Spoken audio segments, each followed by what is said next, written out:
Mr. President, Dr. Biden.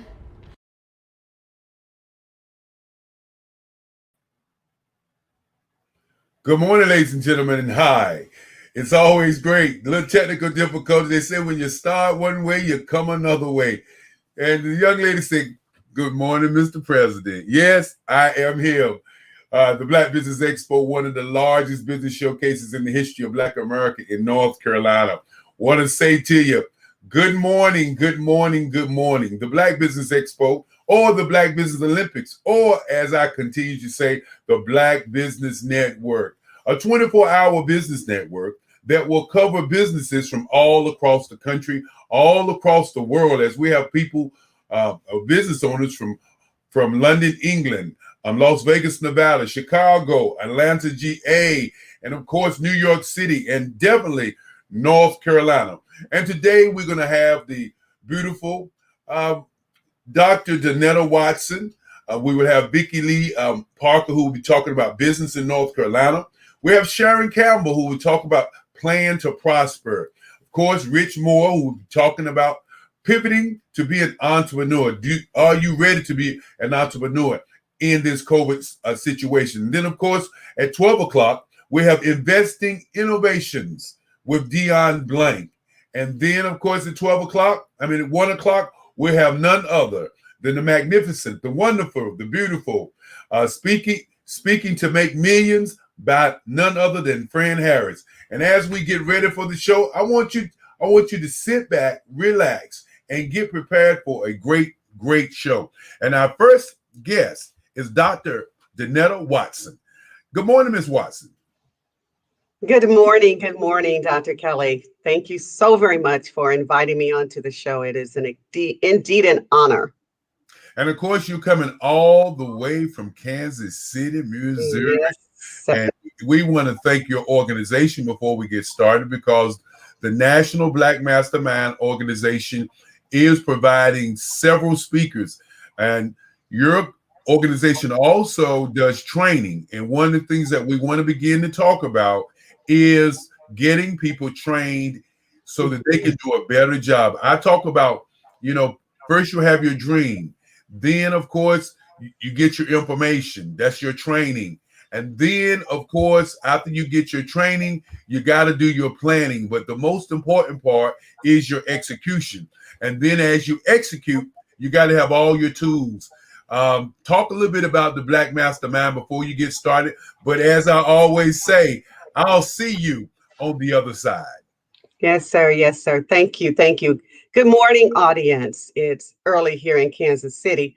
And so I am, like Dr. Kelly said, Dr. Danetta Watson. I am the founder of the National Black Mastermind Group. We are a education, training, coaching, mentoring, and development organization. I'm also the owner of Bridge Builder Coach and the CEO of the Business Mastery Institute. We were founded here in Kansas City to provide entrepreneurial training to our community. And in 2019, we opened up the organization around the nation. And today we are currently in Atlanta, Dallas, Cincinnati, Chattanooga, Hampton Roads, Houston. We are opening up affiliate groups across the nation solely to provide our community with the type of knowledge that is necessary to be successful. The only thing that destroys a people is the lack of knowledge. And now we go a little bit further and we say knowledge that is applied is powerful. Not knowledge in itself is powerful. Knowledge that you apply is powerful. And so I was a former government manager, ran studies, research studies, economic studies, health studies, all across the nation. And so I've been listening carefully to what's been happening in our nation as a result of the corona and environment that has been created and the impact it has had on Black entrepreneurs. I'm a 38-year, I don't look as old as I am, guys, but 38-year entrepreneur. And I have over 17 years of government employment, was a management statistician and an adjunct professor for 12 years, an administrator of a business school. And so I have been coaching entrepreneurs and mentoring entrepreneurs around the nation. solely to help us to start businesses better and maintain them better. And so the Black Mastermind Group is a charitable foundation. Again, we offer entrepreneur education, training, coaching, mentoring, and development for us to create sustainable, scalable, financially sound business models. The Black Mastermind opened and partnered with the Business Mastery Institute, which offers the boot camp, the Business Mastery Train the Trainer, and the Business Mastery program to help low-income Black entrepreneurs start, or as of COVID, restart, stabilize, sustain, and scale our businesses so that we will be able to create sustainability in our communities. We have done some amazing things on our journey to providing the right type of education for our community. Now that the corona environment has had such an impact on the Black entrepreneur, we had to step back and learn what it was that has happened to our community of entrepreneurs as a result of the corona. Now, I was a statistician, ran economic studies. So I know that the number that has been circling around the media is not an accurate number. We are now stating that as of beginning of quarter two, 2020, we lost 41% of the Black entrepreneurial community. Now, we have averaged somewhere between 2.4 to 2.7 businesses in our country. If we were to take the number and move it to the next level, that would tell us that over 1,100,000 Black businesses have closed. I want to say that again. 1 million, a minimum of 1,100,000 Black businesses have closed. That's a daunting statistic. That's a lot of business owners that are wondering, what am I going to do? Who have spent years of investing in this business and dollars structuring it. And now, as a result of the corona environment, their businesses are closed. And so this is something we have to talk about. We have to really look at the impact that has happened to our community. Now, again, those numbers are most likely greater because we haven't had any economic reports since quarter two, 2020. That tells me there's a lot going on that we're aware of, because you cannot stop a global economic wheel and spin it and start it up again. There are trickling effects from stopping enterprise, laying off people not having salaries to consume the products and the goods that are in the marketplace. And so production stalls. And when production stalls, our economy tanks. But we're in a global economy. So that is happening around the world. And it's not going to be as easy as they're portraying to restart our economy. So we're in year 2 of this whole pandemic cycle. And our businesses who are based on customer experience face-to-face are struggling because they have not been able to maintain revenues. And then consequently, when you're not maintaining revenue, the business closes. So I know that 41% is more realistically over 50%. But there are things that we notice and things that we should have learned that has impacted our community and caused the majority of our businesses to close, because only 17% of the 90 million white businesses closed. Only 17% of 90 million. And we're 41 today of 2 million. And 23% of the Hispanic and Asian businesses close. So as always, when anything happens, it has a daunting impact on Black people. So things that we focused on that caused such a great impact, and what we learn and what we're still learning from reading research reports and really looking at the real heartbeat of Black business, we learned that how we start our businesses is detrimental to our businesses. We predominantly do what's called bootstrapping. And bootstrapping is when we take our money and we use our money to get the business started. And when our money is gone, the business is unable to be fundable. Bootstrapping is dangerous, but somehow we teach that concept. And that's the demise of our own personal credit, and our own livelihood, putting it at stake when we use our money. The reason is business is what was not designed for us to use our money. Business was not designed to use cash. Business was designed for capital, credit. It is not used, it was not designed for you to use cash. And when your cash is gone, the business is closed. Predominantly, it's an 18-month cycle that when our community opens businesses and our businesses are not producing enough revenue, we are no longer fundable. And in 18 months, our doors are closed. We learn that what we start is important. We predominantly start consumer-based business models. And what does that mean?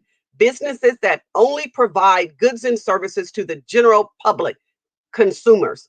We must learn to start B2B, business to business, business to government models so that we can have sustainability. We also learn that we in a community bootstrap our revenues. Now, again, if bootstrapping is dangerous to start, bootstrapping revenues is even more dangerous, because what it does is it takes everything that comes into the business and it goes right back out the door, and the business shows that it is not profitable in its financial statements. Any business model that cannot maintain revenues and cannot maintain profit, two different things, revenue and profit, then the business is considered not fundable. And so when we are bootstrapping, it causes lenders to say, if you do not know how to manage the money that you have, we're not going to give you any of ours. This is the demise of the Black entrepreneurial community. Statistics say that 83% of Black entrepreneurs cannot and have not been able to access capital. Prior to 2020, we were funded far less than any other ethnic group. And if we're unable to access capital, we cannot create sustainability in our businesses. And consequently, we cannot have a cash reserve. And so when Corona hit, our businesses did not have a cash reserve. Consequently, it caused our businesses to close faster than our counterparts. We also learned that the level of education for our community is not giving us the knowledge necessary to run business models wisely. 32% of Black entrepreneurs have secondary education. 82% of white entrepreneurs have secondary education, and 90% of the Asian community. So we have work to do in teaching our people the skill sets necessary to understand business, not the product, goods, or service you produce, but to really understand business. We also found that Black entrepreneurs are least likely to have mentorship.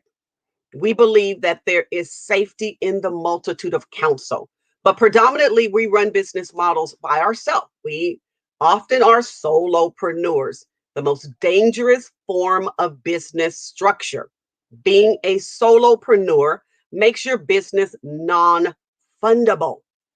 No one funds solopreneur enterprises. And so we have that I can do it by myself mentality, which we become the jack of all trades, but we master nothing in our businesses.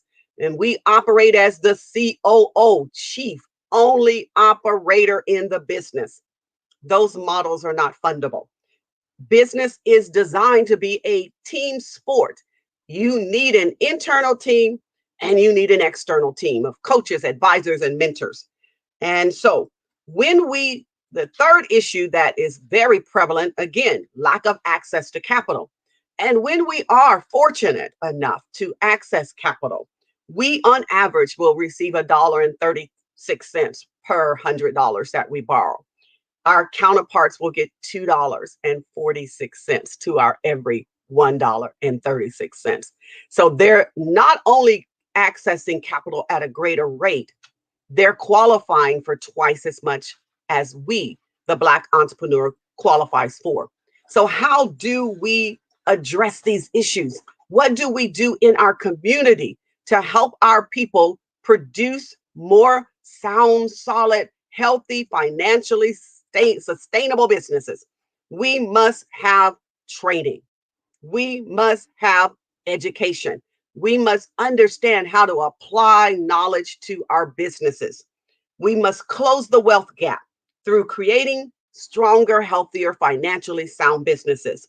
Currently, that wealth gap is $290 billion.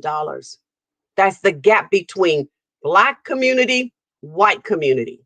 And it is strangling us that our wealth is diminishing. It's been told and estimated that the Black community will have zero net worth by 2053. It's not very far off, guys. That's less than 30 years away, a little bit more than 30 years away. We're going to have zero net worth.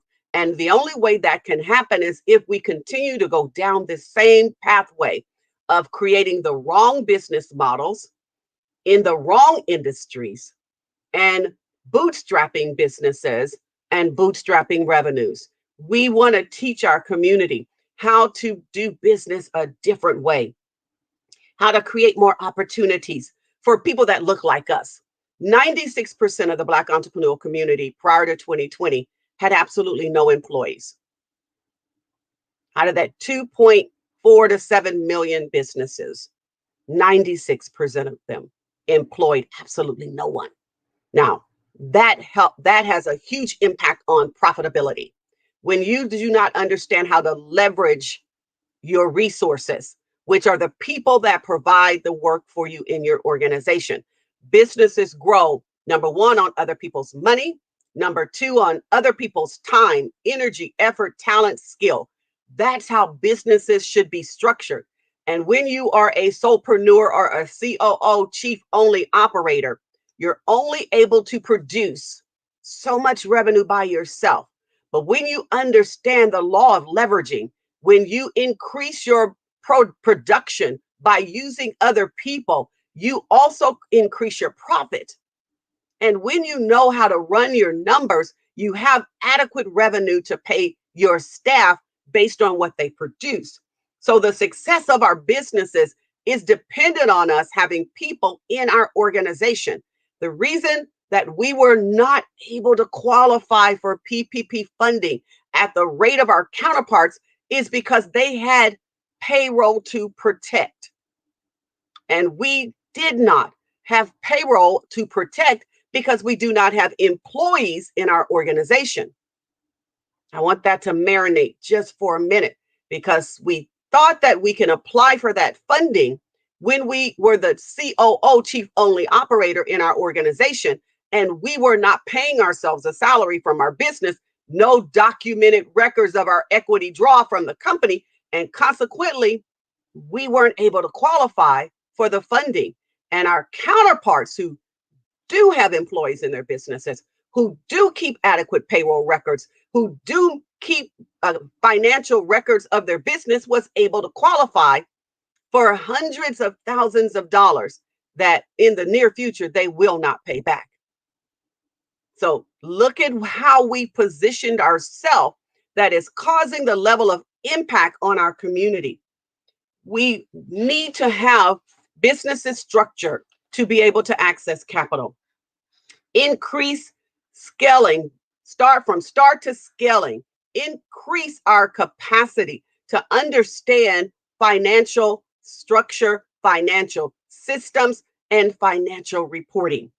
We are asking our community to get into groups that they can find the resources that they need. Mastermind groups like what we are starting across the nation, solely to put our people in a classroom and train them on business, not the products, gifts, talents, or abilities you produce, but to train you on the principles of business so that you can do better and remain open longer and grow further than you can ever do by yourself.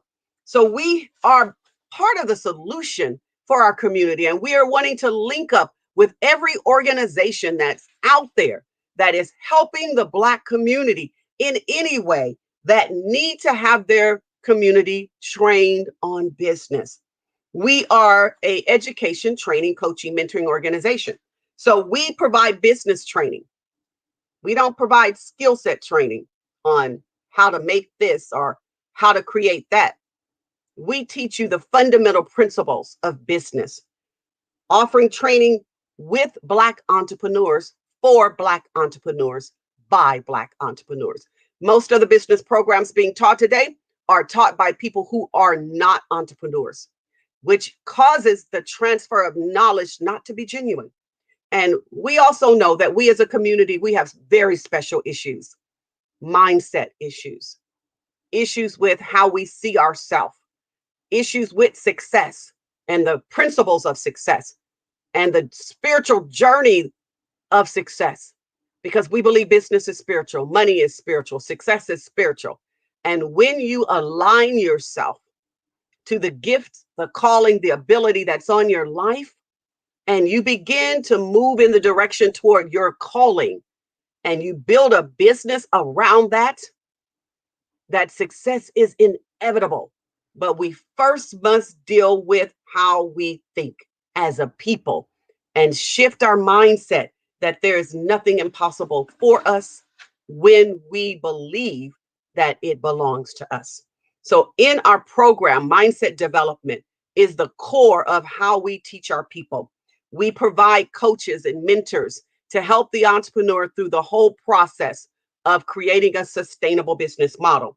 And then we, as an organization, have partnered with many lenders and institutions that will help our entrepreneurs who have business models that have the capacity to grow and to pay a loan back.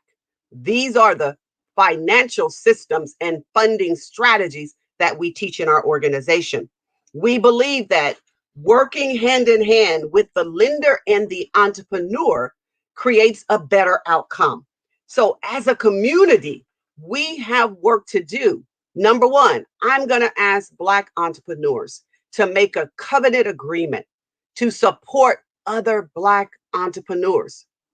This is our responsibility as a community of entrepreneurs to take our dollars to other Black businesses. We know what it takes to make payroll. We know what it takes to keep our doors open. We know what it takes to grow our business. So we must take the mantle on ourselves first and make a commitment to support Black business at a deeper level than we've ever done before.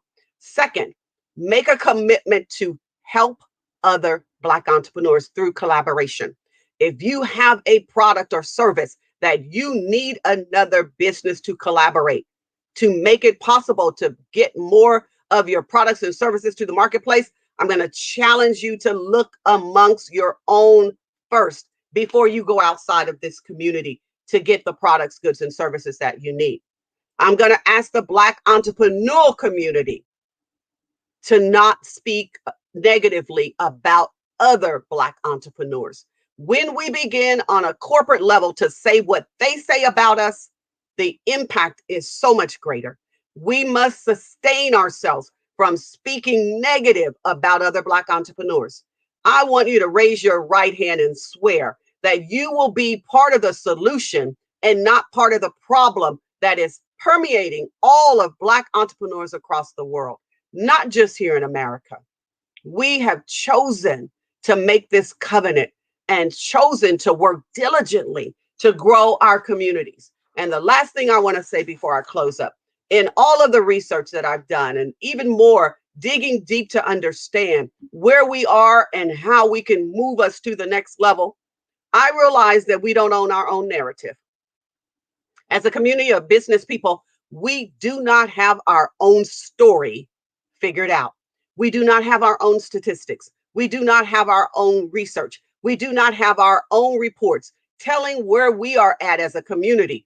All of our numbers are being skewed because we are in a minority category that is full of other ethnic groups who are now being called minorities, other gender groups that are now being called minorities. So the numbers that are being reported as for the condition of the minority community are greatly skewed.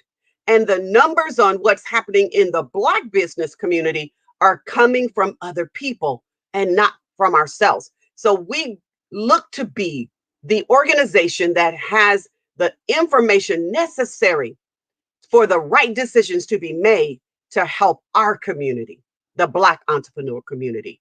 And so, in closing, I want to tell you this is who we are as an organization, the National Black Mastermind Group, which oversees bringing entrepreneurs together, teaching us mindset, business mastery skill sets, and help us access capital. That's what we do in our local affiliate groups across the nation. We are training entrepreneurs. We are reaching out to our community today and saying, do you know someone that knows someone, or is that someone possibly you, whose business has been greatly impacted as a result of Corona, or your doors have closed as a result of Corona, and you need help restarting, relaunching, restructuring what you've been called to do? Then we want you to reach out to us. We want you to put your information in this chat in this series today, or go to the National Black Mastermind Group on Facebook. Join us. Let us know you need help. Come on, Black people, we got to deal with our pride and reach out for the help that we need, because help is here and it is available. We use scholarships to put our people in the seat in the classroom. We use dollars from other organizations. Here in Kansas City, the state is paying for our entrepreneurs to go through the training. So you don't have anything to lose. We just ask you to have a little skin in the game. Come to the table with something and be diligent and disciplined to finish what you start. You'll be so glad you did. So in each of our cities, and as we open other cities across the nation, we are doing so solely to educate, train, coach, mentor, and develop the Black entrepreneur community. We are doing it for ourselves, because no one is riding in on a white horse to save and rescue the Black entrepreneur. We must do this for us, with us, and by us. So again, thank you all so very much for listening.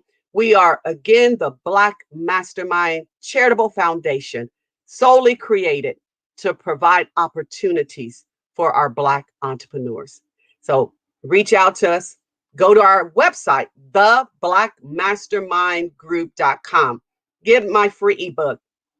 Every quarter, I'll be releasing another book, providing insight on how to move strategically on this journey of being an entrepreneur.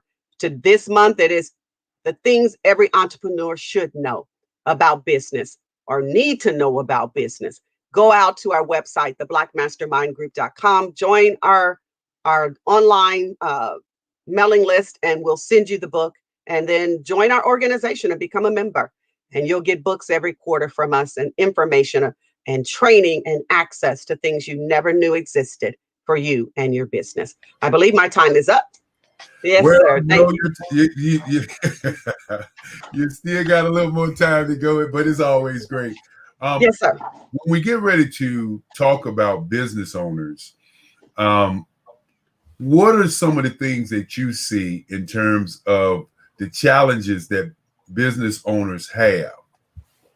The number one challenge is access to capital. If 83% of the Black entrepreneurial community cannot get the funding they need to not just, and so let me pause right here, because we start businesses with a growth mindset. And after startup, there is stabilization, which is a period of time. And we believe that they're 3-year intervals. So startup is generally in your 3-year period.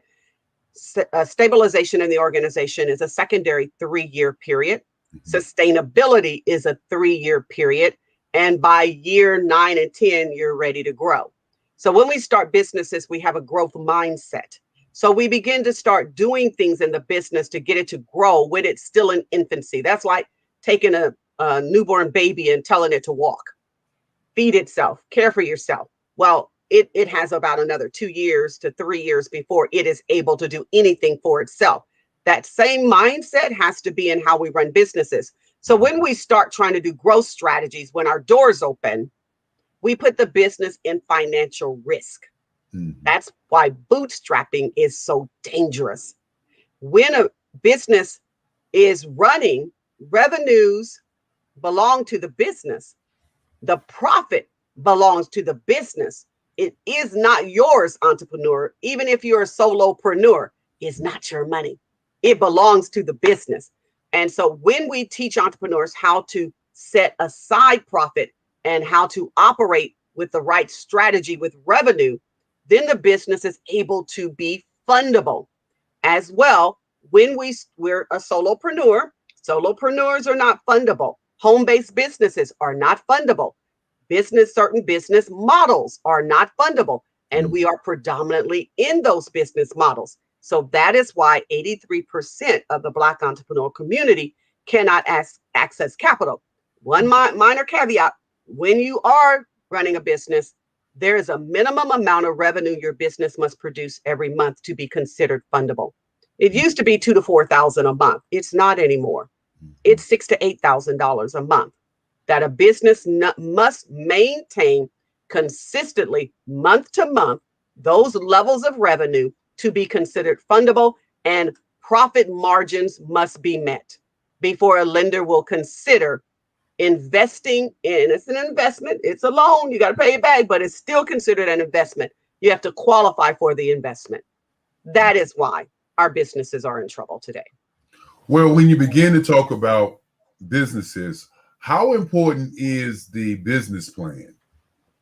Well, the business plan is important if you're running a business by it. If you're not using it, it's of no value whatsoever.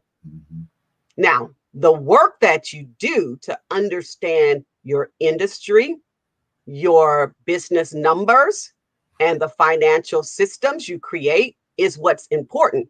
But we have put a huge focus on writing a plan we have no intentions of running the business with.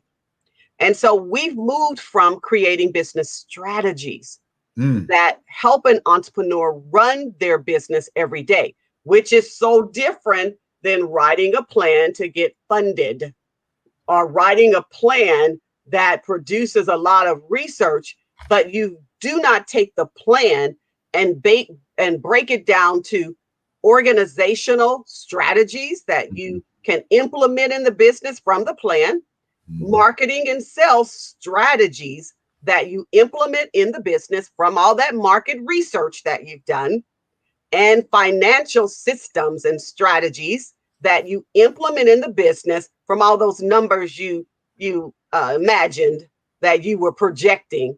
Now you got to take the plan and create systems and strategies to run the business day to day. That's the problem with traditional business school.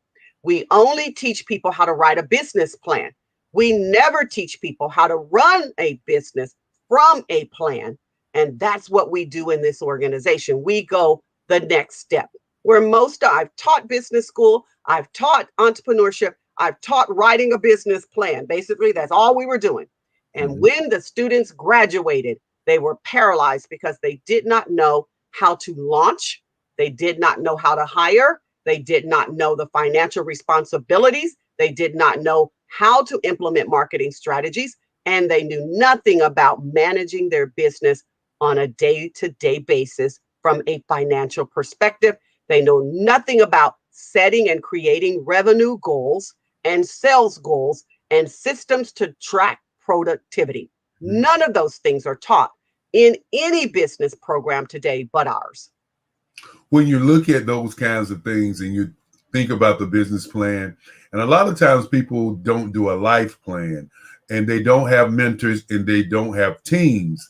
How does those particular parts play a role in your development and your business? Well, and again, it's how we as a community, we do what we see. And we predominantly do not run business models that have teams, internal or external. And so we have to show an entrepreneur from a financial perspective what an impact it will have on their business by managing it with a team, by having the right people in your organization. These are all teachable moments, but no one has figured out how to teach our community why it's so important to run a business this way.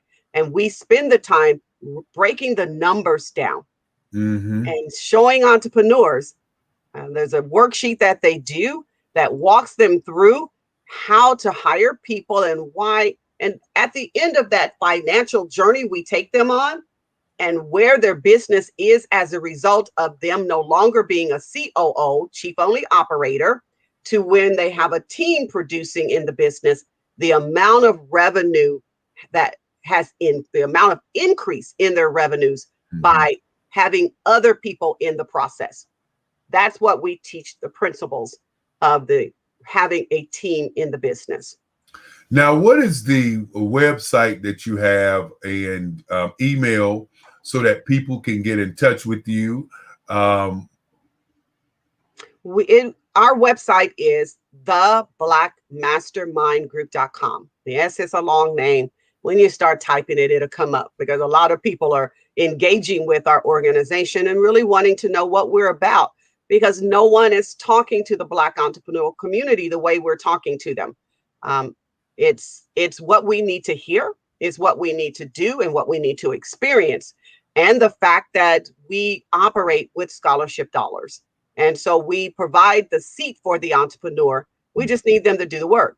And so we're teaching boot camp classes right now. Every Saturday, we're teaching train the trainer programs Monday and Tuesdays, because we are growing entrepreneurs who have the capacity to train other entrepreneurs. We train them, we certify them as coaches, and we put them back in their community so they can help their community. And so again, it's theblackmastermindgroup.com. And if we don't have a local group in your city, we're asking people, are you the person that needs to start one?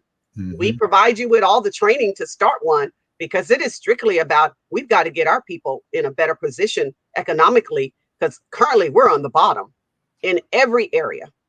And the only way we're going to get off the bottom is through education. Yes, sir. I'm sorry. That's all right. That's all right. When you look at the people that are in the mastermind organization, do the other mastermind leaders, do they connect? Is networking important in the mastermind organization, or just in general? Networking is very important after you know what you have. And oftentimes, and after you know the importance of networking. As a community, we've taken network to a level of partying. And honestly, as far as I'm concerned, the Black community has absolutely nothing to be partying about. When we're on the bottom of every economic indicator, we don't have a right to party. And so they've turned networking into social gatherings. When networking was and should be an opportunity for entrepreneurs to come together and to see what we can do collaboratively together. And so networking is about the mastermind for us, the mastermind concept of all of our skills, our brain power, even our dollars come to the table for us to work on a particular issue that is impacting us as a people, address it, and move forward. So in this organization, we come together every month. We come together around mindset development. We have speakers come, which you'll be one for our organization very soon, that can help shape our mindset. We spend a lot of time talking about the people who have been able to do it. We do not know the examples that are before us who have been successful in business and what it took, the level of dedication, concentration, focus on your success that you must have to manifest the desires that you have. So we work very hard to create the right type of network environment, the right type of opportunities for people to collaborate together and grow together. So in essence, our mastermind groups are synergy groups, and they begin to say, hey, you have this type of business model. You have this type of business model. We're all trying to find a location for our business. Why don't we put our dollars together and buy a building? And let's all move in it. And let's do business, and let's be owners of our own building and create opportunities for other people. That's a mastermind concept. That's how we work. Well, when you look at the networking part, and you made a very valid statement, we've turned networking into party. And, you know, a lot of the, I would say the virtual conferences start out with a DJ playing music and people laughing and joking. And then even though people say that's our flavor or our style, it becomes a distraction. And when you begin to talk about distractions, you got to talk about why are you doing what you're doing. And I think sometimes people don't realize that it's really about money. It's really about profits. It's really about development. And we have to begin to look at how do we develop from the inside out, because many of us, once we get started, sometimes you can't tell us anything. You can't say anything to us. So true. And when you're expressing yourself and you're expressing yourself passionately, sometimes people take that as you're trying to dominate them and Yeah. their space. Speak to that. Well, we're often easily offended, and I want to go back to we start our sessions with music because music is a gateway. It opens gateways. Music opens the gateway of the mind, the ears, and the heart. And so, but we be careful about what we play. When we do play music, the words of the songs are always, I win. I love my life. I'm on the next level. My season has come. The doors are open for me. And when people start singing what those words are saying, we understand that the ear gate is a powerful tool, and mindset development moves on the river of music. Music is so important. The right type. That's the right type. And so we use music to open people up. And so if you're hosting events virtually or live, music affects our soul, and it opens up our soul so we can then deposit. So, church always starts with praise and worship. Why? Because it tills the soul of a person, and it opens up the ear gate and the spirit realm of a person. So when you put positive words in there, they are sustained. That's why we open with music. But then we go right into teaching, development, mindset, producing things, saying things and speaking things and releasing things that when that soil has been turned over, we can receive them. So when we do our events, they are solely created to shift what's happening up here. We can put as much information out there, but if we don't change our mindset, that's like putting new wine in an old wineskin, and it will soon burst. So we have to put new information that has never been exposed to us as a people in us in a different way.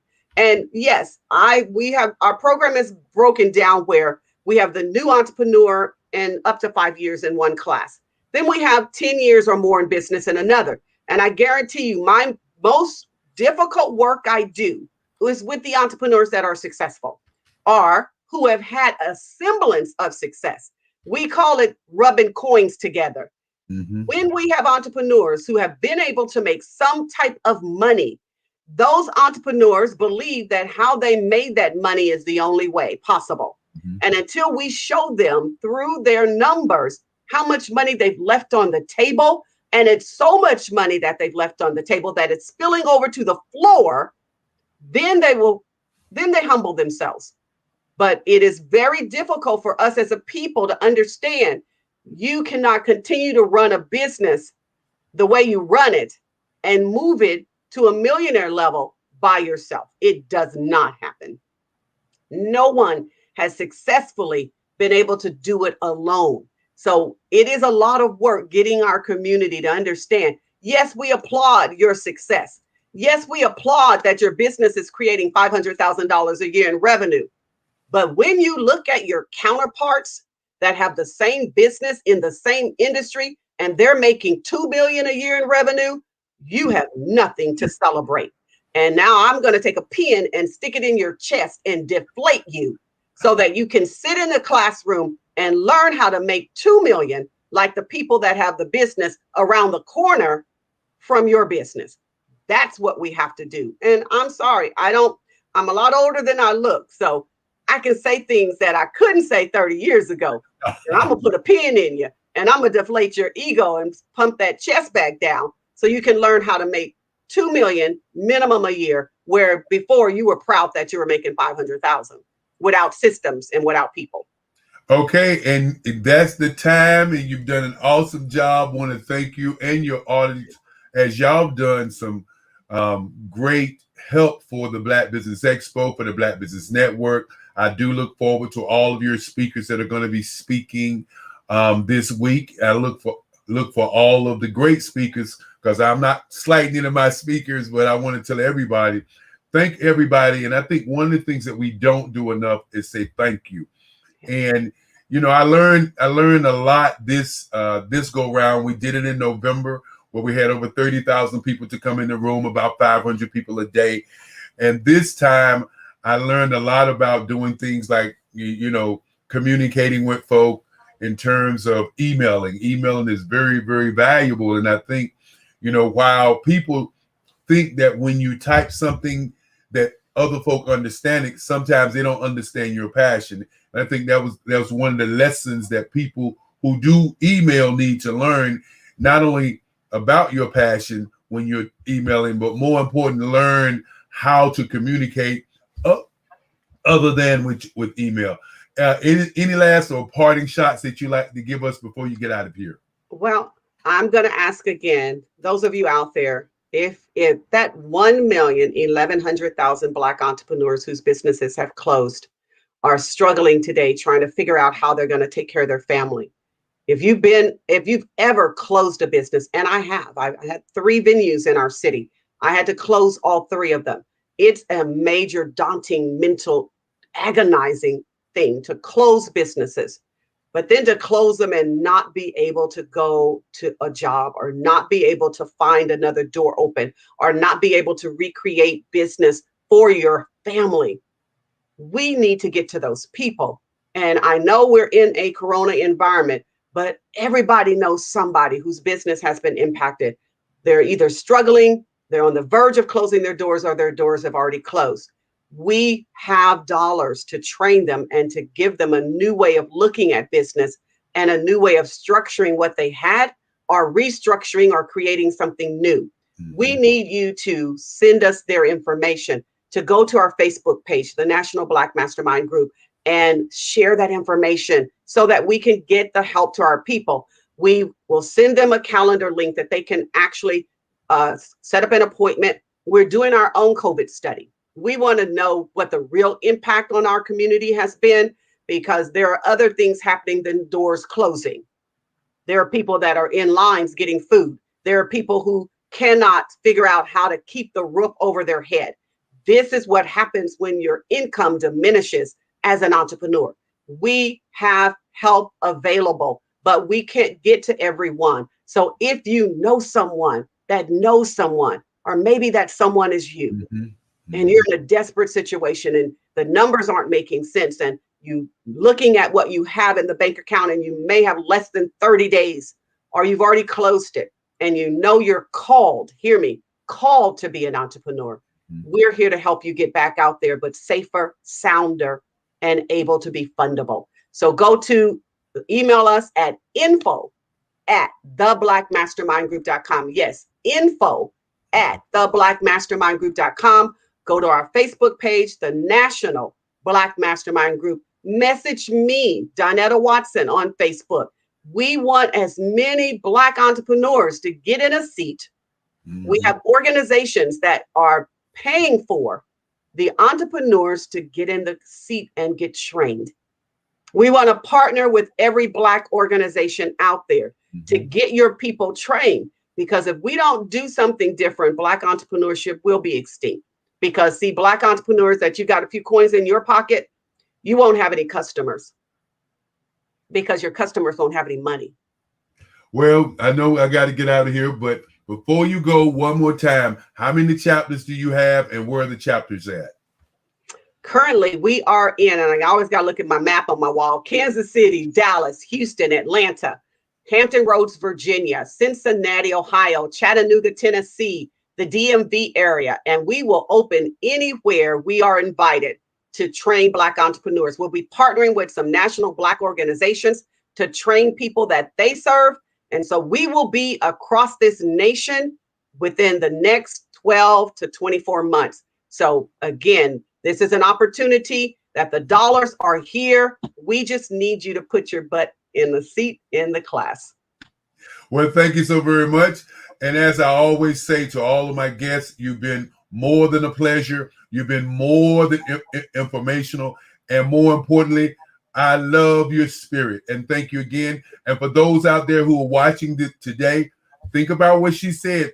The National Black Mastermind Group, a group that's going to be speaking all week. But more importantly, don't let it end today. Don't let it end with watching the illustrious, the lady at the helm, Dr. Don't get it right, Donetta Watson. Yes, We sir. thank you, and I'll see you on the other side. Thank you so very much. And as we get ready for our next guest, we're going to take a quick break, and we'll be right back.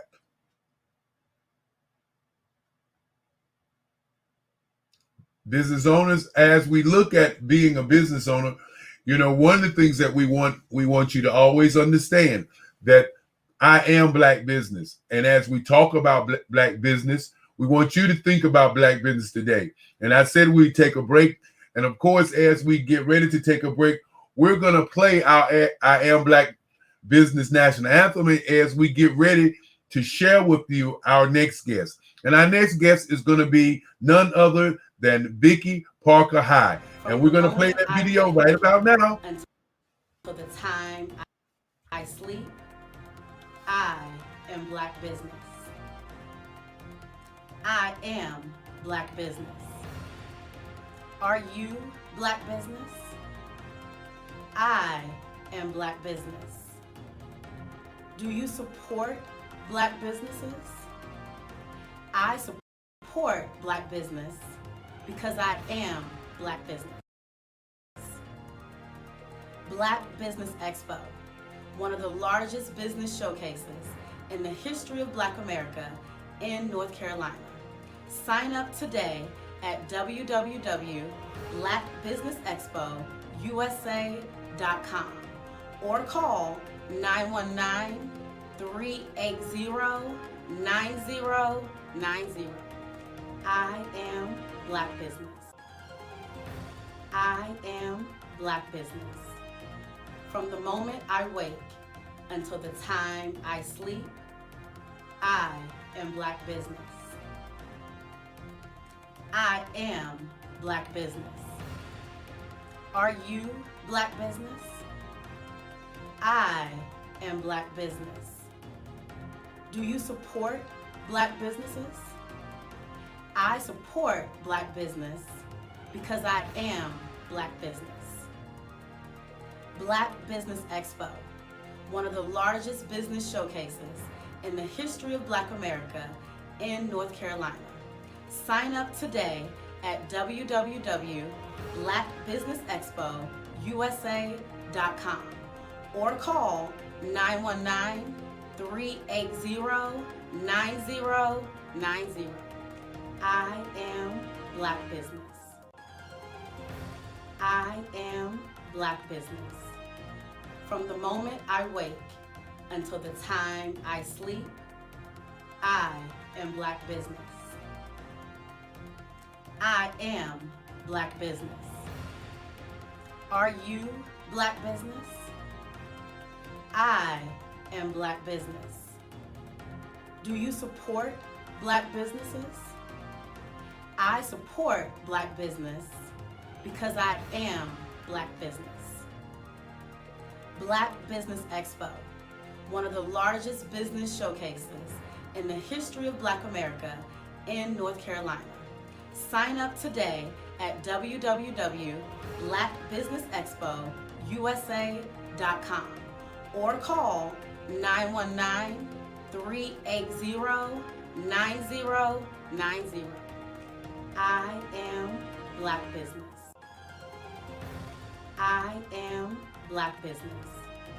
From the moment I wake until the time I sleep, I am Black business. I am Black business. Are you Black business? I am Black business. Do you support Black businesses? I support Black business because I am Black business. Black Business Expo, one of the largest business showcases in the history of Black America in North Carolina. Sign up today at www.blackbusinessexpousa.com or call 919-380-9090. I am Black Business. I am Black Business. From the moment I wake until the time I sleep, I am Black Business. I am Black Business. Are you Black Business?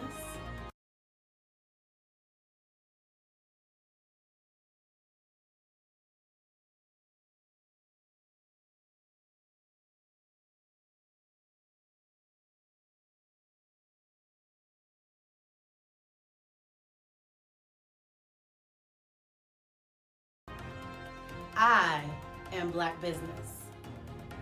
Do you support Black businesses?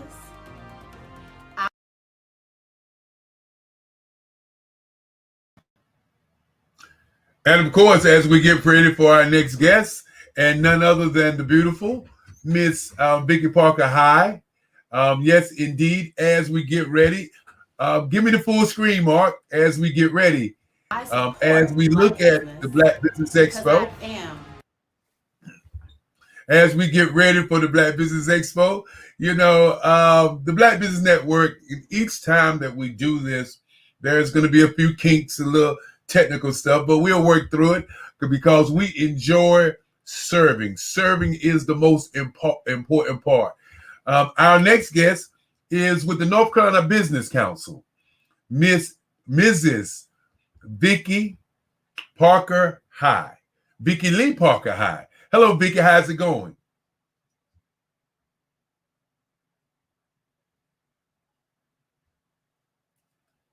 Good morning. Good morning. Good morning. And as we wait on Vicki to come into the room, we want you to understand that we're going to be going 7 days a week. And each one of the days has a particular date. On Monday, which is today's day, is business to business. On Tuesday, we will be doing business, branding, marketing, merchandising, and advertising. On Wednesday, we will be doing social media, and on Thursday we do diversity and inclusion.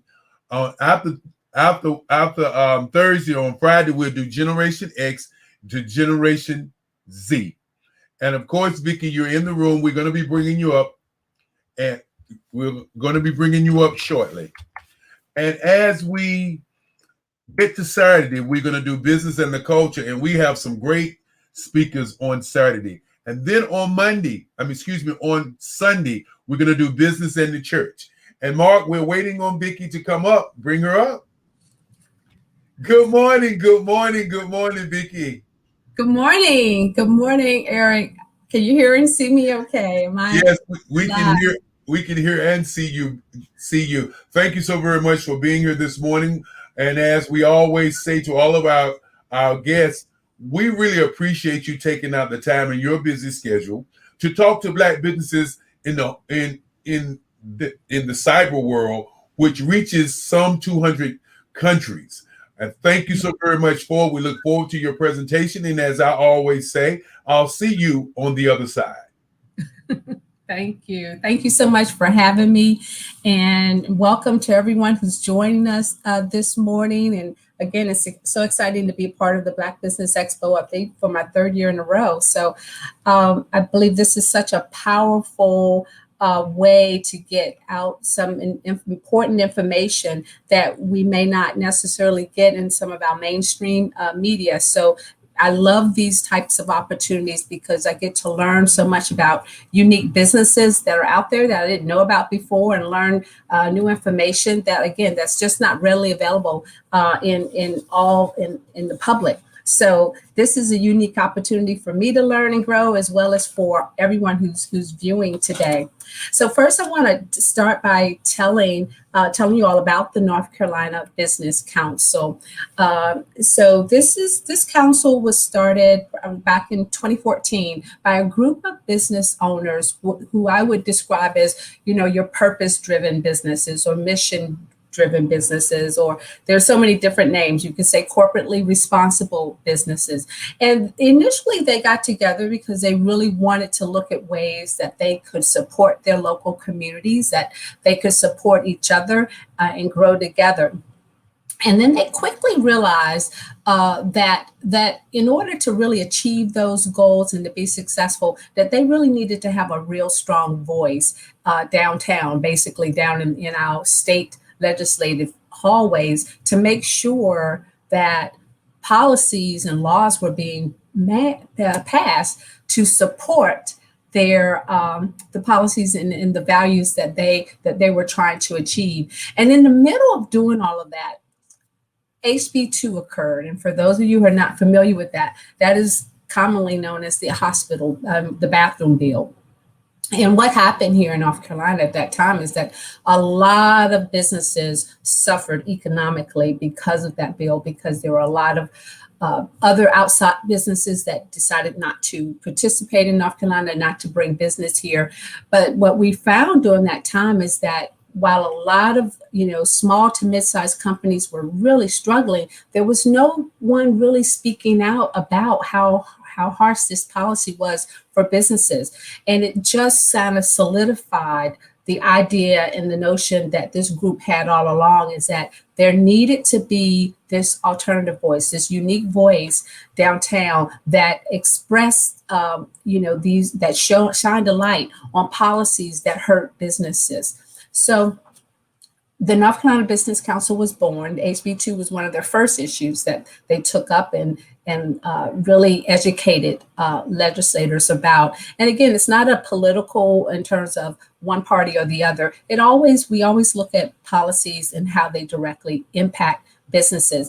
And what we found, and what I've found, is that there are a lot of policies out there that impact our businesses, and particularly our businesses of color. And I've always have preached, and I continue to preach to businesses, and I know business owners are very, very busy, and they may not have time to be, with everything else that they're juggling, to look at, all those laws that are passed. Every year there are hundreds of laws that are passed. And a lot of them have some impact on what they're doing every day. But that's why I think it's important that they know about the Business Council, they know about chambers, they know about these organizations, and study, at least find an organization that is representing their values. And I like to think that the North Carolina Business Council is one of those organizations. So let me fast forward a little bit to what we've experienced recently. And in the past year, with the pandemic economic crisis, a lot has been uncovered, particularly for businesses of color, and particularly for all small businesses, but particularly for business of color. And I think going into the pandemic, there was certainly no surprise that funding was a huge issue for small businesses. That was something that was talked about quite a bit, access to funding and the inequities that played that whole experience, particularly, again, for women-owned businesses and business of color. So that wasn't new. I think as we entered the pandemic, we just started seeing a lot, a deeper divide, more than what we probably even, those of us who kind of look at this data often, even recognize. And we saw that the disparities, were much wider, much deeper than we imagined. And that we also saw just how vulnerable, really and truly vulnerable, our smaller companies are. We saw very quickly that when this economic crisis went beyond 2 and 3 months, that businesses started closing and falling off even at that point, which totally indicated that, the cash flow for businesses was had a very, very short runway, if you can even call it a runway. So businesses were not able to quickly shift and adapt to the new way of doing businesses. They didn't have strategic plans. They didn't have emergency plans or resiliency plans. They had, they just had not thought about how they would weather any type of economic crisis. Not only did they not have it, I don't want to put all the onus on the business owners, but we saw in a lot of ways that our state wasn't really prepared to help our smaller businesses weather this type of economic crisis either.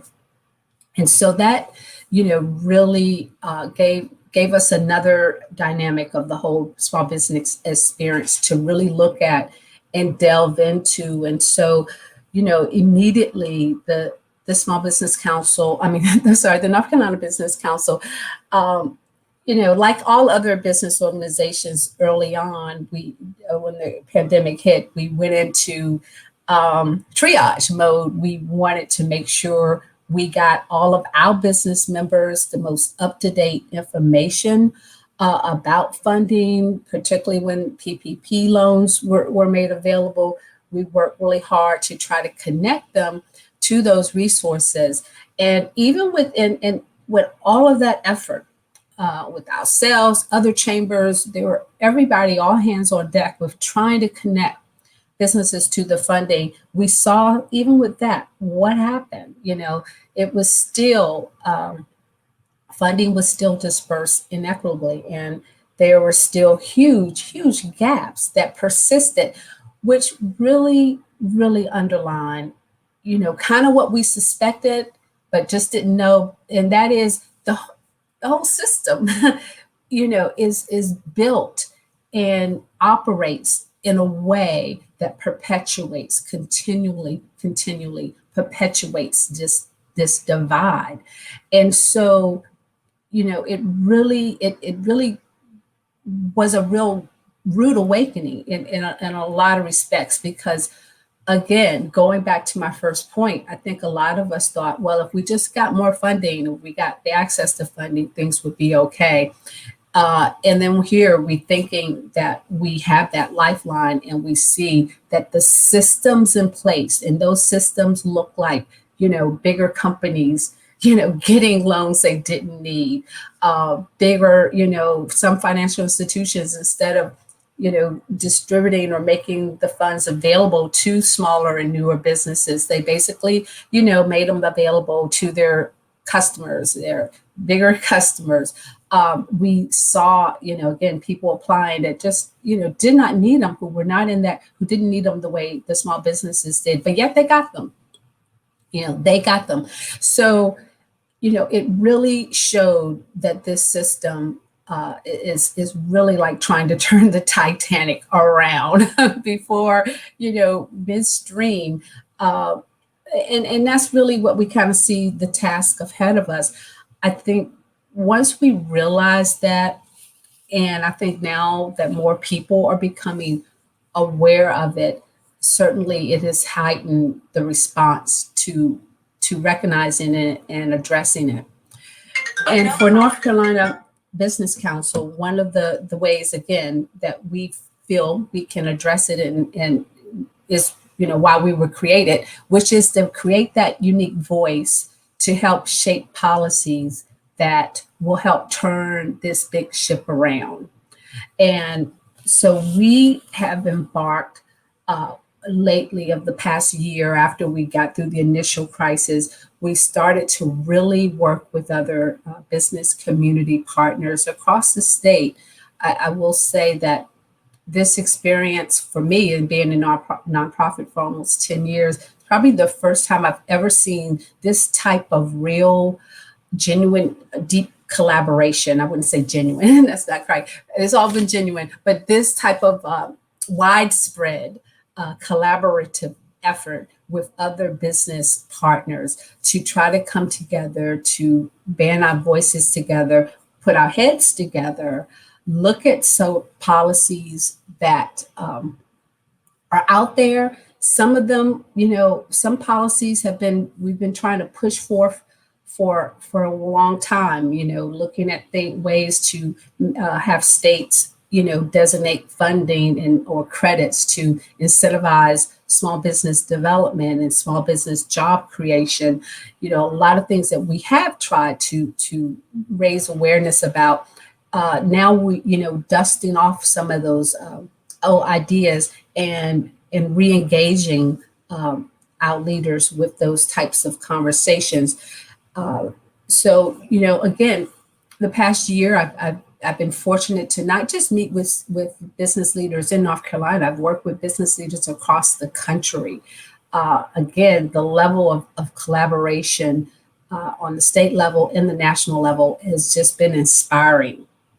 And I've, been privileged to sit on webinars, even with former President Obama, President Clinton, and everyone is just seeing firsthand how great the problems are, but they're also seeing that there are solutions that are out there that are unique, that are different, that we need to really try to implement and try to explore.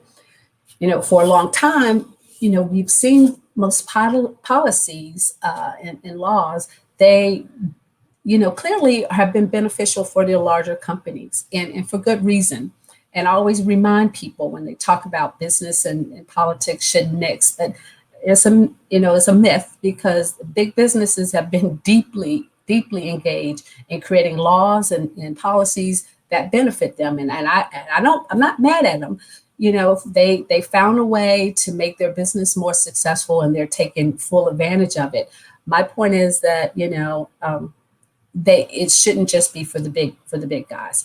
And right now, a lot of the laws, we look at, net neutrality, we look at some of our regulation laws, they're all, really, at the end of the day, they benefit the larger companies. And that's because they were created and supported by the larger companies, and they're looking at it from their unique perspective. And what needs to happen, and what the North Carolina Business Council is really pushing for, and I think other organizations as well, is that there needs to be an equally strong voice from, again, smaller businesses. And when I say smaller, the definition of a small business is 500 employees or less. So, but we still make up over 99% of business population, at least in North Carolina. So, these are huge contributors to our economy. These, we make up, like I say, 99% of businesses in North Carolina, and over, 1.7 million workers, 48% of the workforce, nearly half of the workforce are hired by small businesses. So, we should not be an afterthought. It's as simple as that. We just should not. We should be right there side by side when our leaders, when our state elected officials are looking at laws and policies that impact business and commerce. The very, very first question that should be asking is, how does this impact, the group of employees who employ over nearly half of our workforce? How does this benefit them? Or does it hurt them? So that should be the very first question they ask anytime they look at any piece of legislation that impacts business and commerce. And we see it as our job to make sure that happens. And a big part of making sure that happens is your involvement. Businesses, you have to, be heard, just as we, wanted to make sure we got to the polls to vote. It's no different with making sure that there are policies being created to make sure your business grow, and that at least it's definitely not hurt or hindered from growing. And, and it's through laws that these economic barriers have occurred. These systemic barriers have been built and supported by laws. So when you complain about something, or we have an issue, well, their defense is, well, this is the law. There's nothing I can do about it. But that's not true. There's plenty we can do about it. We can elect people who share our values. We can elect people who understand the unique experiences of smaller businesses, and we can hold them accountable to us, just as the larger companies elect officials who represent their values and they hold them accountable. We have that same power. We're not powerless.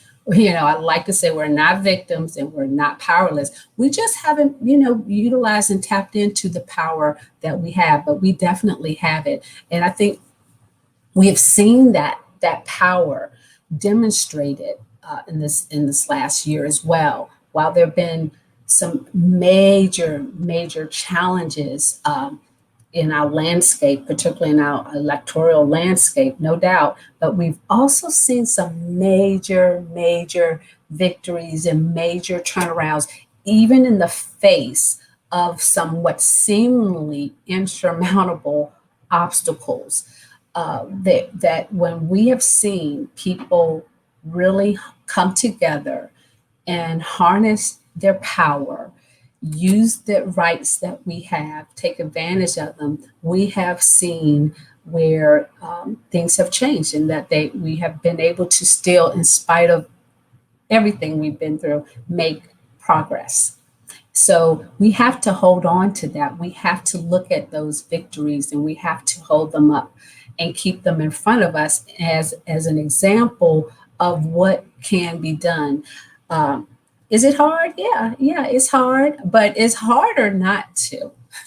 It is much harder to not do anything and just let someone else kind of set the game and the rules for you. And we have seen the result of that. We are living the result of kind of sitting on the sideline, hoping someone is going to step up and do right by us. And, and the truth of it is we have to step up and do right by us. That really is our responsibility, not, anyone else's.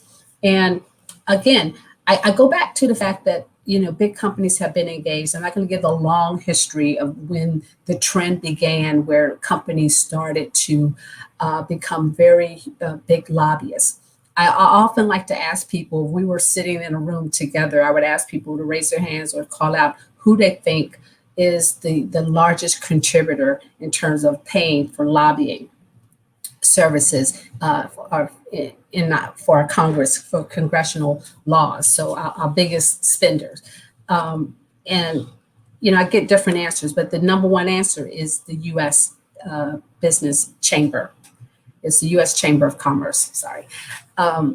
They outspend any other group, any other lobbying group in DC by far. And this trend began, years ago. We're talking, a couple of decades at least, I believe, where they have realized that if they can set policies, then they can, they set them, they write the laws basically that benefits their business. I mean, they are the biggest vendors. So I like to tell people that if you're thinking that business and politics shouldn't mix, well, you're late to the game. You're late to the game because this has been happening, and this has been part of our legislative process for quite some time. That the laws that we see that impacts commerce and businesses have basically been engineered and steered and guided by a lot of our larger companies. And again, I'm not saying this to say that big business isn't good.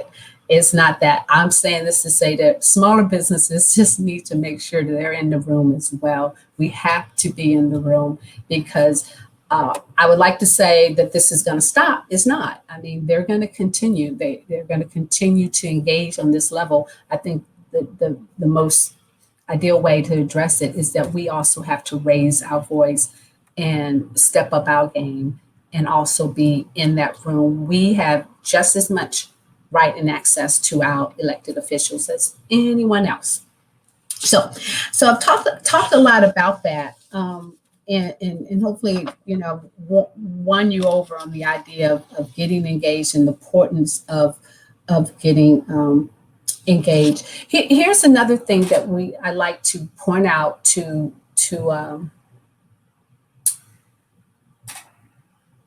I'm seeing some chats here on there. Great information. Great. So here's another point I like to point out when I talk to state leaders, because again, one thing I really want to push against is them dismissing the importance of small business. And I talked earlier about us employing nearly half of the workforce, which in and of itself is significant.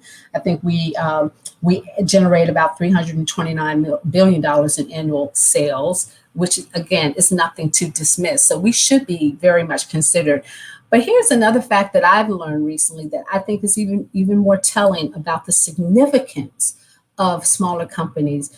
And I had heard this, but it really had bore itself out that of all the groups of businesses in terms of size and age, that it's been the younger companies that are 5 years or younger have been the ones who have created the most new job opportunities. And this is bore out nationally. And when I looked at North Carolina, it also actually bears out here. So again, the companies, it's the age, not the size. So they have found nationally that companies 5 years or younger are the ones creating and generating the most new job growth, not the large firms. In fact, when you look, if I could put up the graph, you would see where the companies 5 years or smaller are, here and creating jobs at that level, whereas the larger companies, are down here, and then you see them drop. Huge drops as the economy crashes, but you do not see that with these younger companies. They're steadily adding employees. They're usually the ones who pick up the people when those big firms create those huge layoffs. So again, that's something I'm going to be really putting out in front of our policymakers and lawmakers. And it's something I think, small businesses should know about and be proud of, because not only do we employ half of the workforce, but we are generating the most new jobs. We're the ones when they get laid off, from that big company, they come looking to these small businesses, these entrepreneurs for their next opportunity. And we're the ones who are providing it. And I think that's very key. And again, it gives us a lot more power to demand policies that support us. So I'm not going to go into a whole lot of nitty gritty about, different policies that are out there. But again, I did mention before, but I want to talk about some of the things that the North Carolina Business Council will be advocating for this year.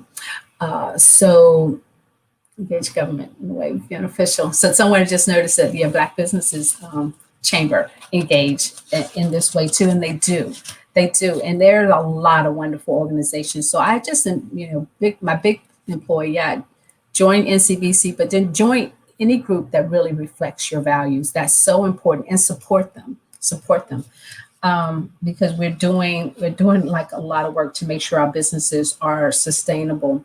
So a big one I think that we'll be pushing is looking at, again, how to incentivize, small business growth, local growth, similarly to, we always hear about the big tax cuts that big companies get when they move to the area, and they're going to create, 1,000 new jobs, and it sounds so good, and it does. I mean, there's nothing wrong with getting and having people move to our area. However, I always ask the question, why can't there be a similar incentive program when smaller companies, which again are the bulk of the companies in this state, 99%, why can't there be a similar incentive tax program or tax credit program that encourages micro employment growth?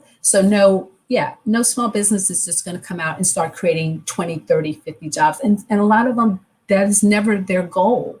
But they are creating those important, jobs, 9 to 10 jobs, of good paying jobs that are, from hiring people from within the community, sustaining these local communities. They're having a tremendous economic impact on the community because those dollars are generated there and they can be spent there. And you're hiring people who grew up there, and opposed to a big company that may come and then lure people from other states. Again, there's nothing wrong with growth. I'm not knocking growth, but that should not be the only avenue. That's not the only avenue for economic development and economic growth. And so we really want to encourage policies and laws that really help sustain our local communities and our local businesses. And, just as they create them for the big companies, they can create them for the smaller. If you want to, give a certain amount of tax credits for this number of job creations, they can, do something similar for other size businesses. So it shouldn't just be large companies get benefits and then, small businesses are kind of out there winging it. There should be some type of scale on how we distribute the incentives. Also for smaller business, again, the access to capital, we just have to be creative. I mean, businesses, their size are different, the industries are different. Then you can't have a one size fit all type of loan package and loan criteria that is really works when you're a large corporation, but it doesn't fit your criteria when you're small. And to tell someone, well, when you grow up or you hire more people or you do this, then maybe you will qualify. Again, we see that may not even be the goal for some of them. Some of them, their goal may be to hire no more than 50 people or 49, and they should still have access and be able to have access to funding as well as a large firm, because again, their collective contribution to our economy is just as significant, if not more, I would argue. So having these policies and having loan packages that support our mid-sized to small businesses is critical. It's critical to sustaining our economy. And it's also critical that when we do face another economic crisis, and as long as you live, there will be another economic crisis. That's just the way it goes. But it should not result in the severe loss of small businesses that we're seeing right now. And I can't think of the statistic off the top of my head, but we know it's pretty stark in terms of how many businesses, particularly Black-owned businesses, that are basically now reporting that they're not going to reopen. And I beg to say that a big reason that that's occurring is because, again, we have not the state, we collectively have not created a support system, an economic support system to make sure that they are able to withstand these economic downturns the way the larger companies are able to do it. Again, when the PPP loans were made available, in my mind, the group that I would think if I was running a city or a state that I would want to make sure above all else who survive would be my smaller businesses. I want all my businesses to survive, but I certainly wouldn't leave them behind. Recognizing and understanding that if I really want my state to rebound quickly, if I want my state to grow beyond that point, I'm going to do everything I can to make sure those small companies are not left on that battlefield. So I think one of the other things in light of that, I'm looking at my notes here, that we are proposing is to better track the impact of businesses. And one thing I haven't found, and maybe it's out there, maybe somebody listening might know it, but being able to track the economic impact, not of just small businesses, but maybe even minority-owned businesses as well, to really help people understand the numbers, because a lot of people they seem to get a better picture when you can demonstrate that. But right now, there isn't a real good mechanism for collecting that data, even for smaller companies, to really show the economic impact that small businesses can have on a community, and get those reports out and reported, and get them in the hands of people who make these decisions. So one of the things that we are pushing for is that some way, a better way, more transparency of tracking our small businesses and tracking the economic contributions that they make to our economies. And then that way we can better see how to support them and how to lend to them. I think some of it is, also just debunking the myths that are out there.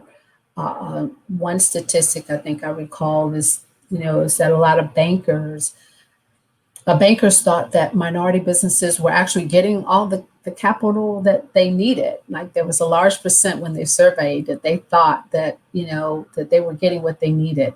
And again, that may be just misperception, but clearly, the numbers show that that's not happening. And I think when you have a perpetual myth or perception that, that they're taking care of, someone's taking care of that group, I don't have to worry with it, then you have everyone kind of making that assumption that they're taken care of. And the bottom line is they're not. And that's what we have seen, that you have a lot of these big bankers who are just assuming that there's some group out there or some lender who's pouring money into our minority businesses, and that just is not happening. But I think just that report alone is waking people up and waking financial institutions up to the fact that no, they're not being, minority businesses and women-owned businesses are not being served. There's a lot of talk about it. There's a lot of talk about what they need, but there has not been a lot of action behind it. So, I think again, now that we see it, now that they see it, we have that unique opportunity to really get in there and push and push for just push for change, to push for awareness, and to make, again, those companies that have now said that they're committed to serving these underserved populations, that they do it, that they have a plan, that they have measurable goals. If they say that they want to contribute more and build up more minority and small businesses, what's your goal and how can we help you reach it? But we can no longer just accept that they've written it in a policy somewhere and it sits on a shelf.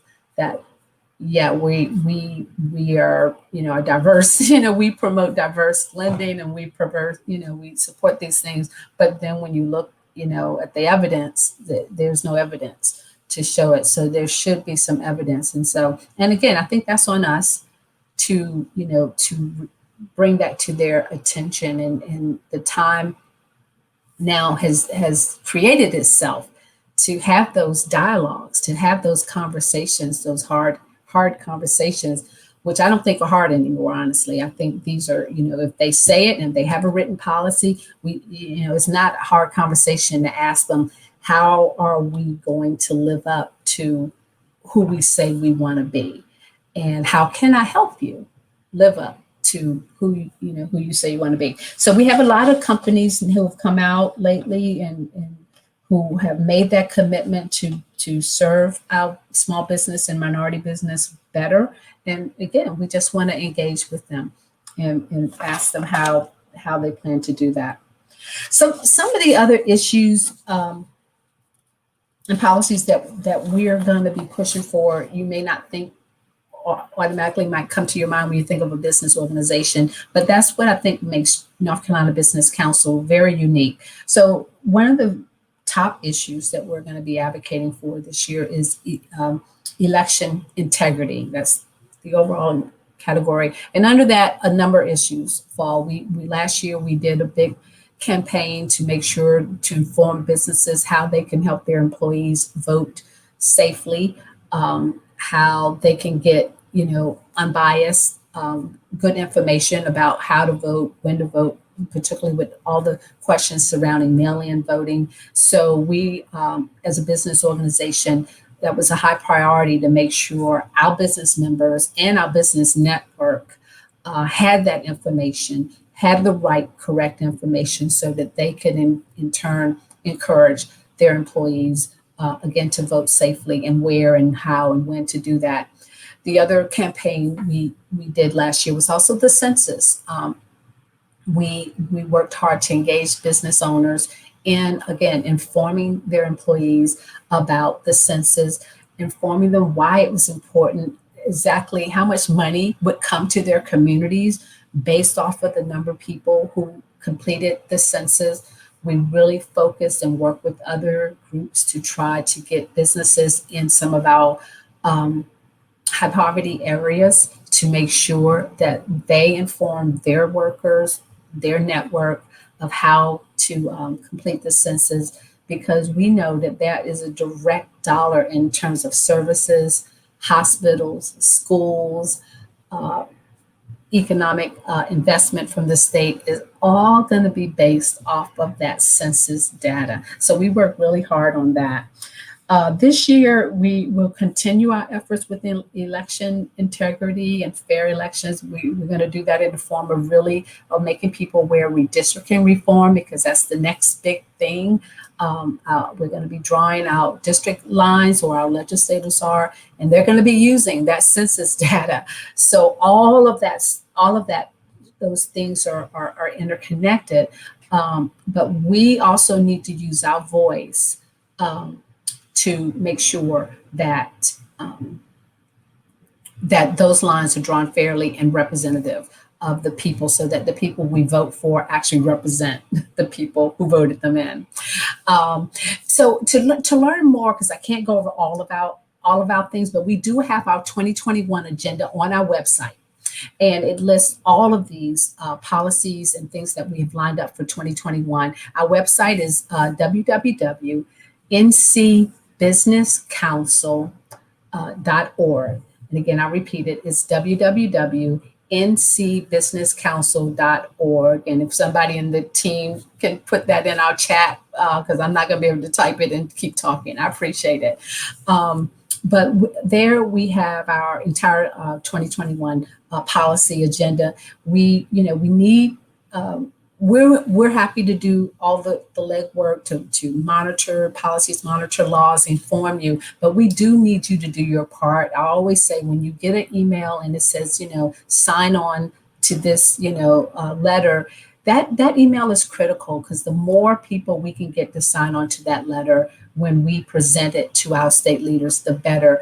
And, I always say, it's a small ask for a big result. So when you see those, emails come, even if it's from a different organization or anyone else, sign on to it, read it, of course, and make sure it is something. But if it matches your values, if what they're asking for matches your values, take a minute, less than a minute, and sign your name to it.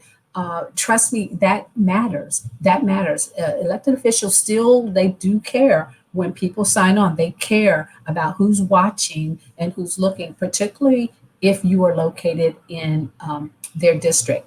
But even if you're not, they want to know. They really do want to know what people think. And, again, it's like passing the buck, just like those bankers. They thought someone else was taking care of it. A lot of people think, well, somebody else is out there doing that and signing on to letters. And the answer is no, you have to do it. We need you to do it.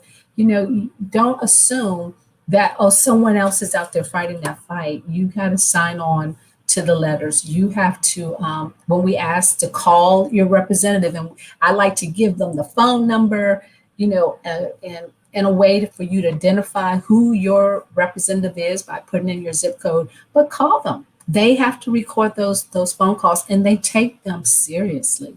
They really take them seriously. So, I always tell people, you should have your state representative on all levels on your phone, in your contact list. And when you see something or their issue comes up, you should be pushing a button and calling and saying, I want my representative who I voted for to vote like this on this issue, or this is the issue I care about. That's how this thing works. That's how it should work. It's not just voting them in office, but it's also having that ongoing accountability, ongoing relationship with them. And again, if you're not doing it, I promise you, the bigger companies are doing it every day. Every day they have someone they're engaging on their behalf. So, we want you to join, organizations like ours so that your voice is heard. So again, I encourage you, take a few minutes, visit our website, look at the policies and the things that we're going to be pushing and fighting for this year. And we're going to do the work. Like I said, we're going to do the heavy lifting and engage, but we need you, to be supportive and to sign on to letters and say, hey, I'm a member, so that when we go downtown and we present these things, and if there are things that represent your values, then, again, you will be represented. I always like to repeat one of our members. She always says, I write this check to you guys, Vicki, every year because you're doing the work that I just don't have the time to do, but I want it done.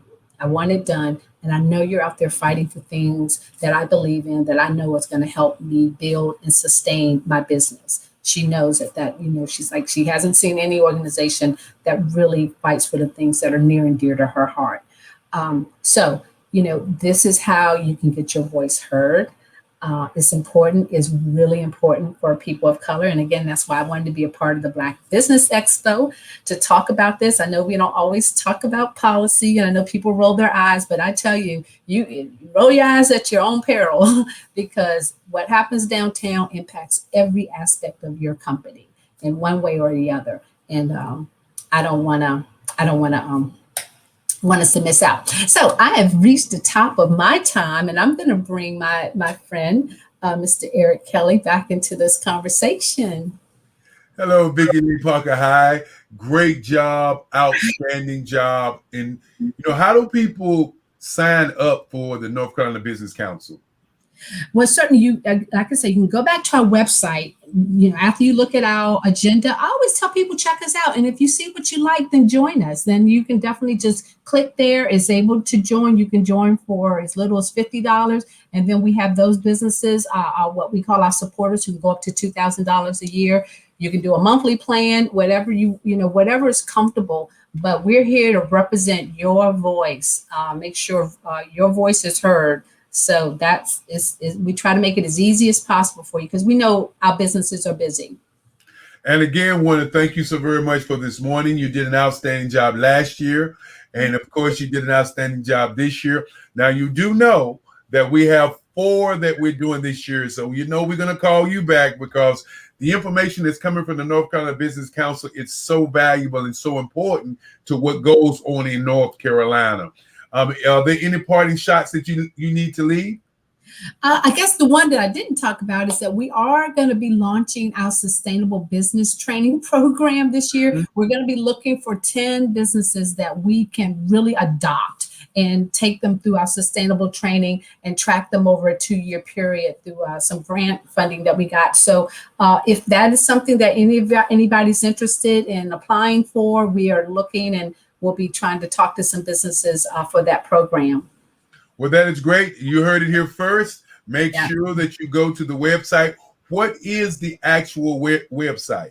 Sure. It's www.ncbusinesscouncil.org. Well, thank you so very much. And of course, I'll get back in touch with you, and I'll see you on the other side. Thank you. Mm-hmm. And now we're going to take a quick break for a little video presentation before we go to our next speaker. I am Black business. From the moment I wake until the time I sleep, I am Black business.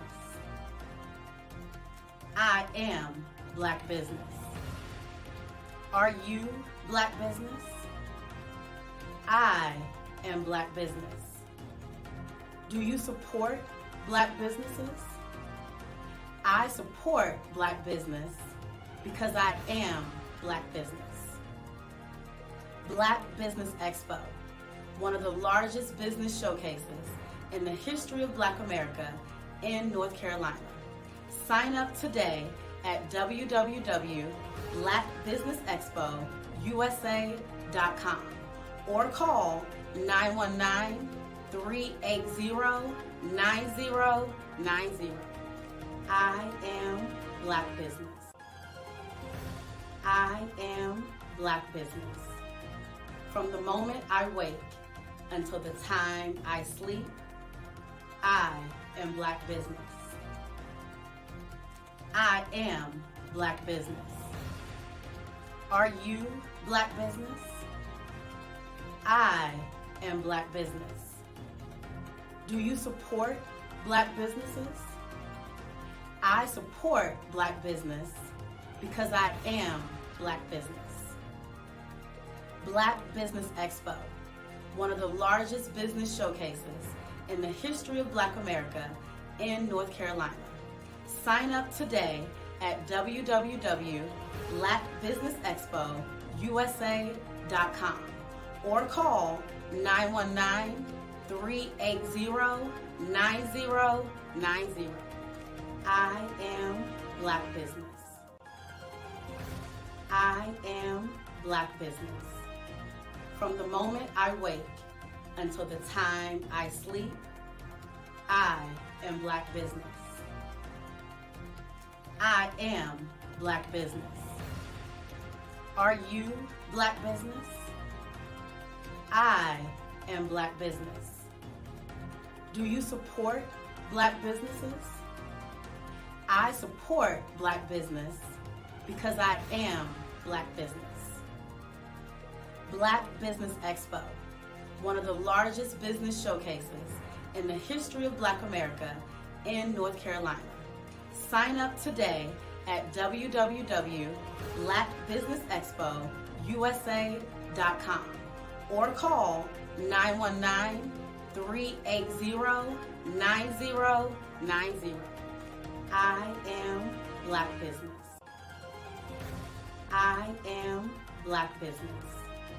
From the moment I wake until the time I sleep, I am Black Business. I am Black Business. Are you Black Business? I am Black Business. Do you support Black businesses? I support Black business because I am Black Business.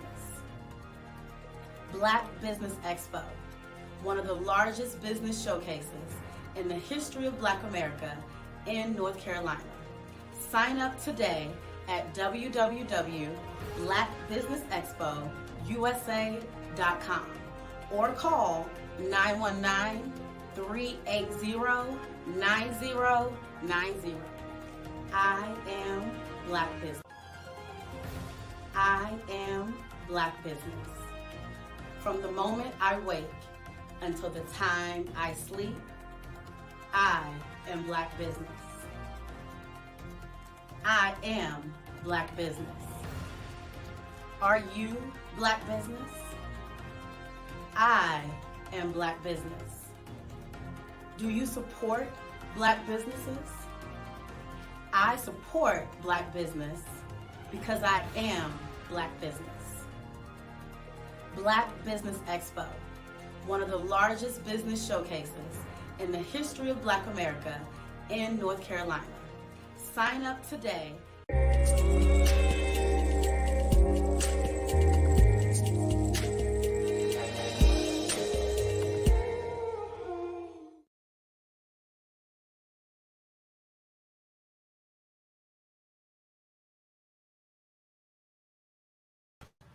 And of course, wanted to make sure that you saw it all as I talked to the young lady, Sokola.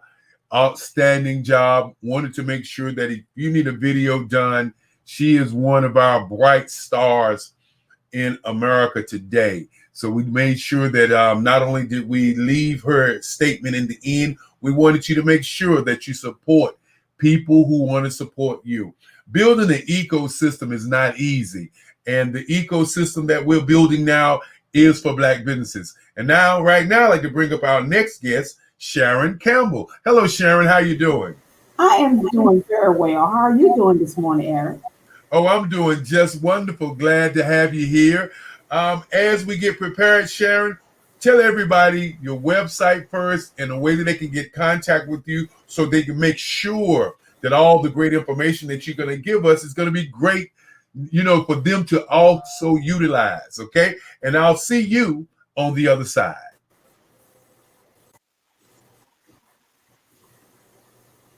Good morning, everyone. I am Sharon Campbell with Sharon Campbell Solution Group. My website is www.thesharoncampbell.com. You also can reach us at www.plantoprospershow.com. First, I'd like to take the opportunity to thank Eric Kelly III and his team, the Black Business Expo USA, for their work they're doing, especially around scholarships, especially around the youth, especially around what this program is going to do for the youth. These 7 days, it's going to be all about the youth. And great that Plan to Prosper has the opportunity to be on the show, talk about how to prosper so you can give. And I am looking forward to them providing the website for the scholarship investment. I tell you, you are going to this show because the Black Business Expo USA is about helping you go off to college. With Maxine Phillips McCoy being the chair, it is an honor and a pleasure to know Maxine and to be able to help her with this project for the youth. And again, they're going to make sure you get the website to make your donation. Plan to Prosper. What is all of that about? Well, Plan to Prosper just talked about Black entrepreneurs, how we can prosper, why we should prosper. And we looked at all the great things about prosperity. But sometimes Black entrepreneurs, we get stuck. We get stuck and we're trying to figure out how to get past to prosper. We find that there's some of the myths out there is that Black people can't do business with one another. That's why they cannot prosper. Well, let me tell you, I have been in business for over 15 years, and all of my clients have been Black. And that's my market. I'm very clear about who is my market and how to act, behave, and give people quality work in order to work with them. So being Black and working with Black people and prosper all to go together because we want you to become the most successful you. And how do you become your most successful you? It is plan to prosper and be clear about time. That's why I have all these clocks. I want you to understand time management and how you can prosper as a Black person on the global market. We have a Plan to Prosper show that serves all 50 states, over 174 countries, every Monday morning at 7 a.m. and Wednesday at 6 p.m. We speak on prosperity, business development, nonprofit, and the faith base.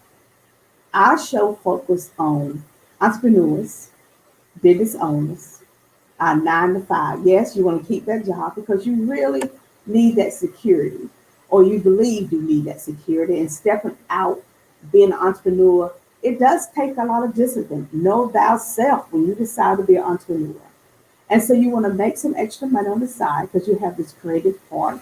And so it's like, how do I do both worlds by 9 to 5? Our hustlers. Oh, yes, I enjoy them. Oh, my goodness. Startups, you have to bring such a freshness of ideas into the world, into the market, and you want to prosper, but then you get stuck and you're trying to figure out. Our nonprofits. Without our nonprofit services cannot be supported, not only on a state and local level, on a national level, on a global level. And then we have our faith-based community. Our faith-based community plays a very important part in prosperity. And so for Plan to Prosper Show, we are teaching people how to market yourself on the global market. So often prosperity ends for so many people because they box themselves in to thinking just in their local. So I'm going to help you, give you some very important words that I want you to jot down, come back and remember. You don't write it down, get your phone out, go in notes, because these words is going to help you. Accountability, execution, execute, willingness to pay for access to opportunity, financial, leadership, and assessment. What do you mean by assessment? Well, so often businesses don't assess themselves. They don't know their gaps. They are like, okay, I want to be in business, but you don't know your strengths, your weaknesses, your opportunities, and threats. You need to have assessment on what it is you know and what you don't know in order to grow a company. Leadership. What type of leader are you? So very important. If you're out here and you're talking about prosperity and growing and depth and want to really make the income that you desire, let's talk about prosperity and let's talk about leadership. Because your leadership style have to be tweaked sometimes to meet your customer style and to meet opportunities. Financial. Sometimes we weaken that strong. And the reason I can talk about that is look at how many about the PPP around COVID-19. How many black businesses,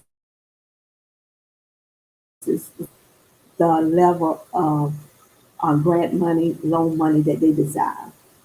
And why is that? So often it is our financials. We don't have that in order. It is a, we want to say, we don't want people to know about it. We feel ashamed about it. We're that. Honey, let me tell you something. There ain't no shame in being broke and continue being broke when you want to prosper. Okay? So you need to remove that help. Come on here, sit on that. Help how to put my money together. Because so often of small businesses commingle funds. It's not just black businesses, they're white ones too, other ones also. But you know something? But once you know better, you can do better. Okay? Get the finance in order. Get help. Okay? Pay yourself and leave the business money over here. All of that money is not your money. And that's why we get in so much trouble. The willingness to pay people is another thing. We cannot continue thinking everything free. Let me meet or asking people, what you meant to me? What you meant to me? Or what you're asking the person is saying, I don't want to pay you for your wealth, so I prefer you to give it to me free. And guess what? Always ask yourself this question because I want you to prosper. And if you're going to prosper, this is real talk. We got to have one another. See, plan to prosper is about having those conversations that people don't want to have with you because they want to protect your feelings and because you won't be true to yourself to say, hey, I really truly need to check in. Pay people to help you. It's great to have mentors for things you need, but in some things you really need to pay people. Think about it. Would you not want people to pay you? So let me give you a good example. If you are a coach, okay, and your income is only $40,000 a year, okay, but you are trying to coach and go after clients that their income is $250,000 to $300,000 a year.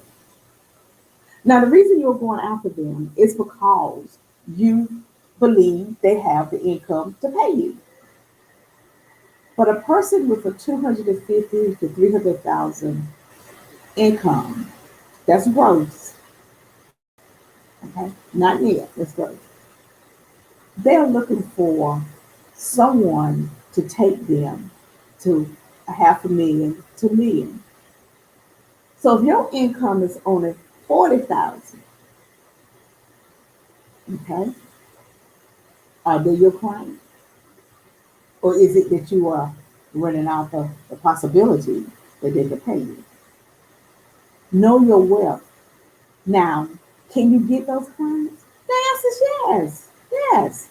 But you're gonna have to also include some things, which is you're gonna have to educate yourself some more, bring your own skills up to above their skills to be able to provide them the services they desire. Because the bottom outline, your language is going to be different. See, it's hard to be at a 30, 40,000 income and talk about goal setting to someone at a 300 to 400,000 income and talk about goal setting. Their whole mindset is totally different.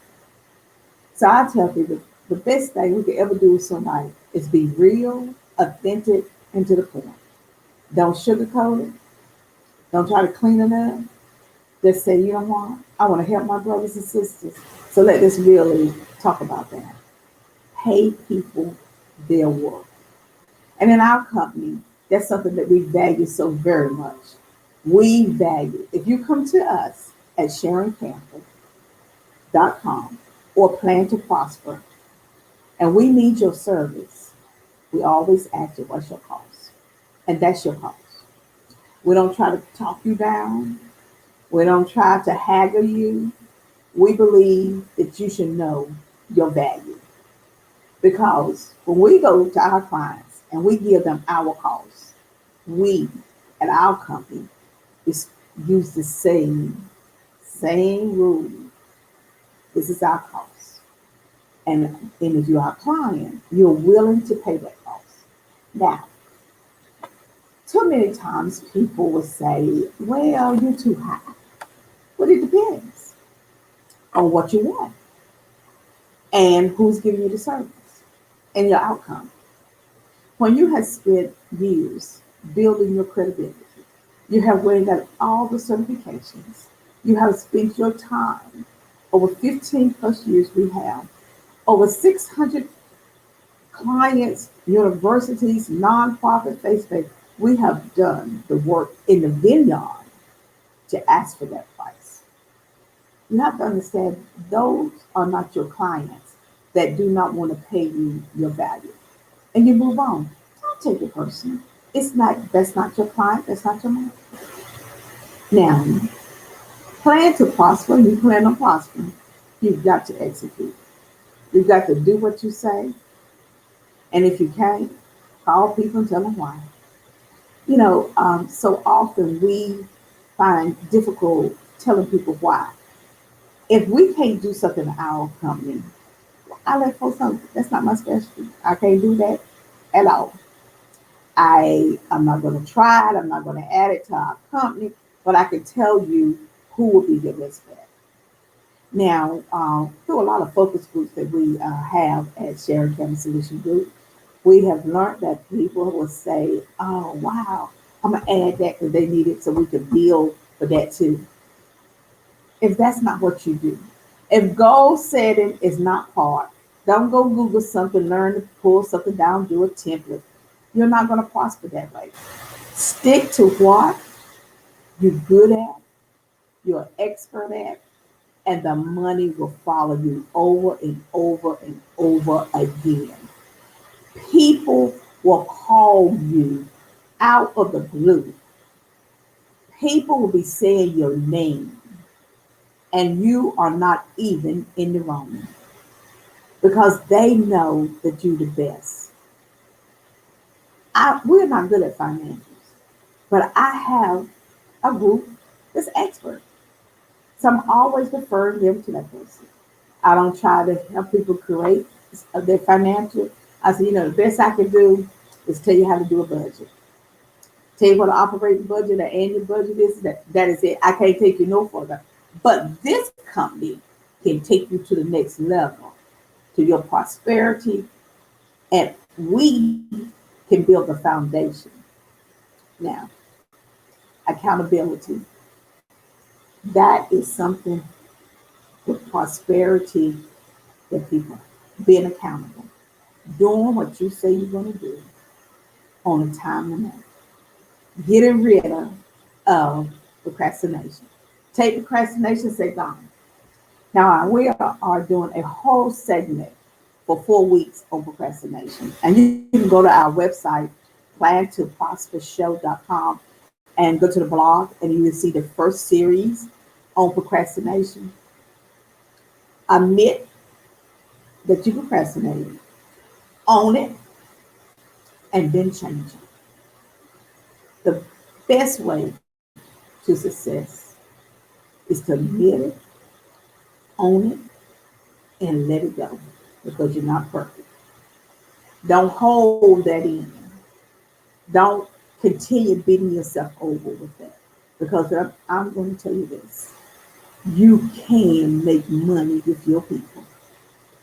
Just deliver them the product, the service they desire at the cost that's affordable. See, the formula doesn't change in business between any nationality. It doesn't. Okay. All you have to do is to deliver it. You know, and be real about what you can do and what you cannot do. If you can't do it, you just can't do it. Because I have clients, potential clients that call me, ask me for something. I am not a life coach. I don't pretend to be a life coach. So people call me and say, but I want you to help with my business, but I also want to talk about my life. I can't do that. You don't want me to do that. I refer that over. And then I work with that coach, and they take care of the life part, and I take care of the business part. That's being helpful. Because you know what? Your client going to respect you for that, and they're going to give you more referrals. There is over 8 billion people in this world. We, as Black people, have to start thinking of a global market. And do not allow the fact that someone look at the color of your skin to define who you are. Because there's something we cannot do. That is change the color of our skin. Now, we may be able to lose some weight, change our hairstyle. But I tell people, I can't be judged by what come out of my hair. I can't change this here. This is just my hair. So don't judge me because what's come out my scalp. Don't judge me because of the color of my skin, because I can't change that. I'm saying to you, as entrepreneurs, business owners, 9 to 5, our hustlers, nonprofit, faith, love thyself, and know that you can prosper just being you. You can do this. And how I know, I do it every day. I love it. I love helping people. Wake up in the morning. Do what you love to do every day. And the funding will come. So let me share some things about the Sharon Cameron group that I think will help people.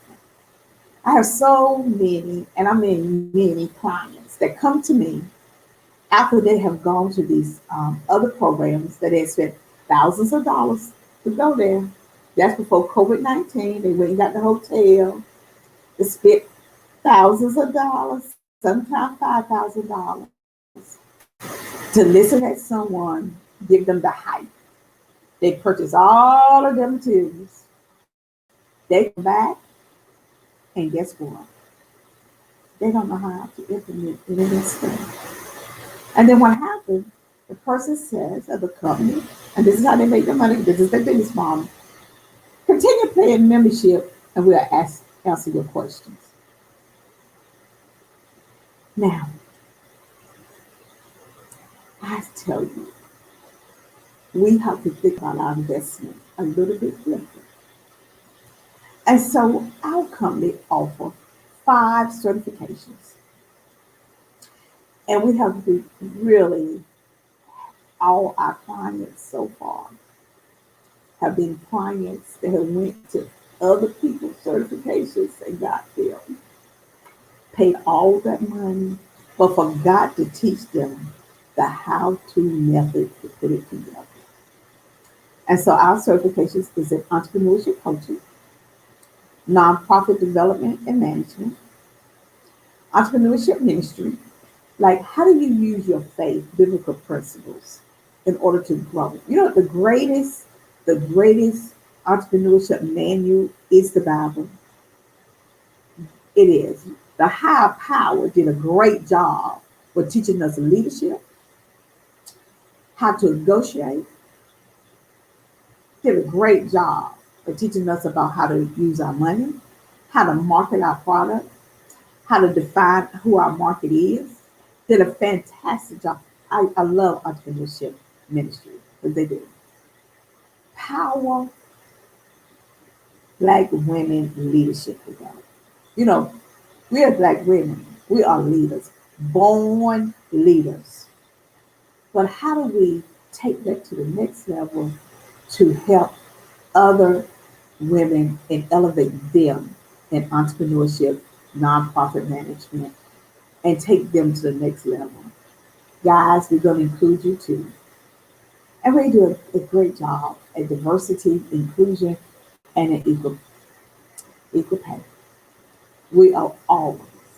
And so tonight, I will be talking with Maxine Phillips at 7 o'clock on diversity, on equal pay. And I think you really need to tune on to that. So come back at 7 o'clock. Maxine and I are going to talk and really show you something about how you can move equal pay to prosper.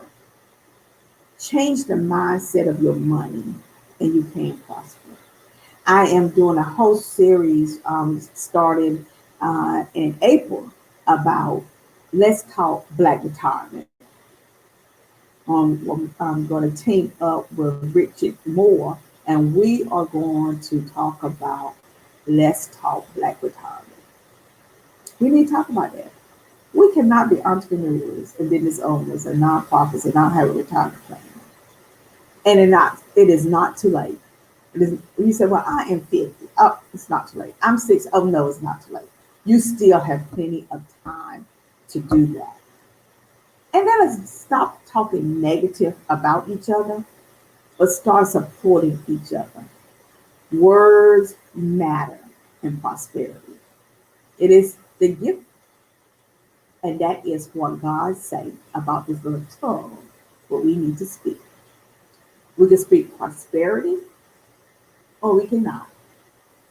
I and my team choose to speak prosperity over everyone else. We choose that prosperity is the key to success. I know at Plan to Prosper Show, I know at Sharon Campbell, our goal is that you, as an entrepreneur, a Black entrepreneur, can prosper. And you can do that over and over and over again. So many times we ask our clients this question here. And I want to ask you this question too. How much money do you want to make? And I'm always surprised that people look up in the air like it is going to fall down for some reason. You should always know how much money that you want to make. And you need to talk about whether it's the net or the gross. Now, when people tell me, I want to make $1 million, and I'm like, are you talking about your net or are you talking about your gross? Okay, because that makes a big difference. And that tells me that you want to make a little bit more, but somewhere down the line, you do know you got to pay some bills and some expenses and at the same time. And so do you want to make this every year, every month, every week? So how much do you want? Sometimes we come out of the air with something that may not be realistic. So prosperity is about being realistic. It's about taking what you truly desire. And so if you want your net every year to be $100,000. Over the next 5 years, you want to make a $500,000, then just what your gross need to be. And then you back down. That takes some time. If you're going to do, take some time. Like I said, these clocks about time management, meaning you're going to take some time to map that out so you will know exactly what you need to do. Commitment. Now, are you committed to do that? You know about commitment? That means you got to get up a little bit early. You got to do a little bit more. And we got to address that social media. You know why? Sometimes when we get up, the first thing we grab is his phone. We got to be connected. Now, there is nothing happening in the world that require us to be on here 24 hours a day. Or what's happening that before we can leave out the house, we got to check our laptop emails. Why not spend some time reading, getting yourself centered, and getting your mind in order to prosper? Why haven't you sit down and say, I'm only going to check my emails, my phone, all of that at a certain time, 3 times out the day? I know that's called discipline. We can justify it in so many ways, but how much money are you missing? And that's where your prosperity comes in. We at Sharon Campbell, we listen to a lot of entrepreneurs. We take a lot of data and we come up with, let us help our people think different about money, about prosperity,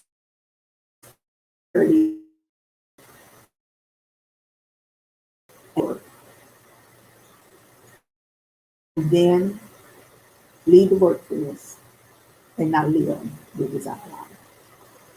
So on Pay to Prosper Show, we talk about growth, like we're doing prosperity. One night we did the business model. We'll do the swap, help you find what type of question you can come later to say this.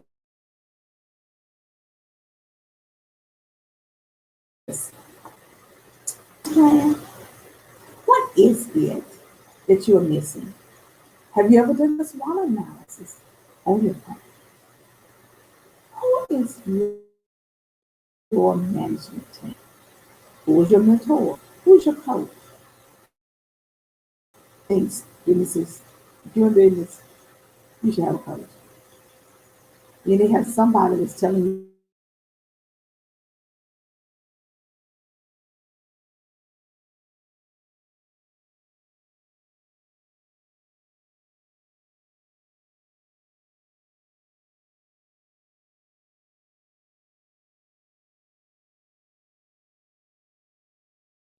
all the time. And you should check in with that person. And you should pay that person.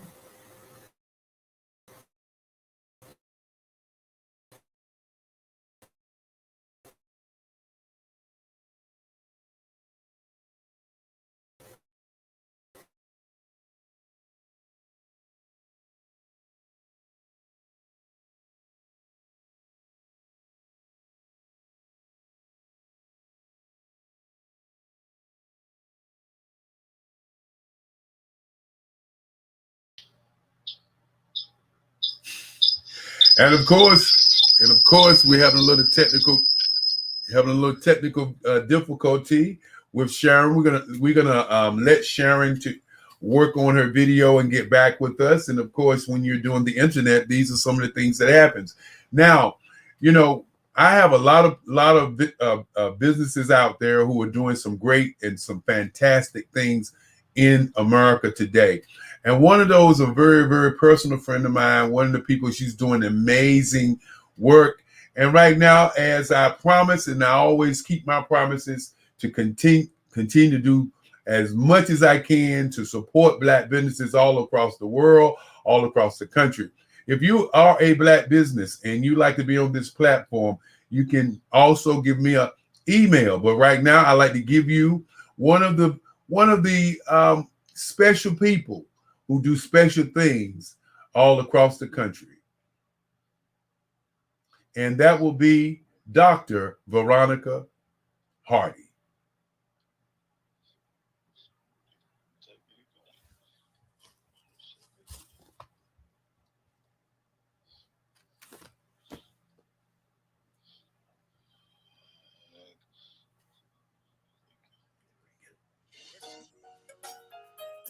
Bring it up, Mark. Hello, my name is Natural Breeden, and I'm introducing a new author and her publication. Dr. Veronica Hardy is an inspirational speaker, author, and educator.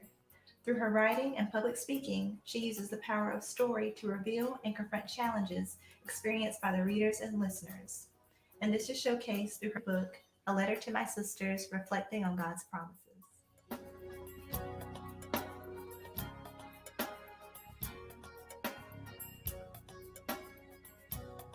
Dr. Hardy, what influenced the title of your book? I can say, now I did change the title a few times. It went from, I think I started with calling it Tamar's View to capture more from her perspective. Mm-hmm. Then I switched it to Everybody Has Their Stuff. You know, we all carry something. Yes. And then finally I decided to pray. You know, God, what do you really want people to receive or know from this book? Mm-hmm. And so that's when A Letter to My Sisters, Reflecting on God's Promises, really came to me, because I felt it was really fitting that I was writing something for other women to read from my heart to theirs. Well, thank you. Now, Dr. Hardy, why did you choose the story about Tamar as the basis of the book? I feel like oftentimes we don't talk much about the women in the Bible who have gone through difficulties, mm-hmm. such as her. She was raped or sexually assaulted by her half-brother. Okay. And I just thought that was an important story to be able to bring out. And I thought it was important to kind of bring out her story, how she responded to it, so we could also look at how we respond to it as well. Absolutely. Now, Dr. Hardy, how does the story of Tamar serve as an example for you? I would say strength, for one. It seems like she didn't hide it at all. And I think sometimes if someone were to ask us, we want to cover it. We don't want to share it. Why? Mm-hmm. Because we're carrying the shame, or we feel like we're guilty that we caused the situation to happen to us. Mm-hmm. So I was glad she was able to share it with her brother, acknowledge it. And then he said to her, don't take it to heart. Mm-hmm. And that message spoke to me that we don't have to carry what someone else did to us. We don't have to make that become part of our identity, but for us to remember who we are, because she was a princess. Okay? And that's not taken away because of what someone else did to her. And I just wanted us as women to remember who we are in God's eyes. Absolutely. Thank you for that.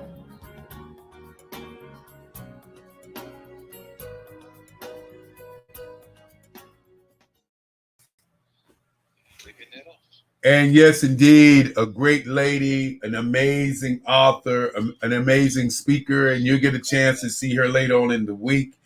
And I tell you, it's just a wonderful, wonderful person. We're having some welcome back, Sharon Calvin. See, that's what I'm talking about. That's what I'm talking about. That's what I'm talking about. You own a better computer. You're looking better. You're looking wonderful. And I'm loving it. That's what we need. I tell you, just a wonderful, wonderful person. We're having some tech. Welcome back, Sharon. I am back. I just said okay. Do you hear me? You're looking better. You're looking wonderful. And I'm loving it. I'm loving it. Eric, you almost so everyone can see it. Can you hear me now, Eric? We're having some tech. Welcome back. I'm here. Sharon, can you hear me? So what is going on? We're having some technical. Can you hear me, Sharon? Sharon, we're having some technical difficulties, but we're going to bring you right back. Hello, Sharon. Can you hear me now? Can you hear me now, Eric? Let's see what's going on. I have no idea. We're having some technical. Can you hear me, Sharon? Yes, I can hear you. Start your presentation, Sharon. Hello, Sharon. Can you hear me now? Yes, I can hear you. Can you hear me? It is an echo, Eric. Let's what's going on.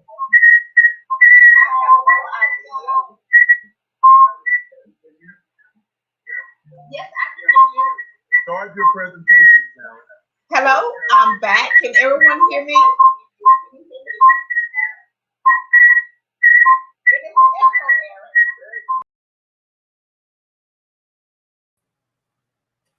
And of course, we were having a little technical difficulty there for a few minutes. We're going to bring Sharon back on, and we will start continuously. Sometimes these things happen, I just tell you, but I love it. I love it. It's what it is. It's the Black ecosystem. And this is our second time doing this. Last time we had 30,000 people to come, about 500 people a day. And this time we're going to work so very hard to bring more information. Hello, Eric. How are you Hello. doing? Hello, Sharon. How you doing? You're looking so wonderful. My tech person is here saying we're going to fix this between these two stations. That's right. That's right. And one thing, you started a little early the last time, so you still got enough time to do your presentation, because your presentation is very important. And all that echoing that we heard earlier, it happens from time to time, but we're going to move on. And we just had a presentation by Dr. Veronica Hardy, who was an excellent author, and she did an outstanding job in your space. And so, as I continue to say, you can pick up where you want to pick up, but I would kind of summarize some of the things that you've already talked about, because people did get a chance to hear it. And whoever your technical person is, you tell them I want to clap my hands, because this is what we expect each and every time. And of course, as I always say, I'll see you on the other side. And I will be there with you. Thank you again. Like I say, technology at its finest, but when you have a group of people working together as a team, it always works out. So let us summarize. Let's talk about what it is to plan and prosper, and just how you can do it in this world. There is over 8 billion plus people in the world. As entrepreneurs and business owners, nonprofits, 9-to-5s, hobbies, and hustlers, we can tap into that market. And when you tap into that market, you can only grow and thrive. It is about changing the mindset of prosperity. And it's about understanding how your financial portfolio can help you grow, develop, and thrive. And at Plan to Prosper, we teach you that. We help you get past stuff, because you do get stuck. You do get stuck about where to go next and how to do that.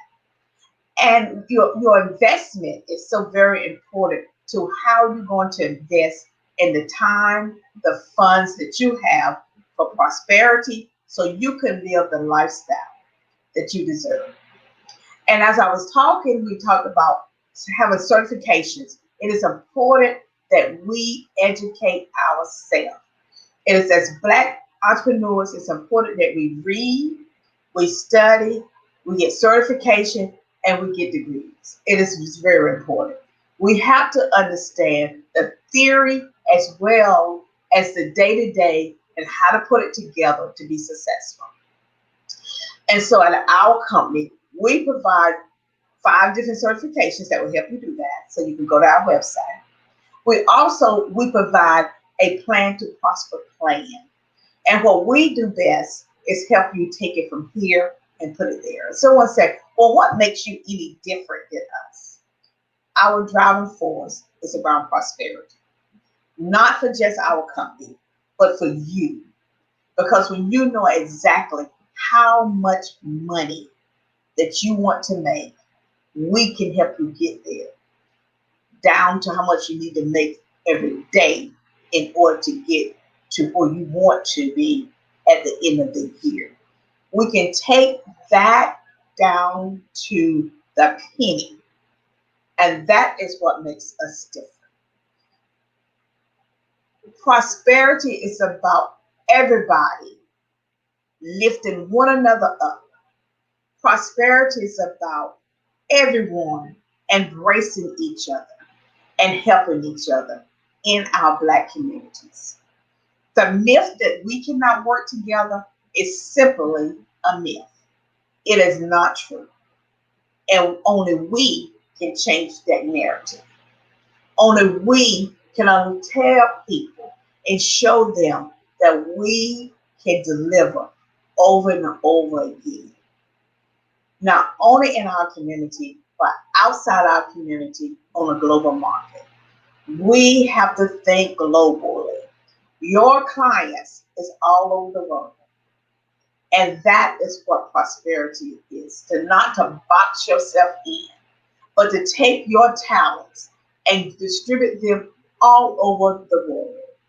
And we believe that once you do that and deliver the product and services over and over again to people, you will find the ideal client and they will help you develop and prosper. But you have to know who your clients are, and most important, all money is not good money. So often we find ourselves really truly taking on clients and projects that is not good for our brain. It's okay to walk away from money, because the bigger blessing is saying no to something that's not good for you and yes to something that's going to help you grow and prosper. So we want you to join us at the Plan to Prosper show on Mondays at 7 a.m. And you can just go to our website, or you can join us on our Facebook. And on Wednesday at 6 p.m. There you're going to learn how to eliminate procrastination and then how to prosper.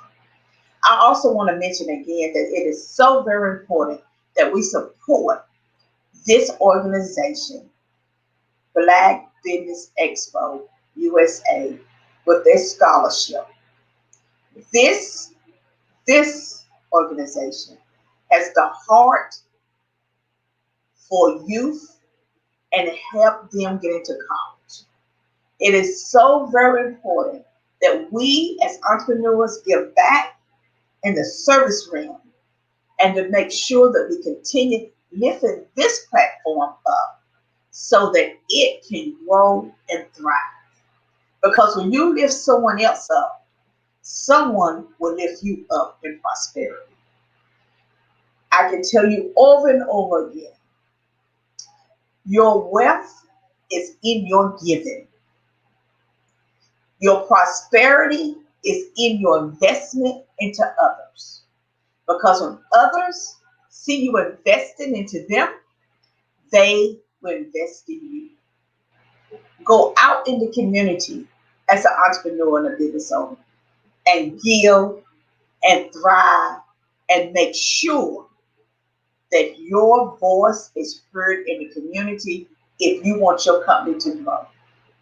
Be out there and be real, be authentic, and know this: you are your future. You determine how much income. And so if you're only making $40,000 a year, that's because you have decided that's what your income. Even in COVID-19, people are thriving. Businesses are moving. Get part of the policy making process or how money is distributed throughout not your local, not your national, but throughout the global market. Position yourself to be an expert in your field. And don't take everything personal what people say. No. Because you should know you. You cannot control no one but you. You control your prosperity. And so at our company, we have tools, we have strategies, we have assessments to help you close the gaps. Invest in you and close the gaps. Take this platform for the next 7 days. Be on as much as you can. Listen, connect to people, have a conversation with them, join some of their groups. Take the opportunity to invest because that's where your prosperity comes. That's how we are prosperous because we invest in other people. We believe in the investment. It's better to give than receive because I'm telling you this here. If you're a good giver, your higher power will make sure he has no other choice to make sure that you get your share. And this platform for 7 days is the investment to your prosperity. There's no little bit of money that you can give. There's no big money that you can give. That is not valued on this show today. So that is what Plan to Prosper is about. It's about helping people prosper, change their mindset, and give you the tools that you will make the income that you deserve. So whether it is 100,000, $500,000, or $1 million, you can do it. The age doesn't matter. Whether you started at 20 or at 60, you still can do that. Your clients are waiting on you. Your customers are dependent on you. And prosperity comes because you pick up the phone, you email someone that say, help me. Go to our website, send us an email. Go out there and take our business assessment. There's a free one out there. Take it. Find out what the gaps is in your company. And then when you find out what the gaps in your company is, then guess what? Then fix those gaps. Fix them. And if you don't know how to fix them, ask for help. Ask for help. People will help you. Have the best accountability partners. Join the best networking opportunity. Bring something to the table. Bring your knowledge, and be able to give it freely when you come into these groups. Don't feel that you cannot tell someone that they're going to steal your idea. There's over 8 billion people. No one can serve all the people, not one person. But there's a market for you. You think about how many different phone services out there. They're in competition for one another. They have their own market, and that's you. There's so many coaches out there. Now, I'm a strong believer if you're going to be a coach, you need to be certified now. You need to get some education to say that you can coach somebody. Now, that's just me. I know that you can do this. Invest in yourself. Invest in your community. Invest in your own prosperity. Get a well-written plan down.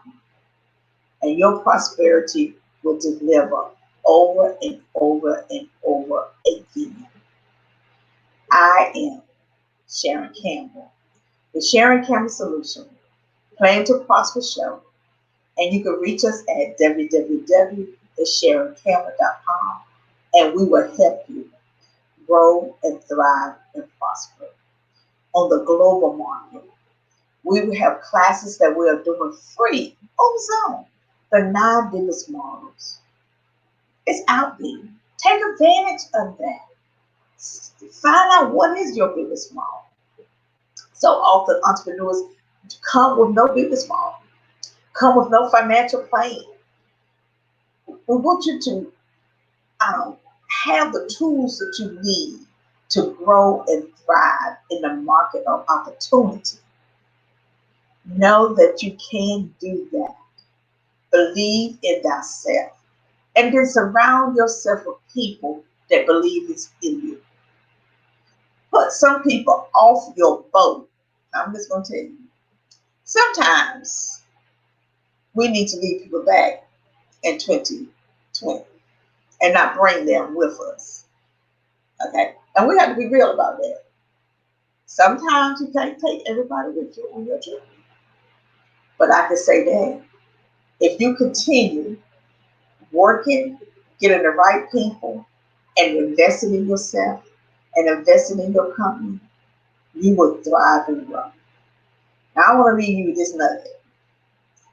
All the money that your company makes is not your money.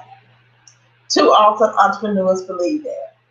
They would drain their business dry by paying their own expenses. You know, that's not how you grow a company. You know, you have to think about it. When you grow your company, are you trying to sell it? Are you trying to retire from it and hire people to run it so you get another check? Or you plan on just closing the door after you finish with it, but you have enough money to live the lifestyle you and your family desire? Too often, so too often, you have to make the decision to really, truly invest your own prosperity. And once you decide that you want to be prosperous, once you decide how much money you want to make, we can help you get there. And there's so many people that do these next 7 days that's going to be doing that. They are invested in your prosperity. This whole program, the Black Business Export USA, is invested in you. And we want to invest back in them. I cannot tell you enough about that scholarship investment. It is not a donation. It's an investment for them putting together all of these 7 days for you. Just for you. You have all of these opportunities, all of this access to resources, knowledge, wealth, and you want to know why you are not prospering? You haven't tapped in. But once you tap in, once you put your money in, all of that will come to you. So join these groups, invest in these groups. Join us for certifications. We would love to have you certified. Like I told you, you know, we have clients that have spent thousands of dollars in products that's still sitting on their shelf. But they come to us and say, you know what? You're the only one that have taken our hand and showed us how to do something. We help you from how to figure out what is a good name for your company. You know, sometimes we name something and it ain't the best name. It sounds good to you, you love it. But guess what? It's not a good name. And it is not making you the money that you need to make. So sometimes you may have to let that go to do what you need to do. Sometimes we are marketing something that there's not a big market for it. It's just a passion. And I like passions. I have some. You know, let me give you a good example. One of my mentors said to me, Sharon, that is the dumbest idea you ever came up with. I like the idea. I thought it was a great idea. I thought I could make some money with it. But you must know what she said that, and we fell out laughing about it. Then when I thought about it, hey, it was a good feel moment. I didn't really think it out. I just felt like, hey, I think this will work. It will not have worked. So you have to take that and laugh about it and say, you know what, this is not in my business plan. So why am I out there trying to do that? Because the 80-20 rule says on a 20% of what you're doing is going to make you your most money. That other 80% is going to kill up all your time. Okay, so let's reduce that 80 and stay focused on that 20. See, this is about how business owners think. I'm gonna give you another example. Let's just tell you.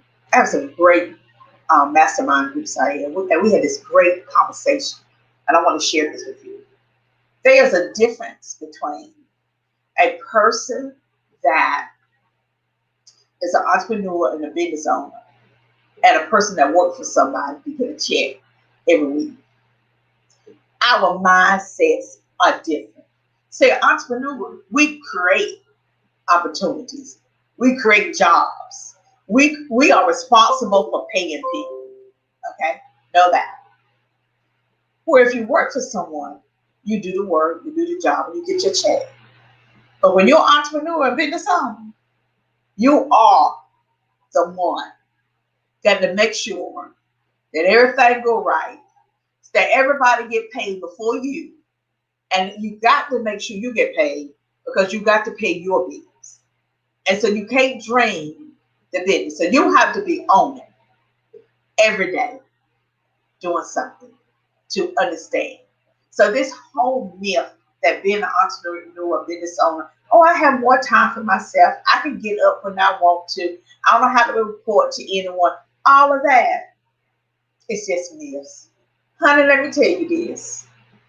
You got clients, and then more than one.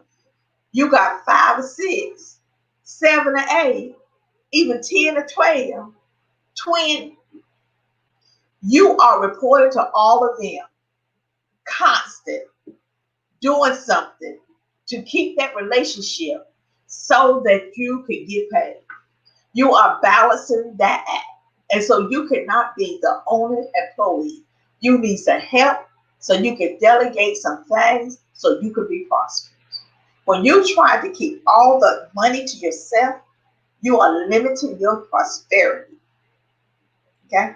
So think about prosperity as helping others and yourself grow and thrive. Think about prosperity as what you can do for yourself. Visit our website, and we would just like to talk to you. You may consider being part of one of our focus groups where we ask you questions and get input, because you know what? That makes us better. That makes us better. And that is so very important. We are in 174 countries, all 50 states, and we enjoy giving entrepreneurs and business owners, 9 to 5, the hobbyists, information. We're not charging people to be on these platforms. What we're doing is investing in the global market to say, when you do better, we do better. We are a subject matter expert in these fields only. We don't try to do everything. And that's what we are saying to you. Do not try to do everything. Do what you're good at, what you're great at, and you will make the money that you deserve. And if you decide today that you want to make $100,000 this year, 200, you can do it. You need to get $1 million plan. Invest some time and some money in this work plan. Work it over and over again. And there's no failure, but things don't come up. And a no means no, not right now, but not tomorrow. We get so caught up in people telling us no. I get caught up with, okay, you said no to me, I need you to get out that seat and somebody else sit down, because I know there's a yes. So you got to have faith. That whole thing, the greatest entrepreneur book is the Bible. It is the greatest resource that you can ever invest in if you want to prosper. Think about King Solomon. People will come to listen to his wisdom and knowledge. The best negotiator. People will come to say to him, to listen, to bring him not just what they thought he needed, but extra. He was prosperous. You could do that. Why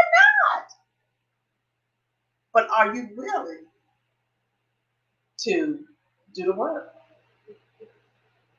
We're willing to help you. This whole 7 days is willing to invest in you, and they're doing a great job. You do a great job and invest back into them. Listen to the different speakers. Prosper and plan to prosper with you. Reach out to as many as you can. My understanding is this is going to be aired 3 months, over 200 countries. Wow! On different networks. I'm just like, oh my goodness. I know I am getting ready every day, tuning in, listening, re-listening. When the show go off, they still recording. They're still putting it back up. It may be 2 o'clock in the morning, but my ears gonna be like, oh yes, yes, yes, yes, yes. Give me some information, because it is time for you to prosper. And when someone give you a platform to prosper, take advantage. Soak it in, digest it, enjoy it, and then go out there and make a difference. My company is going to invest in some of these companies. I'm going to team up with them. I'm going to be part of them. I'm going to add my value to theirs and help them grow. They're going to help my company grow. We're going to grow together, local, state, national, and globally. Be part of the table growing. Come to the table when you invest in yourself. Now tonight I'll be with Maxine Phillips at 7 o'clock with Leveless. Oh yes, she's a fantastic. She's a scholarship chairperson. So I'm honored to talk to her about how you can use her Highland techniques and assessments to grow your company. Yes, that's Plan to Prosper. I am teaming up with someone that's going to be prospering, that's going to take that, and I'm going to sit there and I'm going to tell you about how that model has helped my company grow, develop. I'm going to elevate and level this, because whenever you do that, you will prosper. See, when you invest in someone else, God has no other choice but to bless you back. He himself will come off of the throne to a little black girl like myself and you and bless you, because we chose not to keep it to ourselves. We have said, when I help my brother, or am I my brother's keeper, and I can say, yes, I am, then I can grow, I can thrive. So you don't always want to be running out of contracts, do you? Let me tell you, people that run off the contracts, they have not invested in other people. They're one person show, and they want to keep everything for themselves. They don't show up on time, and they'll work one contract at a time.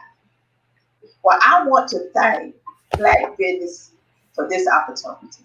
And Eric, it has been a joy to be part of this. You have done a fantastic, and I've been with you for 7 days with my IT person, because I don't miss that bit. I do not want to miss not one bit, because our company going to prosper, and we're going to turn it back and prosper your company and the rest of the people that's out there. We're going to do it together. Well, we want to thank you for what you've done today and your presentation. Get your IT people together and see if you can put it in your schedule, because we're going to reschedule you to come back and do your speech again, because we've gotten so many people online on our Facebook and on our LinkedIn who's asked to hear you again. So we have another time slot for you, and it's going to look at your schedule, 5 o'clock on Wednesday, the 24th. Hopefully you can make it. If you can't make it, somebody else will definitely be in there, but we want to extend that to you. And Look forward to seeing you later. And of course, I'll see you on the other side. Oh. And of course, as we get ready to go to the next one, I had to kind of cut her off just a little bit because our time is running kind of rapidly. And we're going to bring up Richard Moore. Hello, Richard. How's it going? Hey, it's going fine, Eric. Glad to be here. Yes, and I do want to say to you, as I say to all of my guests, I do appreciate you. Thank you so very much for being on the show. And more importantly, thank you for calling me on making sure that your name was correct on your flyer. Rich, me and you go way back, brother. So, sometimes when you got a team of people working with you, you're not looking at what the team is doing and they do something, then I have to come in and make it happen. And I was glad to do that. And I think it's so very important for people to understand that when you're in business, you represent your brand. And thank you for that. And as I say to everybody, this is Richard Moore, and he's going to talk to you about pivoting to be an entrepreneur in the 21st century during COVID-19. And Richard, I'll see you on the other side. Hey, thanks a lot. Thanks a lot. First, I want to give big thanks to Dr. Eric Kelly and for this Black Business Expo USA and all that you're doing. And also to Maxine Phillips McCoy for hanging in there and for the scholarship drive and everything that you're heading up and so forth. And we just speak positivity over that. That is something that is very needed. And so just kudos. And then all the folks that are working in the background. My name is Richard Moore. I'm with RB Moore Solutions and LLC, and I have a small consulting firm where we do business primarily with small businesses, startups, existing, and also nonprofits. But our main focus is helping the businesses grow, helping them grow in profitability, helping them grow in whatever the objectives are that business wants to accomplish. And sometimes we collaborate with different people. And Ms. Campbell, she spoke about collaboration and not doing it all on your own before, and that's so valuable. I'm going to go into some more detail. We'll dive into some more detail and some more real things about this entrepreneurship piece. And I have to admit to Dr. Kelly, this wasn't the original title that I gave, but I liked it. And I said, hey, we got to go with this one. So I didn't say anything about the title and so forth and the subject matter, because this is very great and very on time. I'm going to share some charts with you. It's just kind of my way of making sure that I stay on time and keep to cadence and so forth. Hopefully that will come up. And I see it kind of blinking there. So hopefully everybody can see that. And basically, we're talking about pivoting. I know it's strobing there a little bit. Hopefully, yep, it's going to come in. Pivoting to entrepreneurship. Are you fit for entrepreneurship and small business ownership? We're going to talk about this, and we're going to dive into this because there are a lot of conceptions that people have, thoughts that people have about this, and so forth. Here's my contact information again, but you can get that a little later, and it's scrolling on the screen. Basically, when I look back and I reflect on this is the first time I've talked about this, but it's basically taking some knowledge I've gathered from many businesses that I've talked to over the past 4 to 5 years, and some who were aspiring, some who were existing, and then some who found themselves thrust into entrepreneurship. And especially during this past year with the pandemic, we found that many folks lost their jobs. Many turned to entrepreneurship and small business ownership, even during the pandemic. Even with all the challenges that the pandemic brought about, there were people turning to entrepreneurship. There are persons who were downsized from corporate America. They said, hey, well, let me go do it on my own and so forth. So I can do this. So there's some things that conceptions that people have, and then there's some motivations that people have. When you look at this call to entrepreneurship, you need to first know why. Why is it that you want to be an entrepreneur? Why is it that you want to own your own business and so forth? Some people say it's because I want to be my own boss. Well, if you're your own boss, you're the one that makes it happen. And if you become that person that has to make sure everything is taken care of. Some people say, well, I love working with people and they love me. Some people say, hey, I know this business, I got this skill, I got this craft. Some people say, I want to make a lot of money. Most of the successful folks that I've talked to, money was probably I'm not saying that was not a reason, but it was not near the top. I'm not even sure if it was in the top 5, just based on what I can remember and so forth. Typically, there was a need, though, that the person may have, or there was a passion that the person has before they went into business, or there was something that they thought they could do good or do better than anyone else. So these are some of the motivations and so forth as to why people do go into business. And then part of that money piece, though, does come back to survivorship, when you've been downsized, when you've lost your job, or if you were someone who was previously incarcerated, and because you had to check that you were previously convicted and so forth, you were not able to, they gave you an automatic no. So you had no choice but to form your own business or own enterprise and so forth. Then we got to look at when we make up that mind to want to do this, we got to look at some areas to assess. Ms. Campbell spoke of some strengths and so forth, and weaknesses and so forth. And we all have strengths that help us succeed, but we have skills that also need to be developed. And when we need to recognize those skills and then put an action plan in place to take care of where our shortcomings are. And that's what tends to separate the folks that are successful, or the folks that have some sustainability, versus the folks that have a good idea, but it didn't go anywhere. Now, there's some other reasons why businesses fail and so forth. And this is very key why I'm going into this, because banks, they have it. Some banks won't even deal with you if you're a startup and you've been in business for less than 2 years. That's because they have the failure rate on mind. Some 5 years, some 10 years. The longer you've been in business, the more apt a bank is to want to talk to you. Now, there's some other factors they're going to look at, but to get to the table, then those who are less than 2 years, there are some folks out there that are able to help in the ecosystem, and we'll talk a little bit about those. But when we look through these areas to assess ourselves, the one key thing is to be true to thyself. Be true. Don't think that you're someone that you are not, because it will show up and will tell in the end. So 4 areas that I kind of look at, and this is not an exhaustive list and it's not as detailed, but I wanted to kind of sum them up into these areas. Looking at your ability to deal with people, looking at the sales ability. Now, this is not marketing. This is just the sales ability.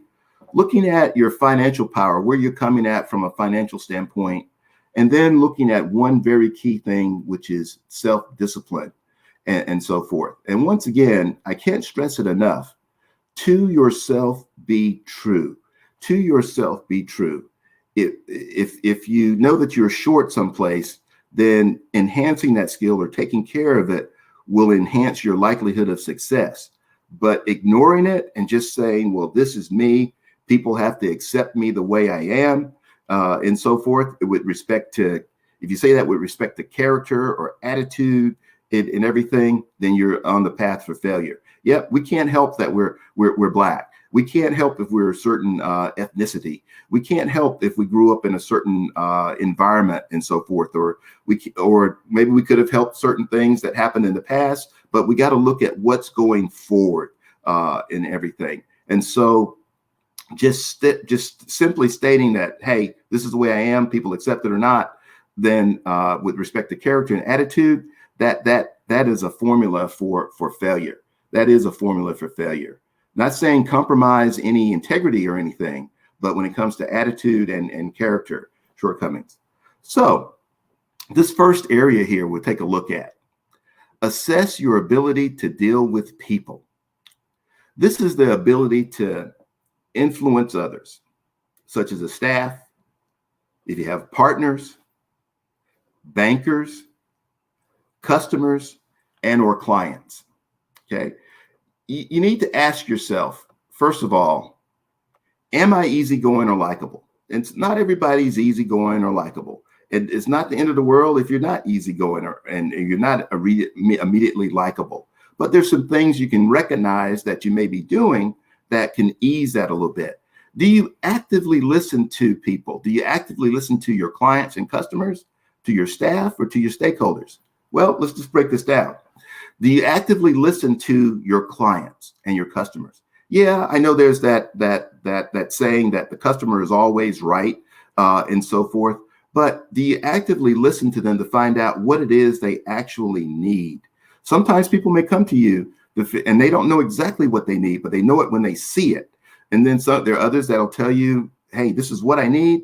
And then it turns out not to be what they need. So you really gotta actively listen to get between the lines. And there's one thing that's very key here on the actively listening part is, are you coachable? I've run into many and dealt with many folks that once they got the financing, and we'll talk about the financing in just a moment, once they got the financing that they needed, all of a sudden the old demons popped up and I got what I got, accept me as I am and everything. And I'm going back to my old habits, old ways, and it leads to failure, or they come back asking for more. And I will tell you, if you give somebody some money, ask each person, ask yourself, if you give somebody some money and they don't do what they say they're going to do with it, or they just kind of throw it away through their actions, are you going to be apt to give them more money when they said they were going to do A and they didn't even come close to doing A? You're not. So listening, and the reason I'm dwelling on that is because that does seem to be a shortcoming that I've observed experientially amongst people, and it tends to prevent them from getting to the next level. And then in any case, actively listening to clients, actively listening to the partners, actively listening to staff. Yes, staff. What are the things that has occurred? And when I help businesses get started and then they grow, initially they're concerned about how to get more business. And then after they get more business, the next concern is how to get help. So, and then after you get help, how do you treat that help and so forth? So it's very, very important. And looking at your ability to deal with people. Do you show respect for others that have differing opinions? Or are you someone that you take things personally? When you are the boss, when you are the leader, when you are the manager and the supervisor, you cannot take things personally if you want to be a good leader, a good person that is over everything. You can't take things personally. Somebody may tell you some off the wall things or some off the ideas that sound outlandish 4 days of the week. And then that 5th day of the week, they come with another idea and it's the one that is a home run. So you got to be always willing, and it goes back to listening again, but always willing to show respect for others. Think about the respect that you want shown to you. And oftentimes people list a bunch of things that they want in their leader, that they want in their supervisor or manager or boss. Think about the worst person you've ever worked for or reported to.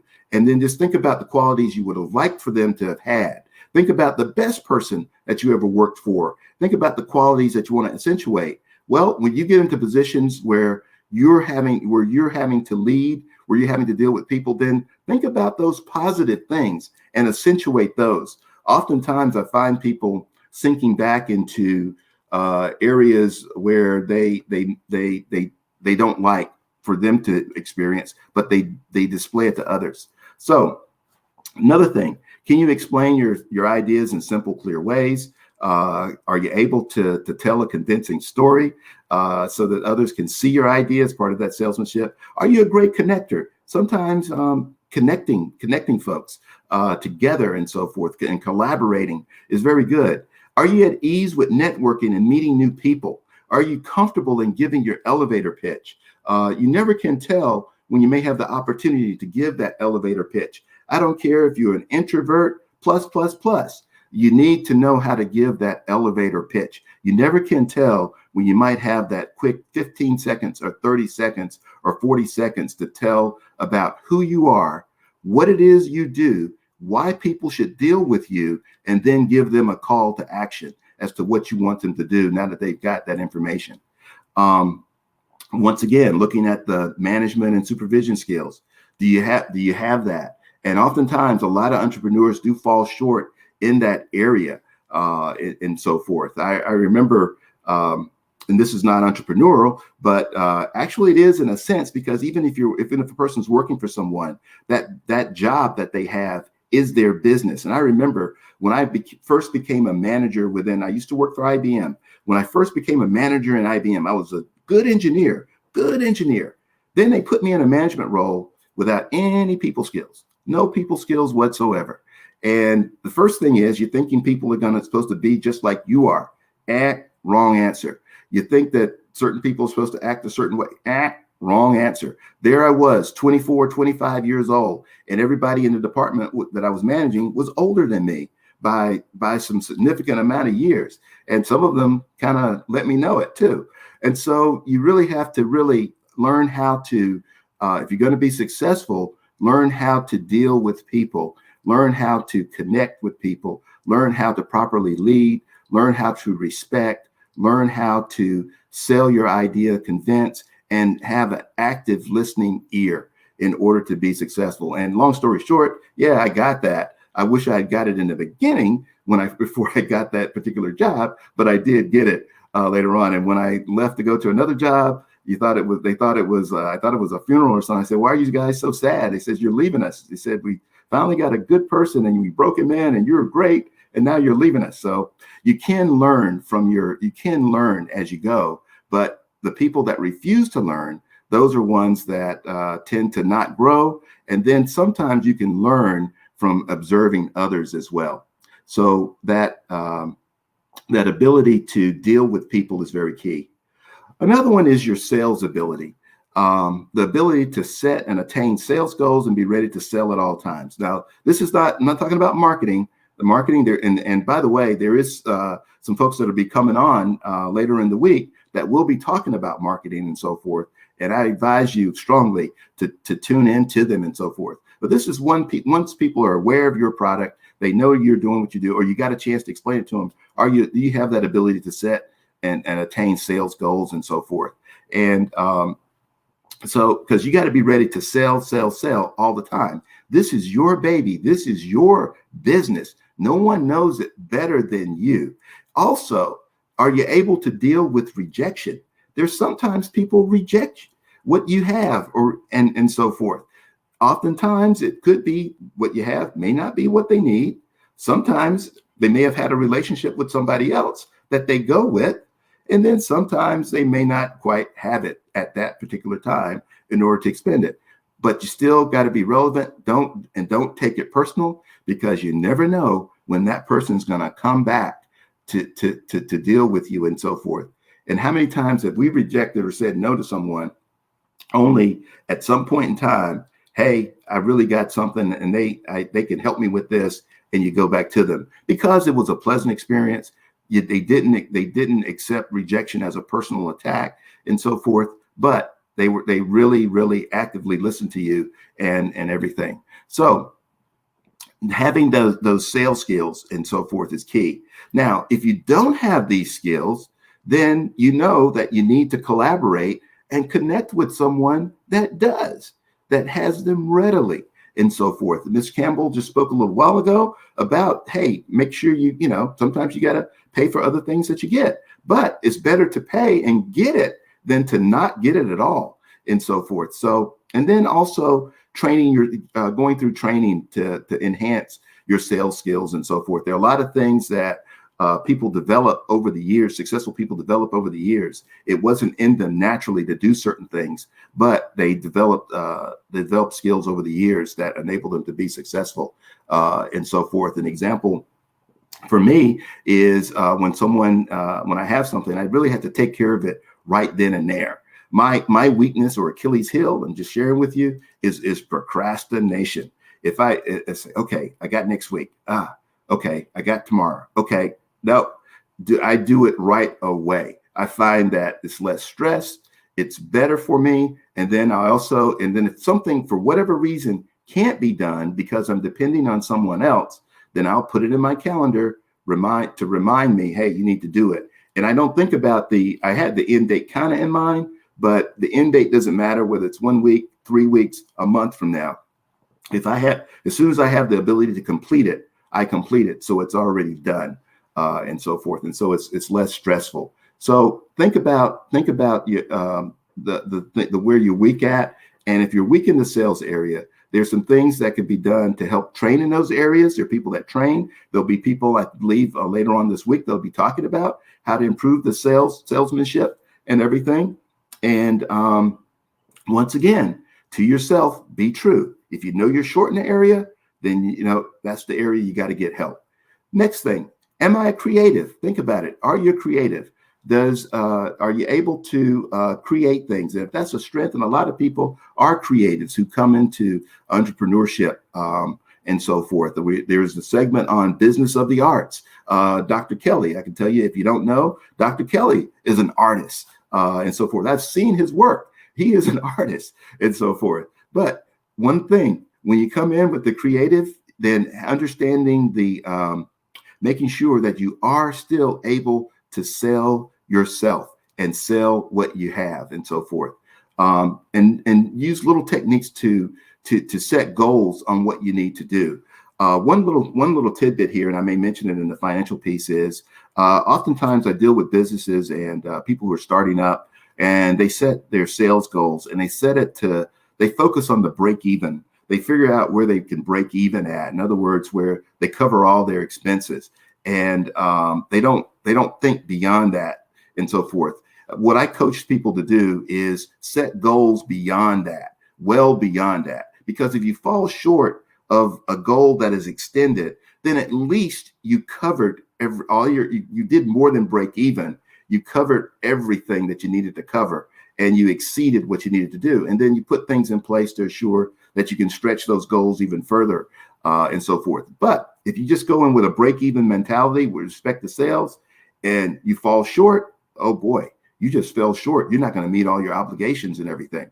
So just a little tidbit there. And there's some experts that'll be on that'll probably tell you a whole lot better than I can, but just a little tidbit there on the sales piece. But assess your ability to sell. And if you're short there, then you really need to make sure you get help, because selling is part of bringing in the income and the revenue that you need to sustain your business, also to grow your business. And it also determines how much financing you're going to need for your business and so forth, and whether or not you'll be profitable. So this is very, very key. Do not fool yourself when it comes to the sales ability. If you're coming up short in this area, get help. Okay, financial power. The ability to secure and manage money and one's credit. The ability to secure and manage money and one's credit. This is the ability to secure money, to manage one's credit. Ask yourself the following question, okay? And some of these are going to be scary, okay? And some of them you may think are inhibitors, but there are some ways to get around them. But I'm going to ask them, and these are, to be comfortable. Do I have at least 6 months of savings to support myself before I go into business? Just ask yourself that. I'm not saying if the answer is no, that you can't, because there are a lot of people that did and so forth.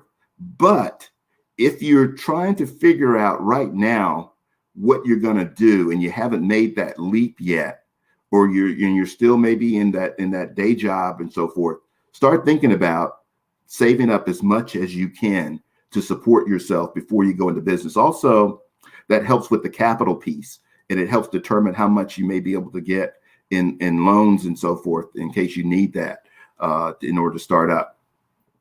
Can you do the math? Can you estimate your startup costs? You're going to have to estimate your startup costs. You have to estimate your ongoing operating costs and calculate, I just mentioned the break even. You want to calculate what it takes to break even. You got to create a budget and so forth. But as I said before, when it comes to going back to the sales, you want your sales to exceed that break even point and so forth.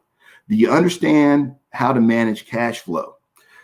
Very, very key. cash flow determines that you'll have enough cash to keep going. There are three basic, matter of fact, there are three basic documents that everybody needs to be familiar with. And if I had $1 for everyone I talked to that said, oh, I don't keep up with this, my accountant does, or I don't keep up with this, my tax person does, I can tell you about a person that was kind of struggling or just ebbing just above sometimes to breathe, and then going back below the water, and then coming up enough to breathe and so forth, and going back below. And it was a tell thing when we were when working with people to help them get assistance during the pandemic last year and so forth. It was very, very telling. And we already had a lot of African American businesses that were just barely treading, and then pandemic really put a knockout punch to some and so forth. But do you understand how to manage cash flow? One, do you understand a balance sheet, which talks about your assets and your versus your liabilities, and then what your equity is in your business or net worth? It's just like your personal financial statement.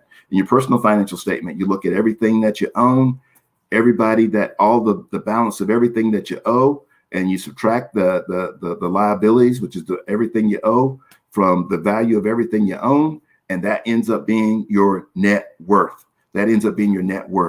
And for African Americans, for Black people, we are woefully behind. Now, there's some reasons for that. There's some reasons of bias and some other things we can point out through history, but at least let it not be for our own actions, or let us not shoot our own selves in the foot. It also points to the fact that we don't have that much room for error and so forth. So we really got to hone in and do what we need to do to try to get it right and everything. So start, as I mentioned, as far as building up cash, start developing a relationship with bankers or loan officers before you ask for the loan. Start building up a relationship with them, because they'll start telling you stuff that you didn't know. And oftentimes bankers and loan officers tell you stuff about the business that you're in. They tell you what you need to look out for, because they've dealt with these types of businesses before. And whether it's a big bank or whether it's a community development financial institution or local credit union or so forth, they know what you need and so forth. The next thing is, do you have good credit? Do you have a good credit score? Are you bankable? That credit score is kind of an indication of character and everything. And if there's some trouble in that area, there's some resources you can go to. Not talking about debt consolidators that charge you a mint and stuff like that. I'm talking about folks free counselors who work for nonprofits that can help you alleviate the credit piece, or or improve your credit and so forth. And that's a big detractor for some, because credit can determine how much your interest rate is going to be. Because if the lower the credit, the higher the interest rate is going to be if you're able to get the loan. And then that means more cash you got to pay back when you're paying back a loan. Once again, do you know how to write business plan with financial projections? Are you familiar with certain software? Do you have an accountant that you use? Are you comfortable with knowing how to help others who know more about finance than you do? Others that you can trust. And then do you know how to secure funding for your startup? So in this, to boil it up, a lot of people fall short here. But it's not the end of the world if you do, but it's knowing who to go to for help. And there are a lot of people that you can go to for help. There are people that you will hear later on this week that will share with you techniques and so forth that help.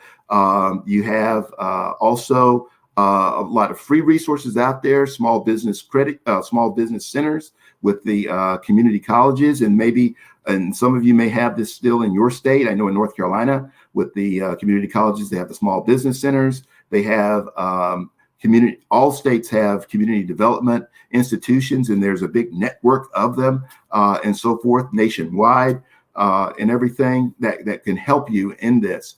But at least knowing what you need to take care of and doing that assessment and knowing what you need to take care of, go ahead and start taking care of it now as opposed to waiting.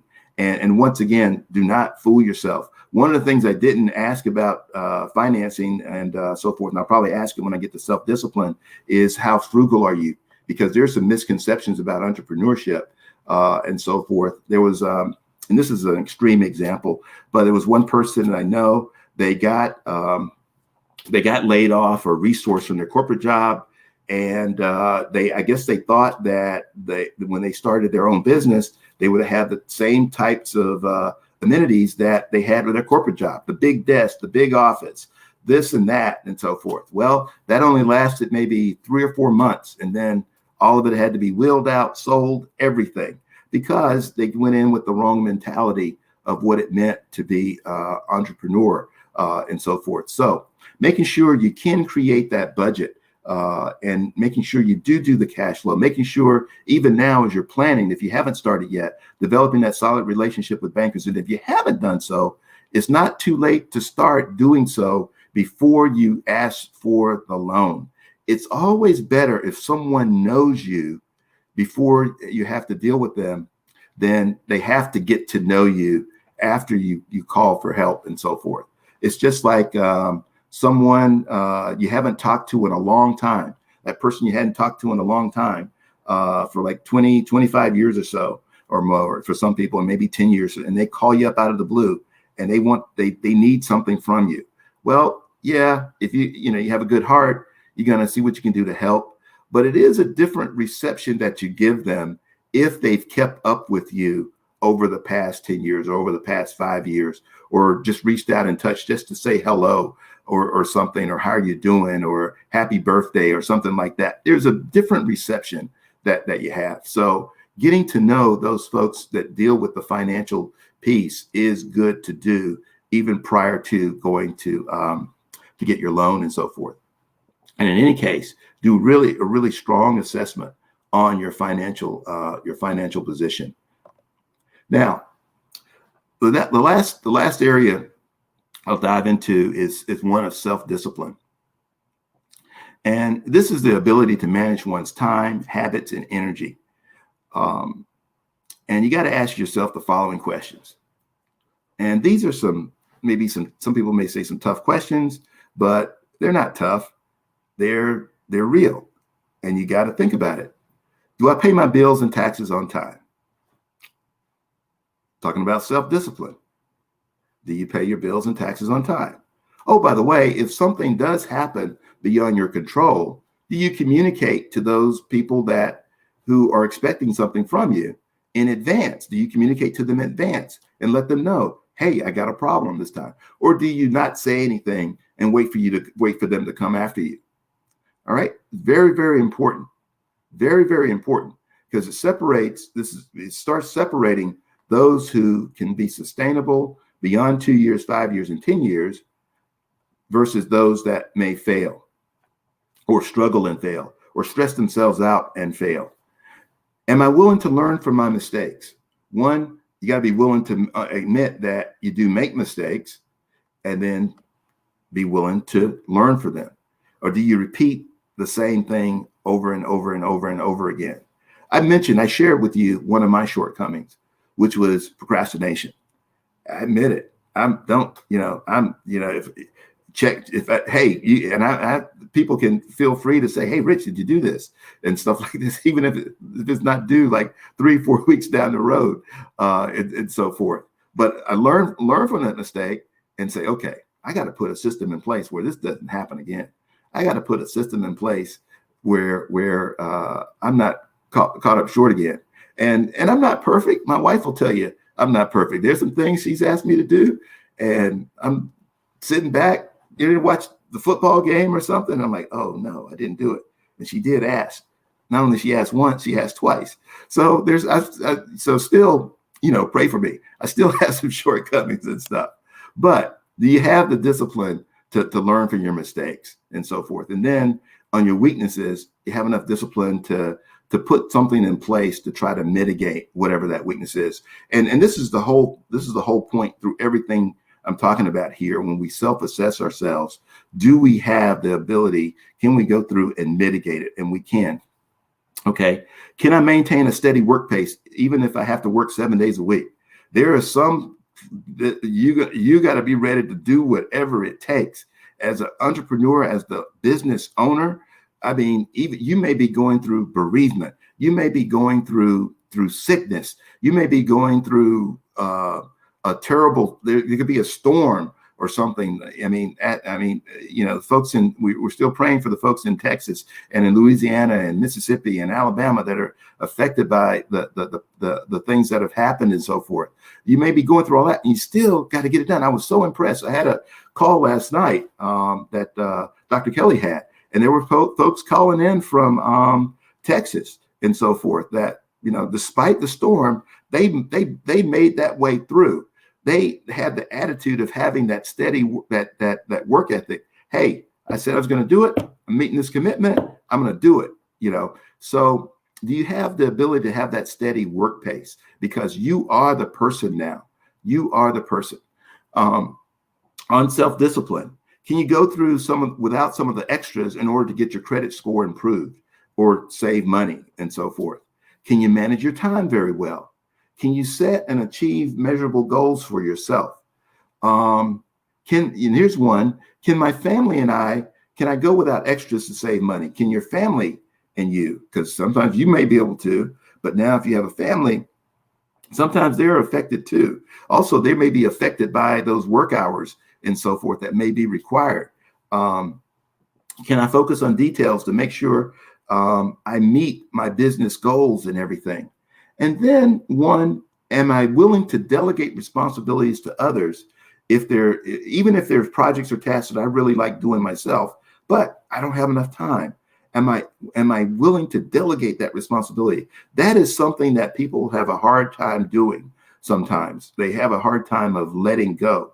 And sometimes you have to have that person that you trust. You may like the color green. They may like the color blue, but you have to trust them enough to know, okay, they may not have the same like and style that I have, but I have the confidence to know that whatever they come up with, it will get the results that I need in a way that I need them at the end of the day. So let me let them do what they do. Also, do you have the ability, if your first plan doesn't work, are you able to pivot and come up with plans B and C? It's very key, because sometimes what our initial plan may not come up plans B and C, and then also be open to receive plans B and C. Sometimes there are answers that are given to us. I don't like that, but it's the answer that we need. Be able to figure out what decisions must be made, and then can you make those decisions? Because oftentimes with entrepreneurship and small business ownership, you do have to come down to making decisions without all complete information. This is one that I really had to get used to because I like to analyze stuff and I like to see everything before I make a decision. And one other weakness that I have, which is I have several of them. Another one though was they call it paralysis by too much analysis and so forth. And I've come to deal with that a whole lot better now. But 7-8 years ago, I'd figure out like every which way something was going to happen because I want to know. I'm that chess player that looks at every move, every possible move. Not a master or anything, but at least for my level, I look at every move and I want to see. But sometimes you got to make decisions without complete information. And so are you able to make those prudent decisions? Are you able to figure out what must be made and then make them and everything? And so that's kind of a thing, just kind of going through and assessing yourself. And then with those areas that you come up short, that you have shortcomings in, come up with a plan of action to address them. Oh, by the way, there may be I don't know if there's someone talking particularly about human resource, but a good primer to get if you don't have much time. There's several things out there. You can Google these things too, 1 Minute Manager, but you could probably get a lot of things you can Google with respect to dealing with people that will really help you out a lot and so forth. And then, of course, assessing that sales ability. If you know you're short there, collaborating with someone who does have that ability, the financial power, start getting yourself in a position to where you come to the table with as much power, as much advantage point as you can. And part of that too, not to get into too much detail, but building up assets. Assets give you that financial power. Cash is an asset. things that you own, such as building, equipment, and banks have different formulas and stuff, and they're not going to assess it at the value that you put it on it. For buildings, it's like 70% or something for most banks and so forth. For equipment, it may be as low as 50%. Just keep in mind, if they're looking at what happens if you don't pay, if you don't satisfy that loan and everything, what action has to take place. If they have to sell stuff, they sell it at distress levels and all that. Sorry, I didn't want to go all the way there. But when you come with financial power, try to come with as much assets as you possibly can.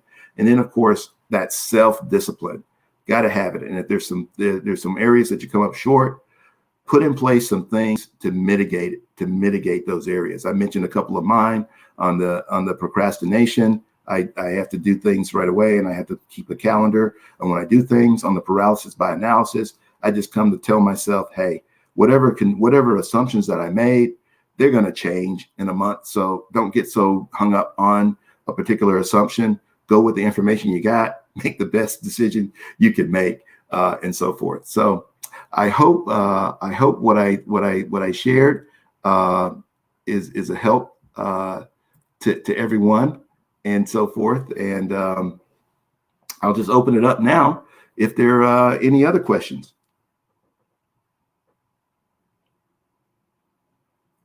And of course, as we get prepared for the Richard Moore, great job, Richard. How you doing today? I'm doing fine. Well, I had a sinus headache before. It's gone now for whatever reason. Well, you know, when you're giving great information, things move. You know, things move very rapidly when you're giving great information. So I understand it. You know, it seems like a few minutes ago it was 8 o'clock, and now it's 11, and we're getting ready to go to 12. And, you know, everything is going, you know, and I got phone calls going on in the background, everything. And so, you know, it's always great when we get people like yourself to come on. I know you open it up for questions. And of course, you know, I got a couple of questions. Okay, sir. And my first question is, Richard, why do you do it? What inspires you every day? Okay. I got started. I retired from Lenovo, and before that IBM. I was with them for 32 years. And one of the things I noticed at my church was there were people who were entrepreneurs, small business owners that needed help. And also I noticed that when I volunteered for things, I volunteered in the school system, mentor some kids and so forth. Whenever there was a volunteer appreciation, the volunteers that showed up for that didn't look like me. Okay.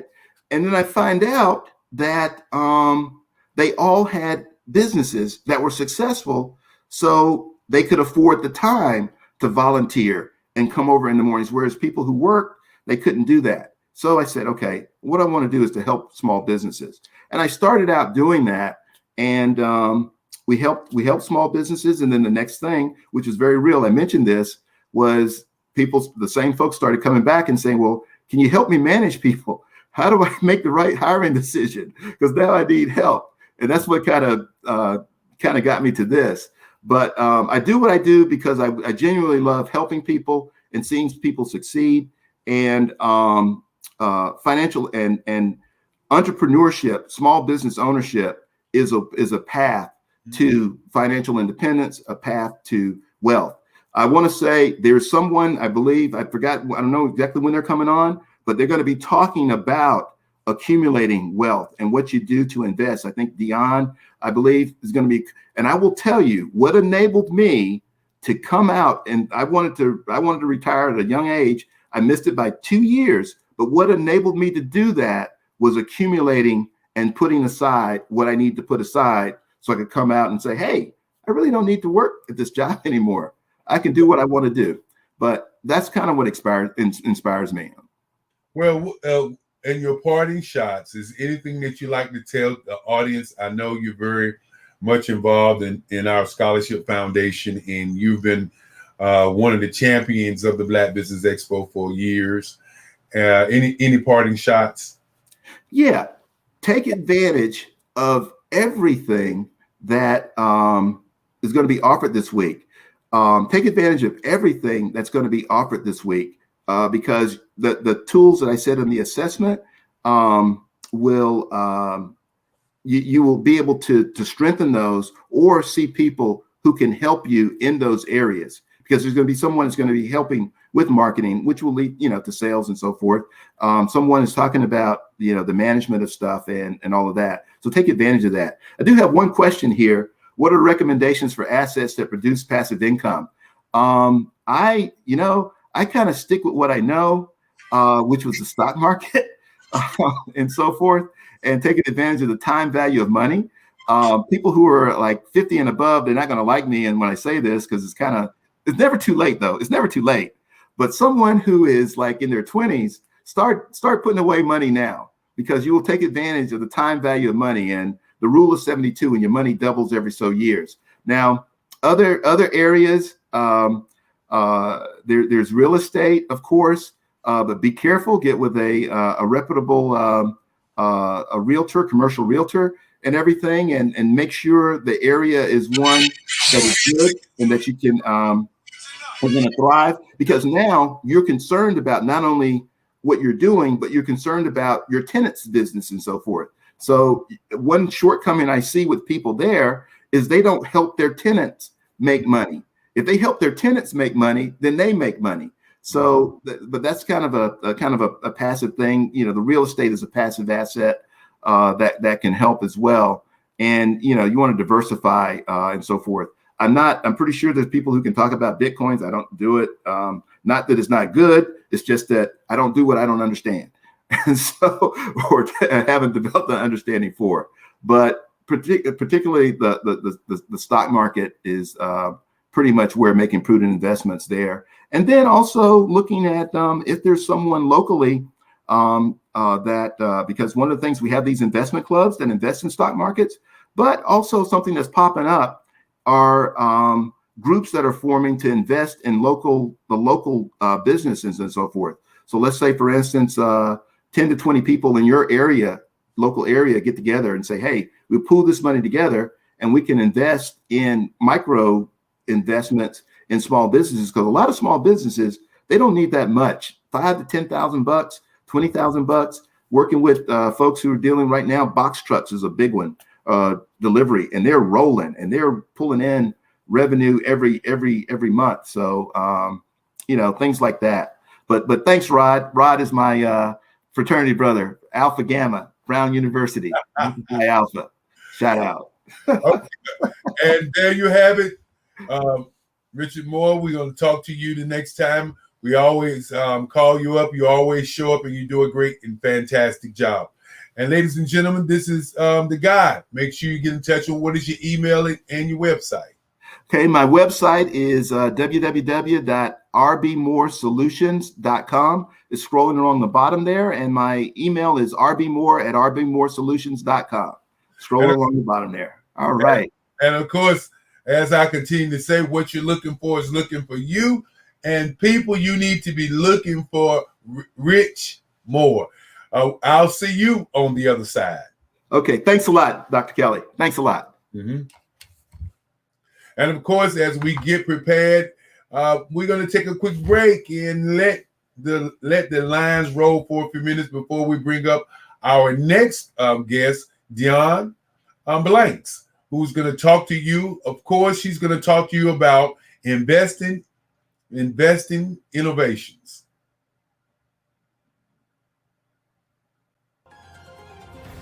I am Black business. From the moment I wake until the time I sleep, I am Black business. I am Black business. Are you Black business? I am Black business. Do you support Black businesses? I support Black business because I am Black business. Black Business Expo, one of the largest business showcases in the history of Black America in North Carolina. Sign up today at www.blackbusinessexpousa.com or call 919 380-9090. I am Black business. I am Black business. From the moment I wake until the time I sleep, I am Black business. I am Black business. Are you Black business? I am Black business. Do you support Black businesses? I support Black business because I am Black business. Black Business Expo, one of the largest business showcases in the history of Black America in North Carolina. Sign up today at www.blackbusinessexpousa.com or call 919-380-9090. I am Black business. I am Black business. From the moment I wake until the time I sleep, I am Black business. I am Black business. Are you Black business? I am Black business. Do you support Black businesses? I support Black business because I am Black business. Black Business Expo, one of the largest business showcases in the history of Black America in North Carolina. Sign up today at www.blackbusinessexpousa.com or call 919-380-9090. I am Black business. I am Black business. From the moment I wake until the time I sleep, I am Black business. I am Black business. Are you Black business? I am Black business. Do you support Black businesses? I support Black business because I am Black business.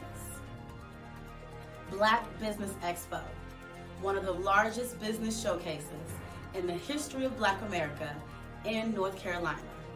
Sign up today at www.blackbusinessexpousa.com or call 919-380-9090.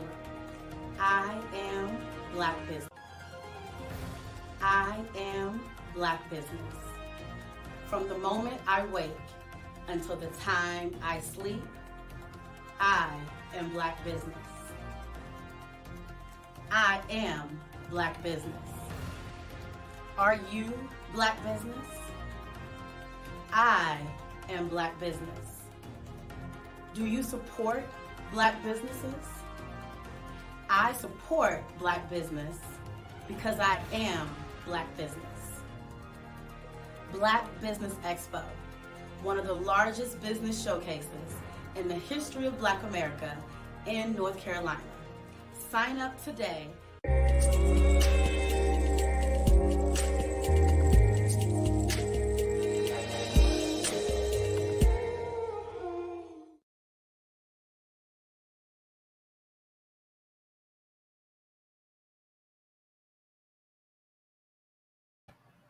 And of course, great job, Richard Moore. And now I'm going to bring up our next guest, and it's none other than the beautiful, the lovely, the lady who really gives it to you.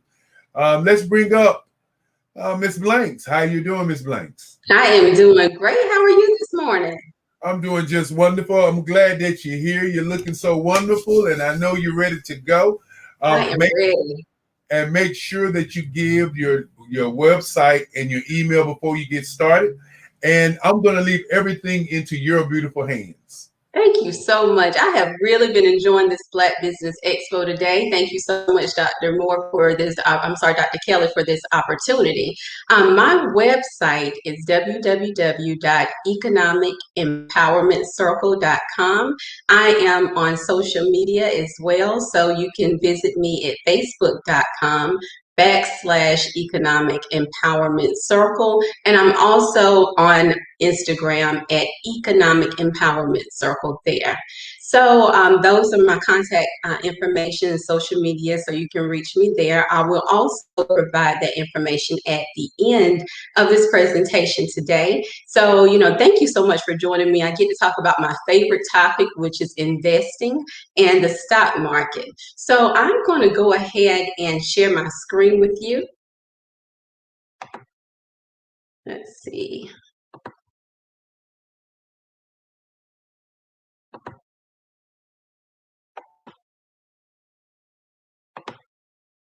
Okay, so I'm going to leave that up there for just a moment. I want to make sure that everyone is able to see my screen.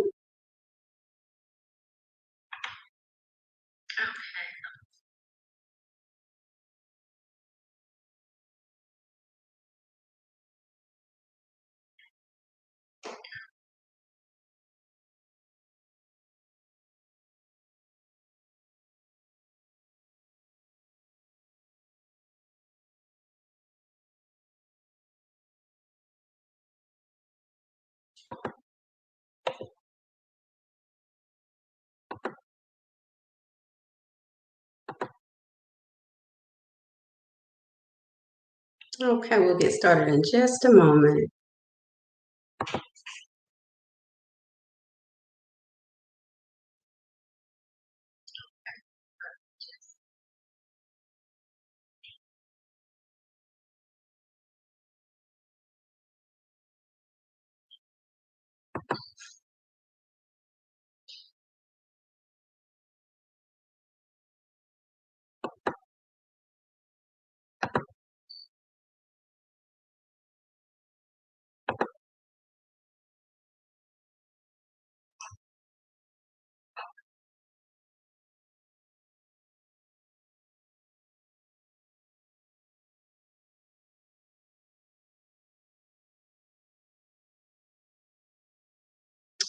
Okay, I'm pretty sure I'm sharing the screen now. If you can just type in the chat if you can see my screen.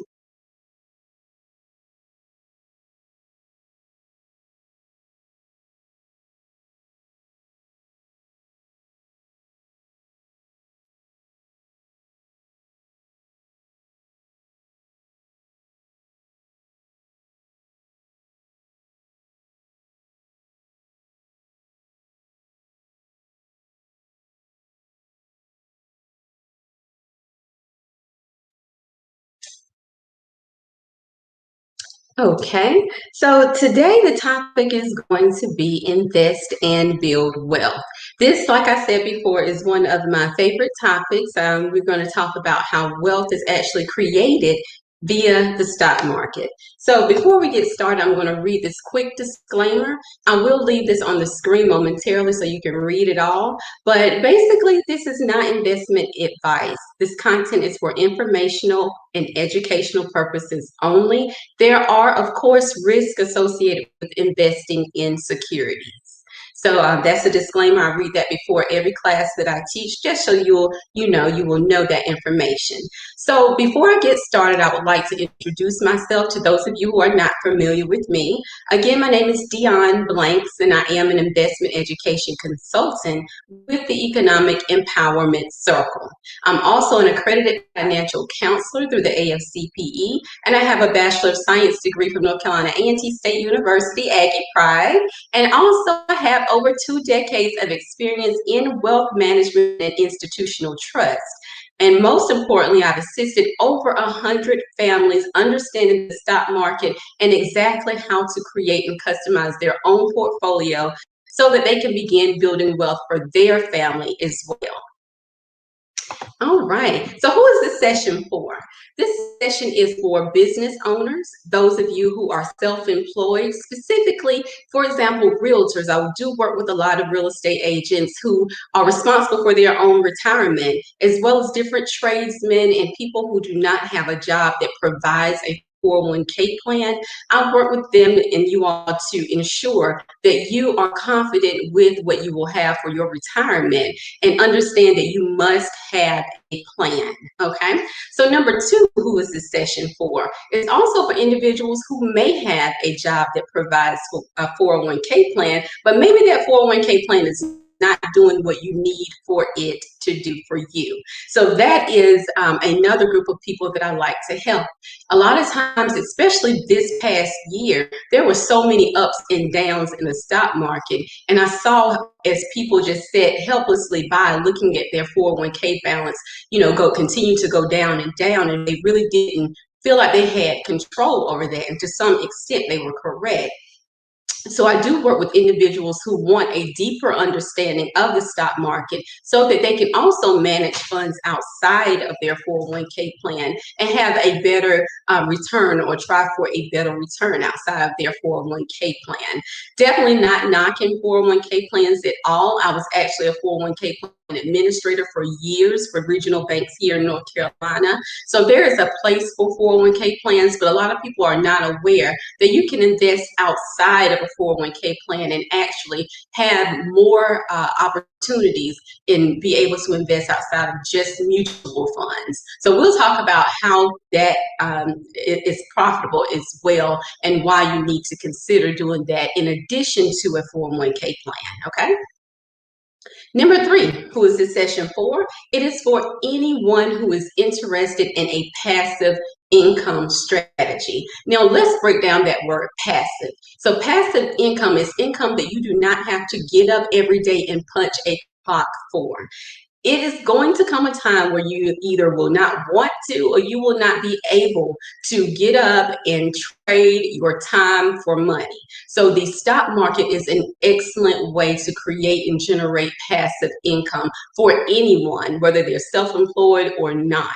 Anyone who's interested in a passive income strategy, I will show you how to do that with the stock market as well. And number four, it is for families. I love to work with families. The majority of my clients are actually spouses, and I do have them bring along their teenagers along with them so that you learn as a household. So if you are a family who is interested in creating generational wealth, this session is definitely for you, okay? So in today's session, we will go over why it's important to invest in the stock market to start with. Why is that so important? Number two, I'll explain how the stock market is actually used to create long-term wealth. Now, this is not for anyone who is looking to get rich quick. I always start with the basics and the foundation first. It is very important to understand that you will be growing your money over time, over years, and sometimes decades. In my situation, I am planning for, we have two boys, so we are planning for their future. So whenever I'm investing, I call that my legacy account, because this is something that I understand will not only be for my benefit, but also for my children and their children as well. So we're talking about creating Black generational wealth, okay? Not get rich quick. So I just want to make sure that I distinguish investing from trading. So with trading, which we talk about today too much, but I just to make that distinguish the difference. Investing is long-term and trading is short-term income producing activities that you can do on a daily, weekly, or monthly basis. I teach that as well, but the focus first and always is creating long-term generational wealth, okay? So we'll focus on that today. And last but not least, we'll discuss how the stock market investing can provide passive income, as we just stated. Okay, so why invest in the stock market? One word for you today: inflation. Inflation, inflation. So inflation, it basically takes away your purchasing power. So if you have your funds or your money sitting somewhere in an account that is not even keeping up with inflation, then you are effectively hustling backwards, okay? So inflation right now is about 1.4%, as you can see here. In January of 2021, that's the United States inflation. So basically, 1.4% is going to take away your purchasing power every year by that percentage. So what I did was go ahead on the internet. All I did was a quick Google best savings accounts. So I was looking for the best savings accounts that you can find, and I found one that paid 0.50%. 0.50%, okay? Not even a whole percentage. And this is one of the best savings accounts, and it's online. So if you don't have an online savings account, it is very possible that you are not even receiving 0.50%. More than likely, it may be 0.0001% in your interest that you're receiving from your savings account. So I wanted to pull this up to let you know that if you have your funds sitting in a savings account, there's nothing wrong with having an emergency fund, maybe, $1,000 or so sitting there for emergencies. But a chunk of your money should not be sitting in a savings account earning only 0.50%. Whereas I just told you the inflation is 1.4%. So you don't want your funds lagging behind inflation. So the name of the game is really to beat inflation, okay? So let's talk about why invest in the stock market and why it's important for you to understand how to invest for yourself. I just saw a huge debacle with this whole stock and people investing. They got that information from a chat room, a chat group on social media. That is definitely not what you want to do. You need to understand how to invest on your own for yourself. There were people who bought that particular stock $200 and $300, and today it's trading $40. So don't be one of those people. Really get and understand the information for yourself. There are various reasons why this is important for our generation, and it may not have been as important for for past generations, but for us, we cannot afford not to know this information. So why is that? A couple of reasons. So we'll start with number one up here: corporate pensions.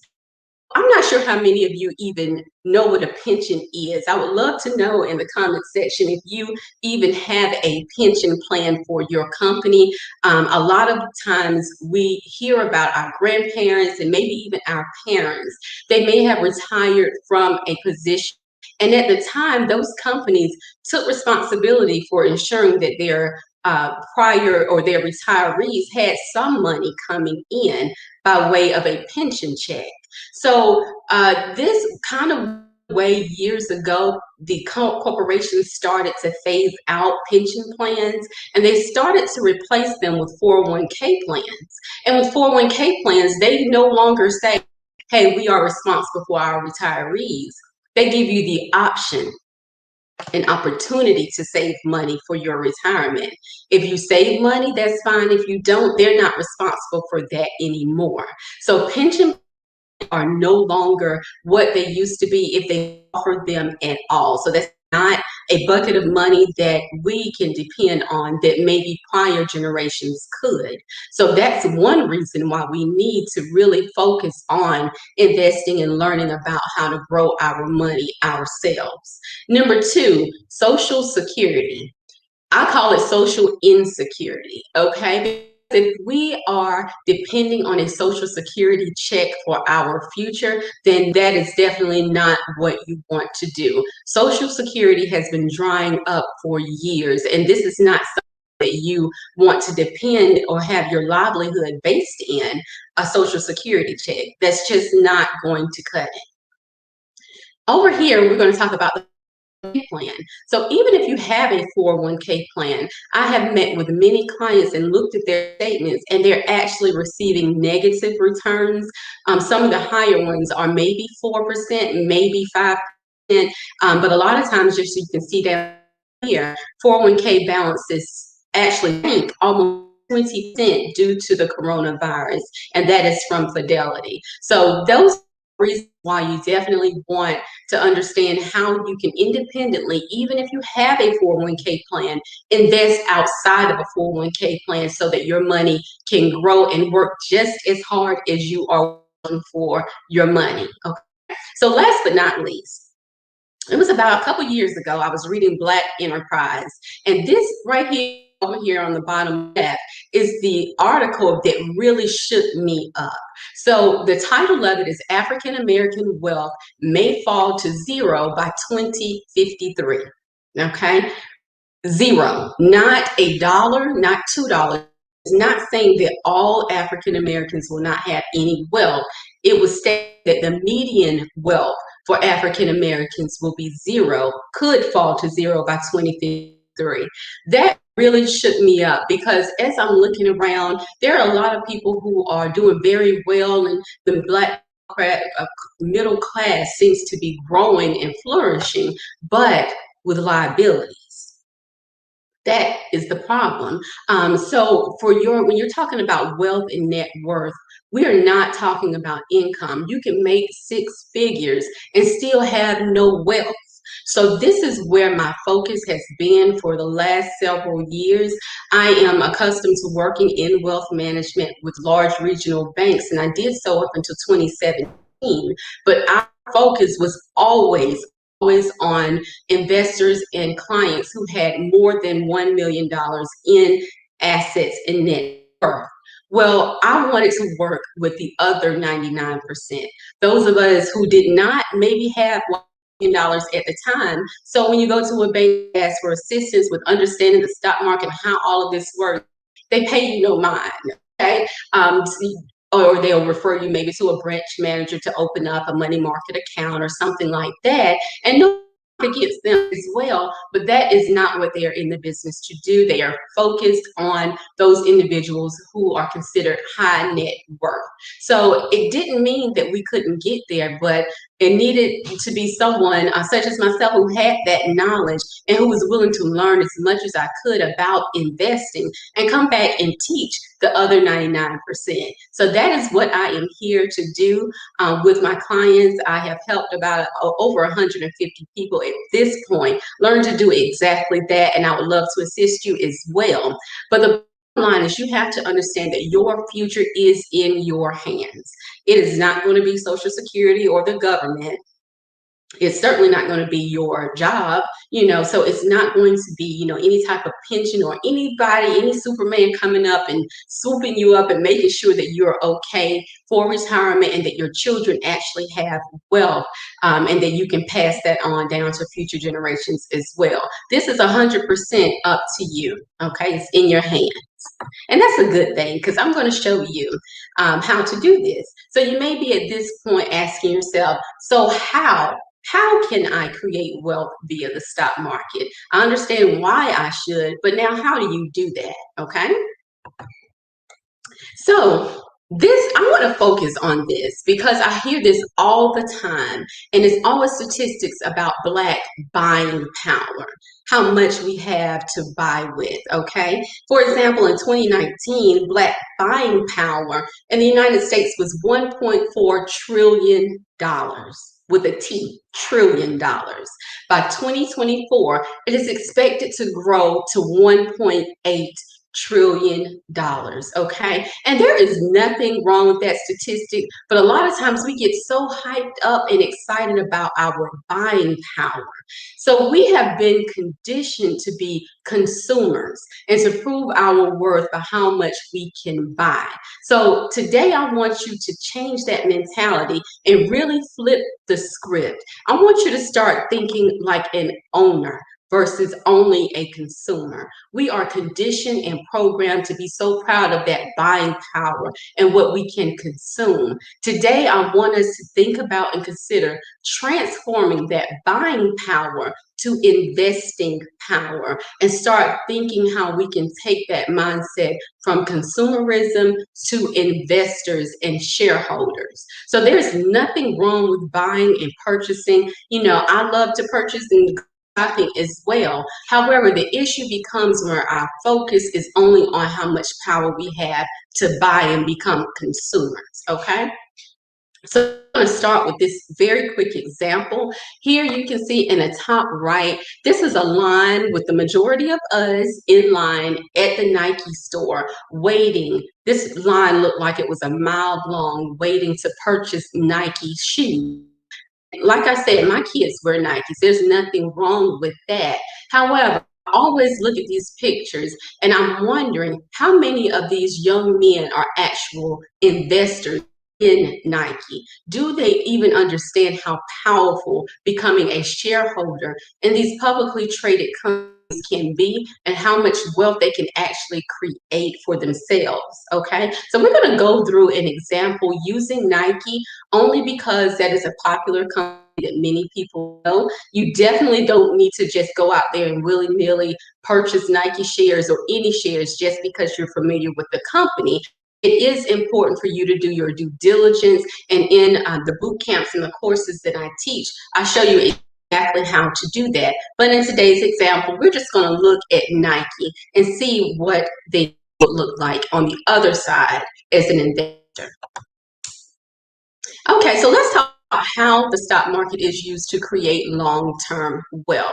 So basically, stock appreciation equals wealth creation. So you may be saying, what is stock appreciation?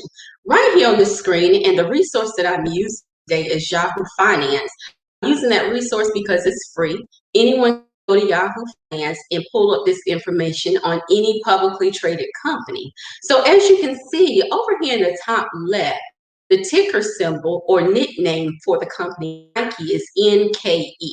So that's how it's referred to whenever you go to buy and sell shares of companies. On the exchanges where shares are bought and sold, it's referred to as NKE, which is its ticker symbol, its nickname, okay? So NKE is trading today, or it was actually on the 19th, for $142.02. That's how much it's trading for. So you can actually become an owner of Nike, and by purchasing one share will cost you $142. And again, they have made it so easy now that you don't even have to purchase a full share. You can actually do what's called fractional share investing and purchase partial shares. So if you have $100 or if you have $25, you can purchase into these publicly traded companies. A lot of the barriers to entry have been washed away. There's no fee for many of these brokerage companies for purchasing and buying and selling shares of companies, and you don't even have to purchase a whole share. But we're just going to go with one full share of Nike is $142, okay? Down here at the bottom, you'll see a chart, and in this chart, as of last February 2020, one share of Nike was $100.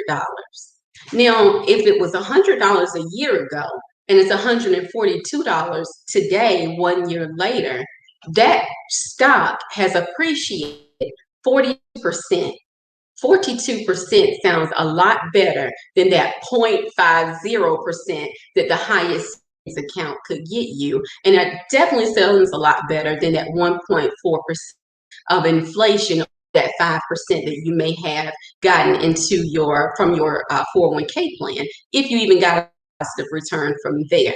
So this is just one example how the stock market can be used to create long-term wealth. It is definitely through stock appreciation. It's basically going along for the ride whenever you invest in these companies. And as these companies grow and their share prices increase, you get some of that wealth for yourself. So this is one share of Nike. Let's take a little deeper look into stock appreciation and how you can actually gain a good amount of money by doing this.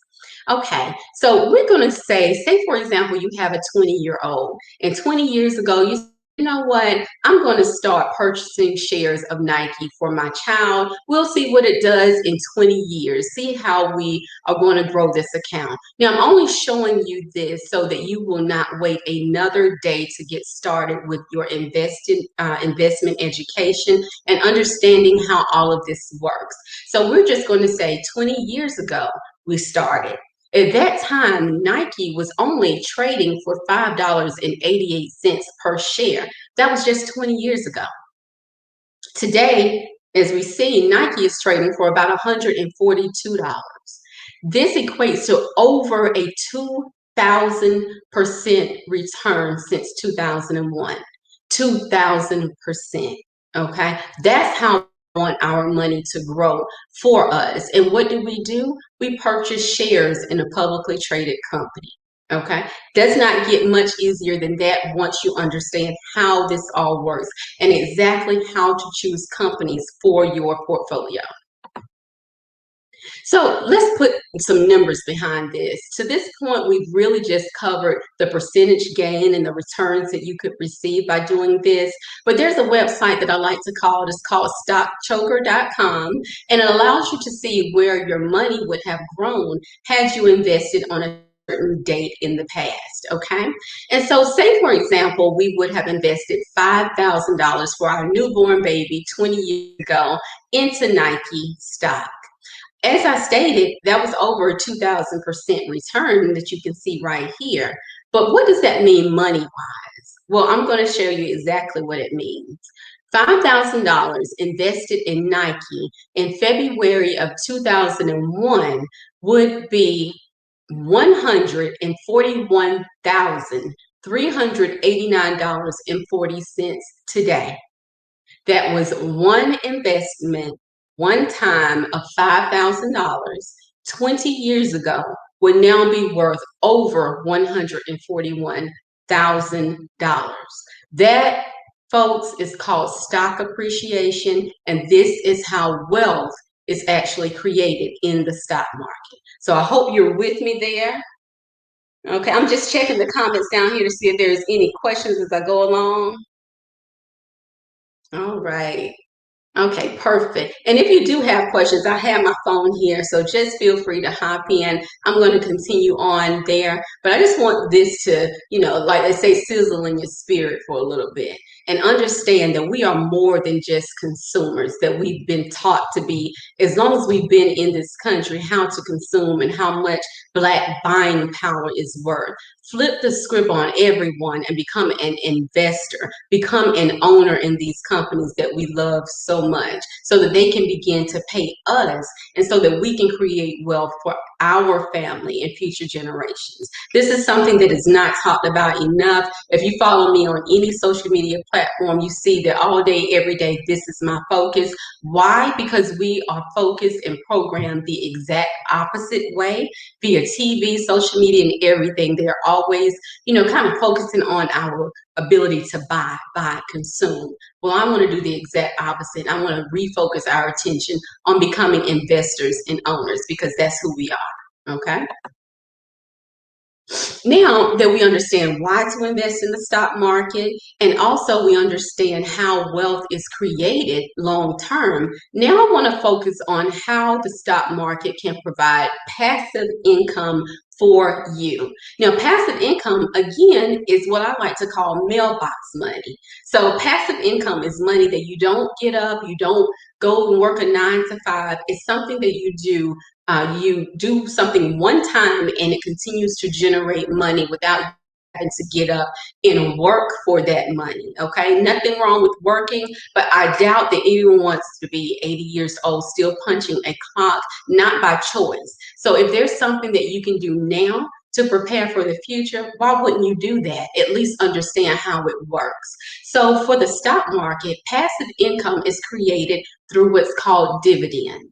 Okay, dividend stocks, they actually, now, before I get started with that, all stocks do not pay a dividend. There are certain companies that are dividend paying companies, and those, if you are interested in passive income, then you want to focus on dividend paying stocks, okay? So let's talk about and break down what is a dividend. A dividend is a payment that is paid to shareholders just for owning shares in that company. Just as a thank you, as an appreciated, this is what shareholders receive just by owning shares in companies. So if I own one share of Nike, then they are going to pay me a dividend for being a shareholder. That dividend is typically sent quarterly, sometimes semi-annually, sometimes annually, depending on the company. But they will send you a check, or you can choose to reinvest those dividends back into purchasing more shares of the company. So, for example, while I'm building and growing, I am reinvesting those dividends so that I can own even more shares of these companies. At the end of the day, I plan to live off of my dividend checks and pass on the underlying stock to our children. So these dividends are basically payments that will be made to you for as long as you hold shares in these publicly traded companies, forever and ever, amen, unless there is something that happens with the company, whereas they cannot pay dividends anymore. There are certain companies, dividend kings or dividend aristocrats, that have been paying dividends consistently for the last 25 and 50 years. So, get you a good dividend stock and you can have passive income. So let's take this one, for example. Nike does pay a dividend. It is a dividend paying stock. At the moment, they pay $1 per share. So dividends are paid on a per share basis. The more shares you own, the higher your dividend checks will be. Okay, so say if you own 1,000 shares of Nike, that's $1,000 check to you from Nike just for being a shareholder in this company. So in addition to your funds and your money being invested over the long term and growing through stock appreciation, as another thank you for being a shareholder, you also receive dividends in that company. Y'all, it's phenomenal. It really is, and it's a great way to consider growing your passive income, because whenever you retire, when you get older, if you just want to go to, somewhere to a beach and or to the islands and retire, you will always have those dividend checks coming to you from your investments that you've made in these companies. And like I said, it just depends on how many shares you have in the company as far as how much you can receive in your dividends. So it's a great way to consider, adding on another source of income. Since I told you, Social Security, pensions, 401k, I don't know, all of those things may or may not be there for you. But when you understand intimately exactly what you're doing and how to invest in these companies, this passive income is a real thing, and it grows very quickly if you're focusing your money on becoming shareholders in these companies versus just consuming in these companies as well. So we talked about why to invest in the stock market, how wealth is built long term in the stock market through stock appreciation. Now you know how passive income is created through the stock market as well through dividend paying companies. And you might be thinking, well, let me just go out here and buy a whole bunch of Nike stock. I like this demonstration. I'm just going to go with it. One word I want you to understand is diversification.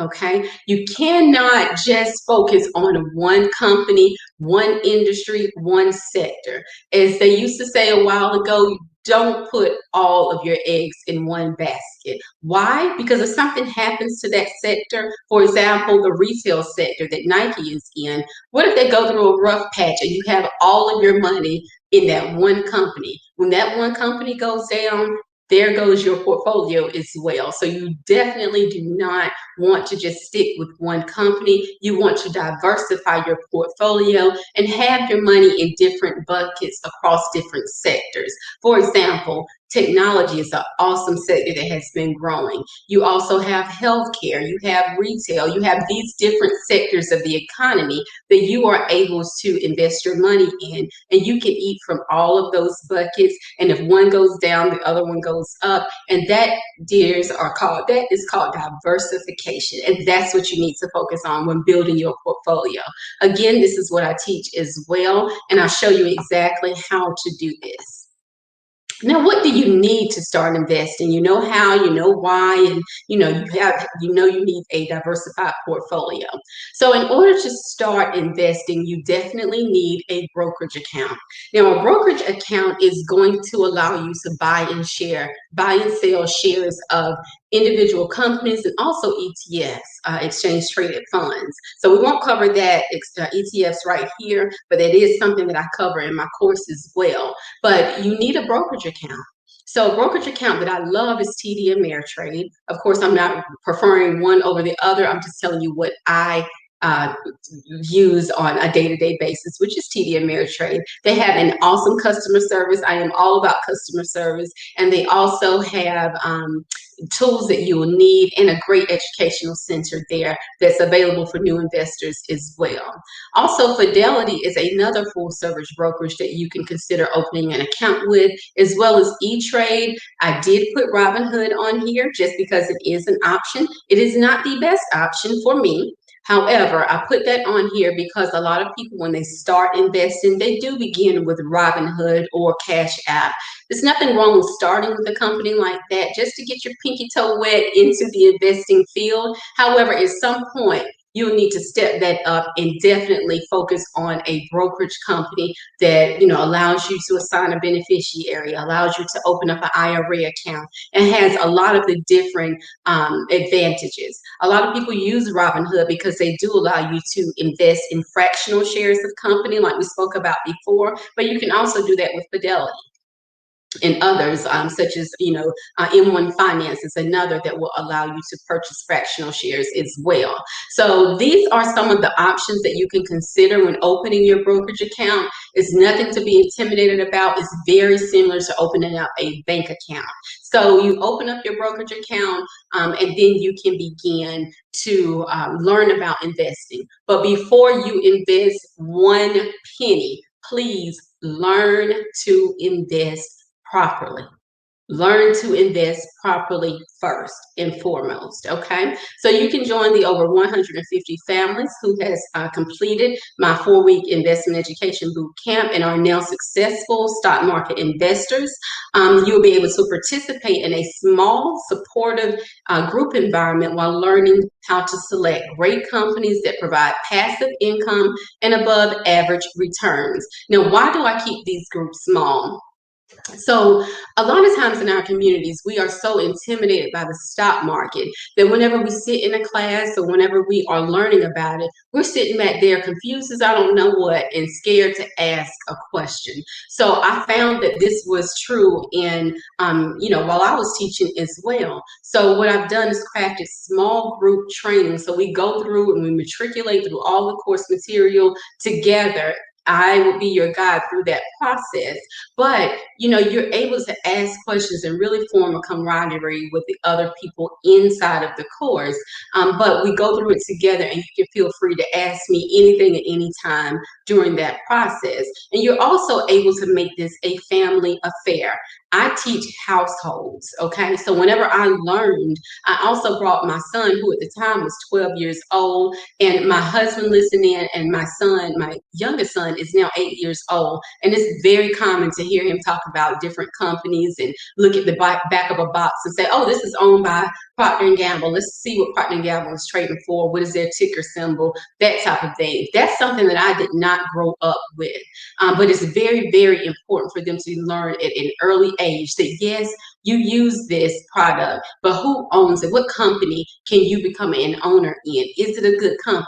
So you can start very young with your teenagers, with your children, and go through this together as a family. It is very important that we understand how to create generational wealth. I say all the time, there's no need for you to understand, pass all of this money down to your children, and then they just blow it because of lack of education on their behalf, So as you're learning, take the whole squad with you in your household and learn this together. But like I said, please learn to invest properly first.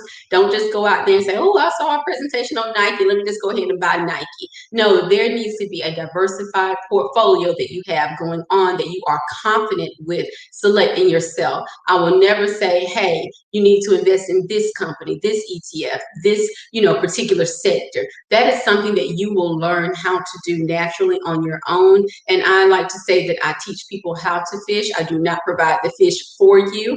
And so that is something that I take great pride in, teaching people exactly how to do this on your own so that you can become a confident investor. So the 4-week live boot camp starts, the next one starts April 3rd, 2021.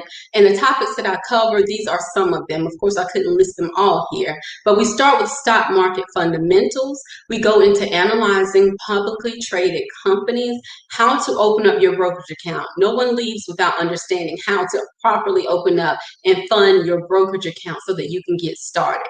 This is not something that you just want to get into and say, oh, I know what a dividend is. No, I want you to actually use this information and implement. The money and the growth and the wealth creation comes when you actually implement what is taught. Okay, so we go through that process.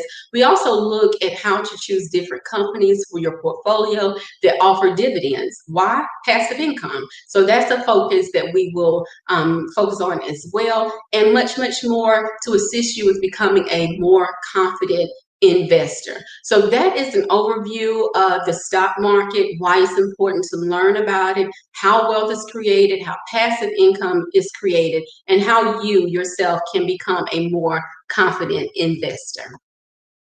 So I want to thank you for joining me for my webinar. I definitely want to thank everyone for inviting me here on this platform to participate. I look forward to actually contributing to the scholarship fund that is a part of this wonderful day. If you would like, I would like to offer you a complimentary investment education session. We can talk about where you are and how I can help you to achieve your investment goals.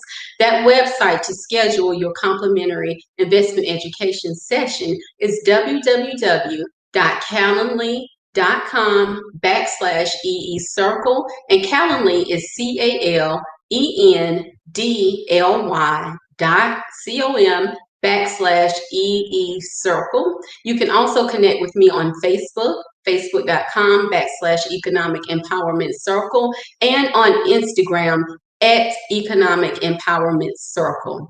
If you are not on social media, I definitely understand. Feel free to send me an email. My email is Dionne, DIONNE, at economicempowermentcircle.com. So thank you again. I appreciate you joining me. I'm just going to check the comments here just to make sure, see if I have any questions. Okay, so I have a question here from Keisha. Hello, Keisha. So it says, how would we know when to pull money out? So there are a couple things that go into that. One, it depends on what type of account you are going to open. A lot of the IRA and retirement accounts, they actually have a tax penalty if you withdraw those funds before age 59 and a half. So like I stated before, this is not for short term. This is for long-term generational wealth building or long-term for retirement planning as well. So if you know that you're going to need these funds in 1 to 2 years, this may not be the exact platform that you want to go for. So other than that, if you can wait until after 59 and a half, you definitely can pull your funds out then. But you can also pull them out and just take the penalty if that's what you choose to do. Now, if you know that you're going to need this money before 59 and a half, you may want to consider opening up an individual brokerage account. Now, individual brokerage account does not have the tax benefits that an IRA or retirement account would. However, you don't have to worry about being penalized for removing your money out early. So I hope that that answers your question. You definitely can take your funds out at any time, but you would definitely need to speak with your tax accountant to see any implications that may have for you. Okay. So IPOs, this question is from Rod Robinson. So let's talk about what an IPO is. So an IPO is an initial public offering. An initial public offering is when a company goes from being a private company to being a public company. For example, Airbnb was held privately for a while, and recently they came out with their initial public offering. Your initial public offering is the first time that a company provides an opportunity for the public to buy into those shares of that company. And so an IPO is typically listed with one of the larger brokerage firms. So like I said, a TD Ameritrade, a lot of times those IPOs will be listed with them, and you can purchase into those IPOs on the day that it's listed. We have a whole course about IPOs and how they actually work. It's not as cut and dry as it seems, but it definitely can be a great way to get in on new up and coming companies. I will say you may not want to jump in on it the first day as the price just continues to escalate, but that's one of the things that we discuss as well. So you can purchase an IPO from one of the larger full service brokerage accounts. They usually have them the first day that they go public. Okay, so when is the best time to invest? Yesterday. So the best time to invest is as soon as possible. The earlier, the better. You definitely want to use time. Look, time is your friend. As you saw in the example, if you would have started 20 years ago, you would have over 100 and some thousand from your $5,000 investment. So use time to your benefit. If you have not started now, start as soon as you get the information and the knowledge and the know-how to understand what you're doing. If you are older, it's still never too late to start. I had someone who went through the class, 70 years old, two clients. And when I always say, okay, are you doing this for your first name or for your last name? Okay, that answer is going to tell me all that I need to know. So even if you're 70 or 80 or however old you are, and you have the will to understand how this works and you want to leave something, an inheritance for future generations, it is never too late to learn how to invest in the stock market. It may be some companies that you may not want to invest in because of your shorter time horizon, perhaps. However, it is never too late to learn how to do so and to build wealth for future generations. Like I said, you can pass this on to your children and to your grandchildren as well. So it's never too late to start. However, definitely, if you can start teaching your 18-year-old how to do this, can you imagine how powerful this would be? You know, we have worked very hard in this country. There is a time for us to understand that everything that we earn does not have to be struggled for and enslaved for and, work for and sweated for. It's some things that we can do and invest in, business ownership, real estate, stock market, where we can actually create wealth and receive income without having to punch anybody's clock. So yes, while you are younger and you are able-bodied and you are able to, put this money away early, you will have a much, much bigger benefit by so, at 20 versus 70. However, if you fall anywhere in between, start today, start learning how to do so today because, really time is your friend when it comes to investing. Okay, so I have let's see. Okay, do you have classes for young people and are they online? So everything that I do is virtual. What I tend to do is I work with the parents. And the reason why I do this is because a lot of times the child does not know is because the parent does not know. And there's no time like the present to break that old saying, oh, my mom didn't teach me this, so I didn't know. No, we're not doing that because what are your children going to say about you? Are they going to be able to say the same thing about you? Oh, I didn't know because my mom or dad didn't teach me. We're not doing that. So what I do is I work with the parents and the parents work with their children and the household learns as a team, as a group, okay? So I don't have classes specifically for teenagers because I teach their parents and they go through the course together as a family, okay? So there's no deadline for my complimentary session. As long as you have the link, feel free to schedule. It's 15 minutes. We get on the phone. I give you a call and we just go through exactly where you are and how I can help you get to where you want to be. So my clients, who am I targeting for as far as clients? Anyone who's wanting to understand the stock market, who is over 18 years old. Even if you have children and they are interested, a parent would need to sign up. So adults who are interested in building wealth via the stock market, even if you have absolutely zero background in finance, you don't have to have a degree. I've taught nurses, accountants, truck drivers. It does not matter. As long as you have the will to learn, I'm going to teach you. So, I work with adults and their households. The majority of my clients are spouses. If you're not married, that's fine. I teach individuals as well, but I focus on families, definitely Black families. That statistic, as far as where we will be by 2050, is the reason why I focus on teaching Black families to invest in the stock market. Okay. Oh, I don't want to run over my time here.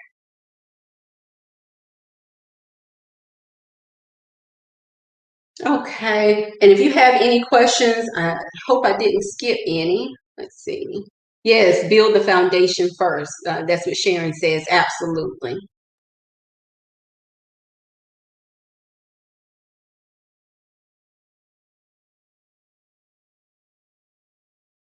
Okay, I don't think I skipped anybody here.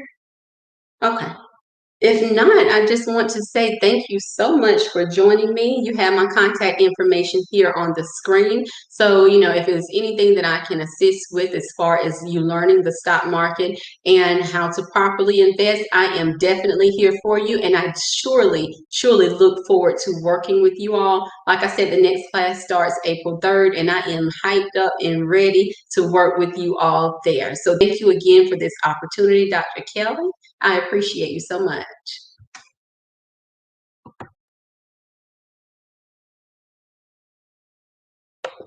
We appreciate you too, and you've done an outstanding job. It's always great when you come on board, and even though with the short notice, you did an outstanding job. A couple of quick questions while we wait for our next guest to come up.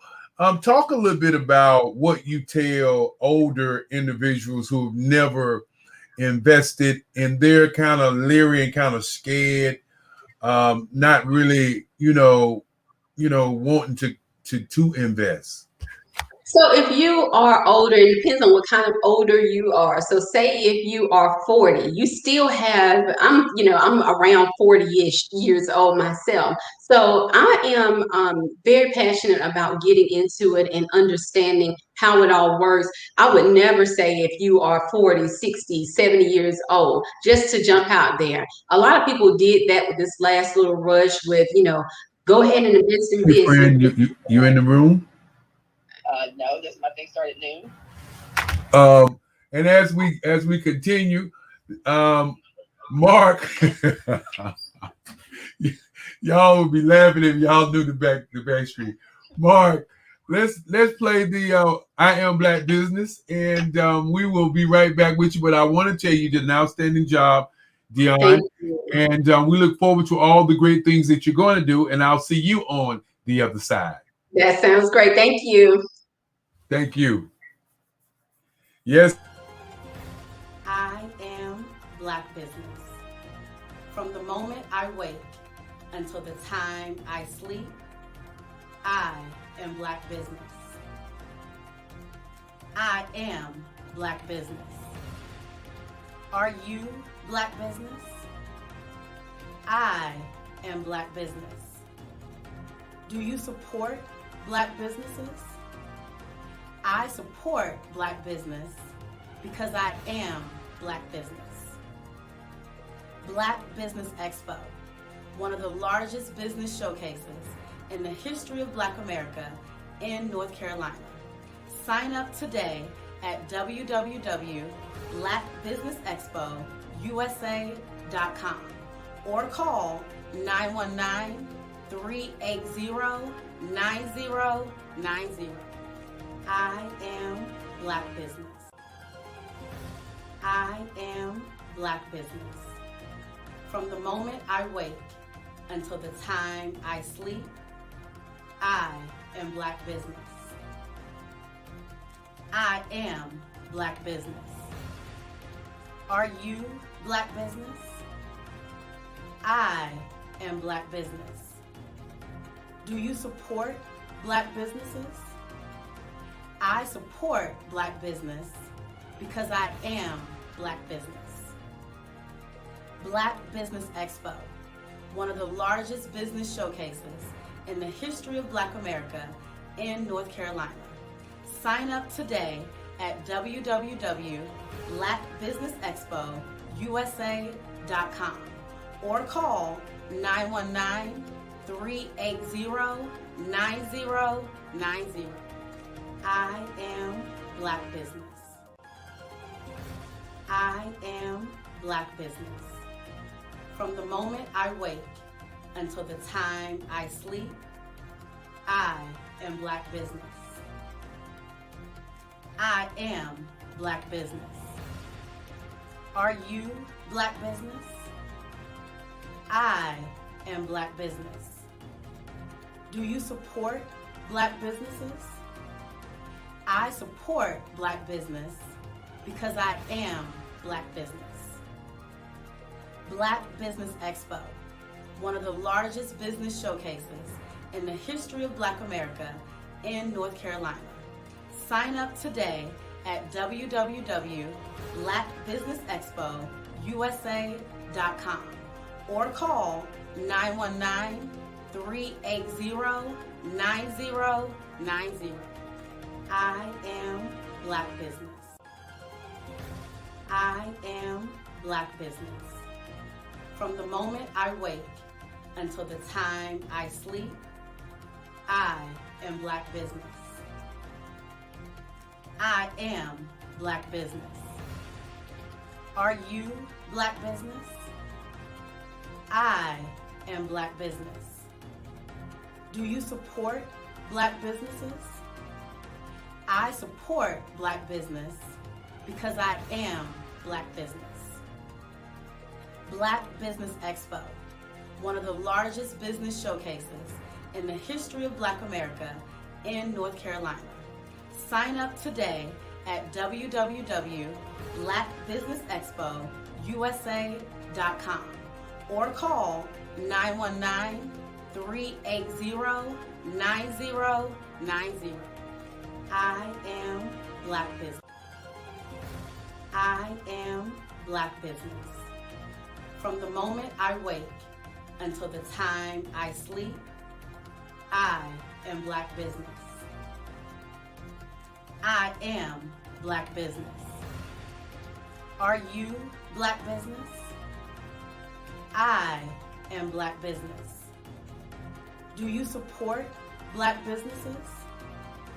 I support Black business because I am Black business.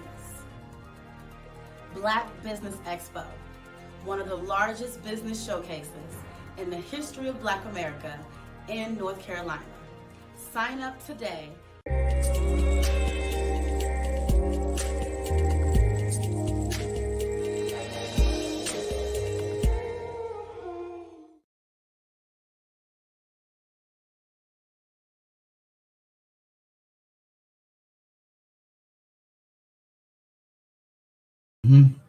And of course, as we wait for our next guest, she'll be here just shortly. Just got a chance to have her on the line, talk to her for a few minutes. As we continue to look at the Black Business Expo, one of the things that we want you to know is the ecosystem is alive and well. And right now, I'd like to bring up a special guest, the lady that's going to be doing it all week, and she's drinking. Where's the electro water? You can't drink anything other than electro water. Okay, you're muted. You're muted. You're muted. Gosh, you caught me. You caught me drinking the competitive water. Yeah. You can't be drinking nobody else's water because, you have the water. You have the water. I was sitting back thinking about you, and we were kind of worried because of the weather.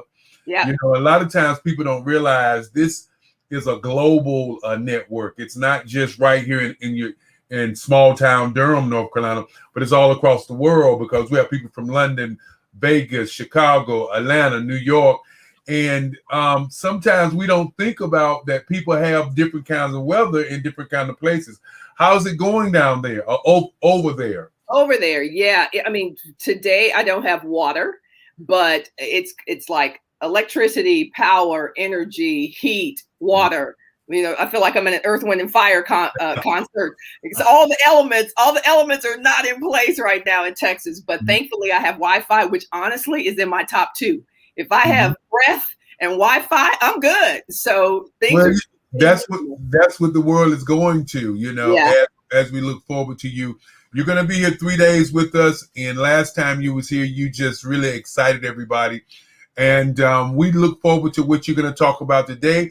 And your topic today is?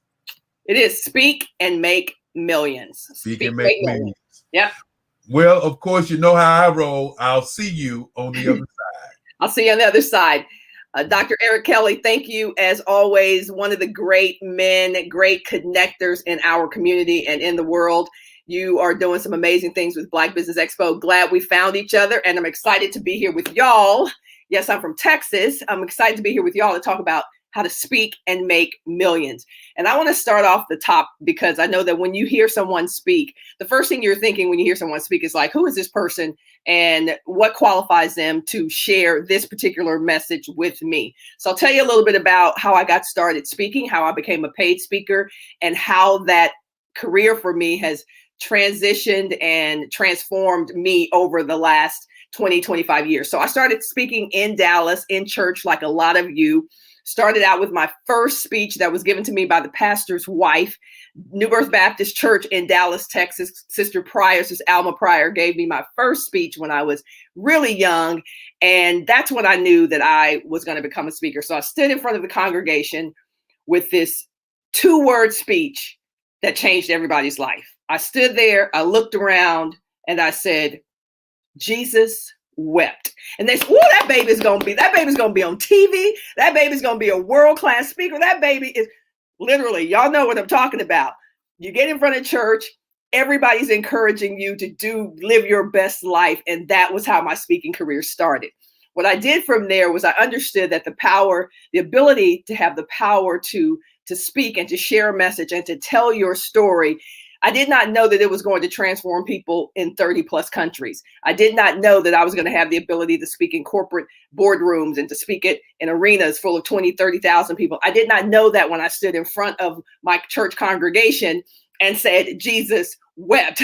But what I quickly learned is that if you have the courage and the desire and the wherewithal to tell your story, share your story, you guys have heard it, turn your mess into a message. If you have the ability to turn your test into a testimony, if you have the ability to turn your expertise into an experience, then there is a place for you in this world we call speaking and making millions. So that's how I got my start.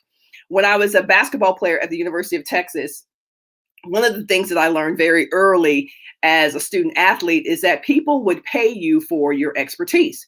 So when I played basketball back in the early ages of women's college basketball, one of the things that was on tap was that the NCAA, who's the governing body, would not allow you to get paid for your expertise. So this whole thing that we're living in, the expert economy, did not exist for a college athlete because the NCAA had rules that said you can't get paid to speak. You can't get paid to share your knowledge. You can't get paid endorsements.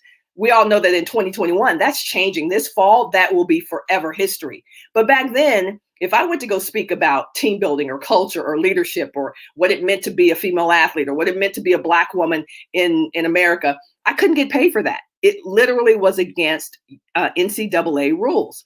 So I remember as a sophomore, a company, a Fortune 100 company, one of the great companies in this country still to this day, Dell Computers, asked me to come and speak about culture and leadership and how to build championship teams. So I went to speak and I said to the person who booked me after it was over, I said, listen, I know you can't pay me for what I did today because it's an NCAA violation. But if you could have paid me today for what I did today, how much would you have paid me today for what I did today?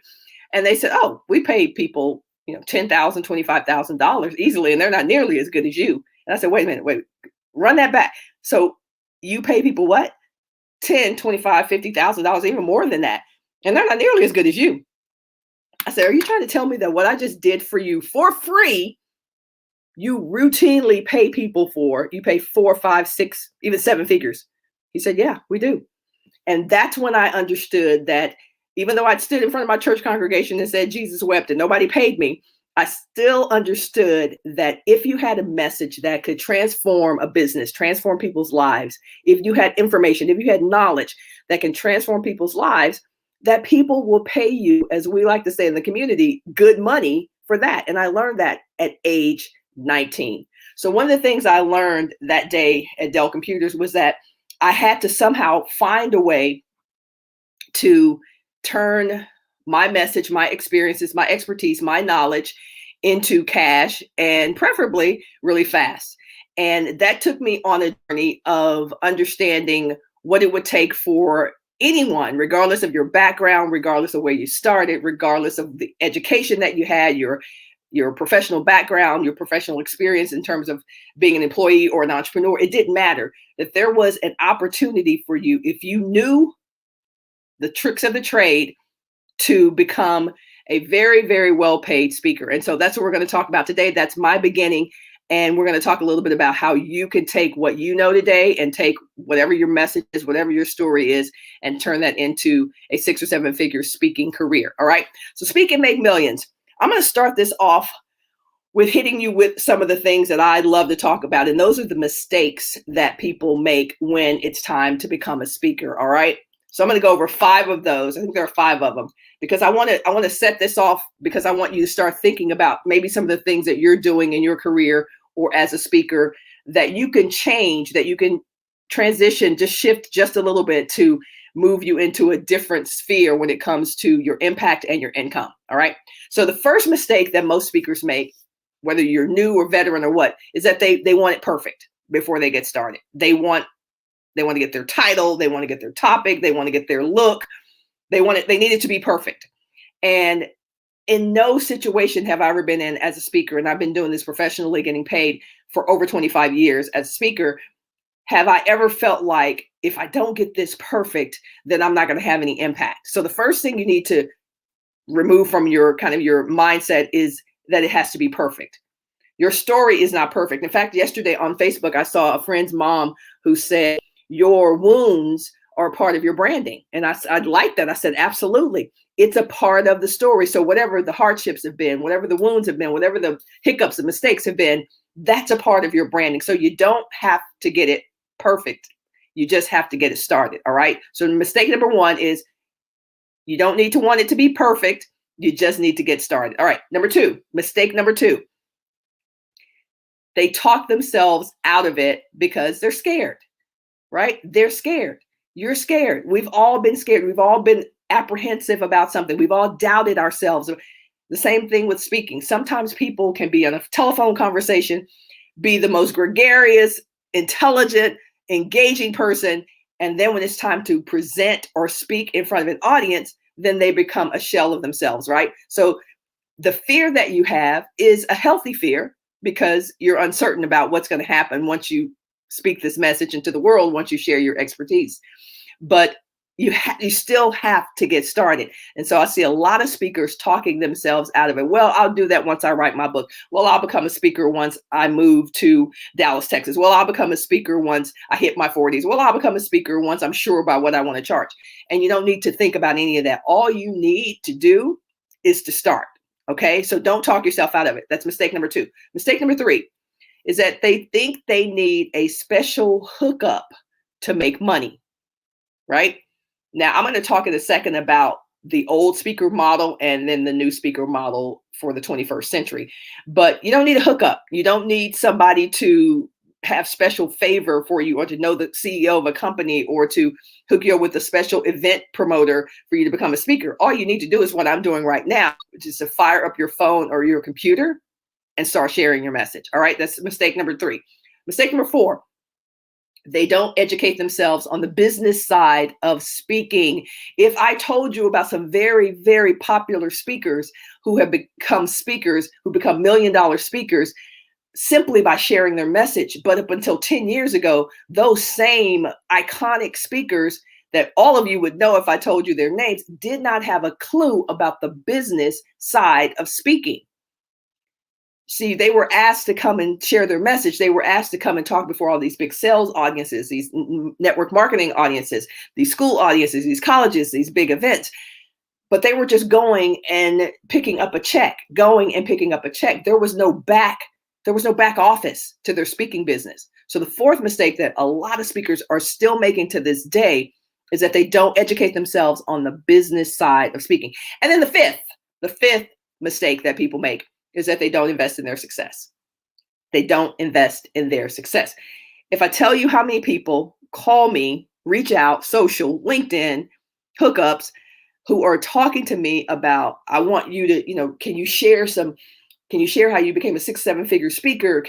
And they want me to do this for free, right? They want me to do this just to share with them like I'm sharing my sandwich. If you don't invest in yourself, if you don't feel the need to invest in yourself, then the level of success that you're going to have as a speaker will correlate directly to that. You will not be able to command huge fees. You will not be able to charge clients high ticket prices and premium prices and luxury prices because you have not invested in your own success. So that is mistake number 5. They don't invest in themselves. All right. So let's talk about the old way of speaking. I'm going to skip ahead in my presentation because I talk really fast, as you can tell, but I want to make sure that we get to some of this stuff. So we're going to talk about the old way of speaking. This is called my speaker math. And I do this in my retreats, my intensive, my masterminds. Speaker math, old way of speaking. If you wanted to make $100,000 to $1 million, the old way, 15, 20 years ago, this is what you would do. Everybody's familiar with this model. It still works. It's a little outdated, but it still works. You go, somebody books you to speak, right? They hear about you. They hear you're a great speaker. They ask you to come and speak. You negotiate a fee. You go pick up your check. You speak and you go home.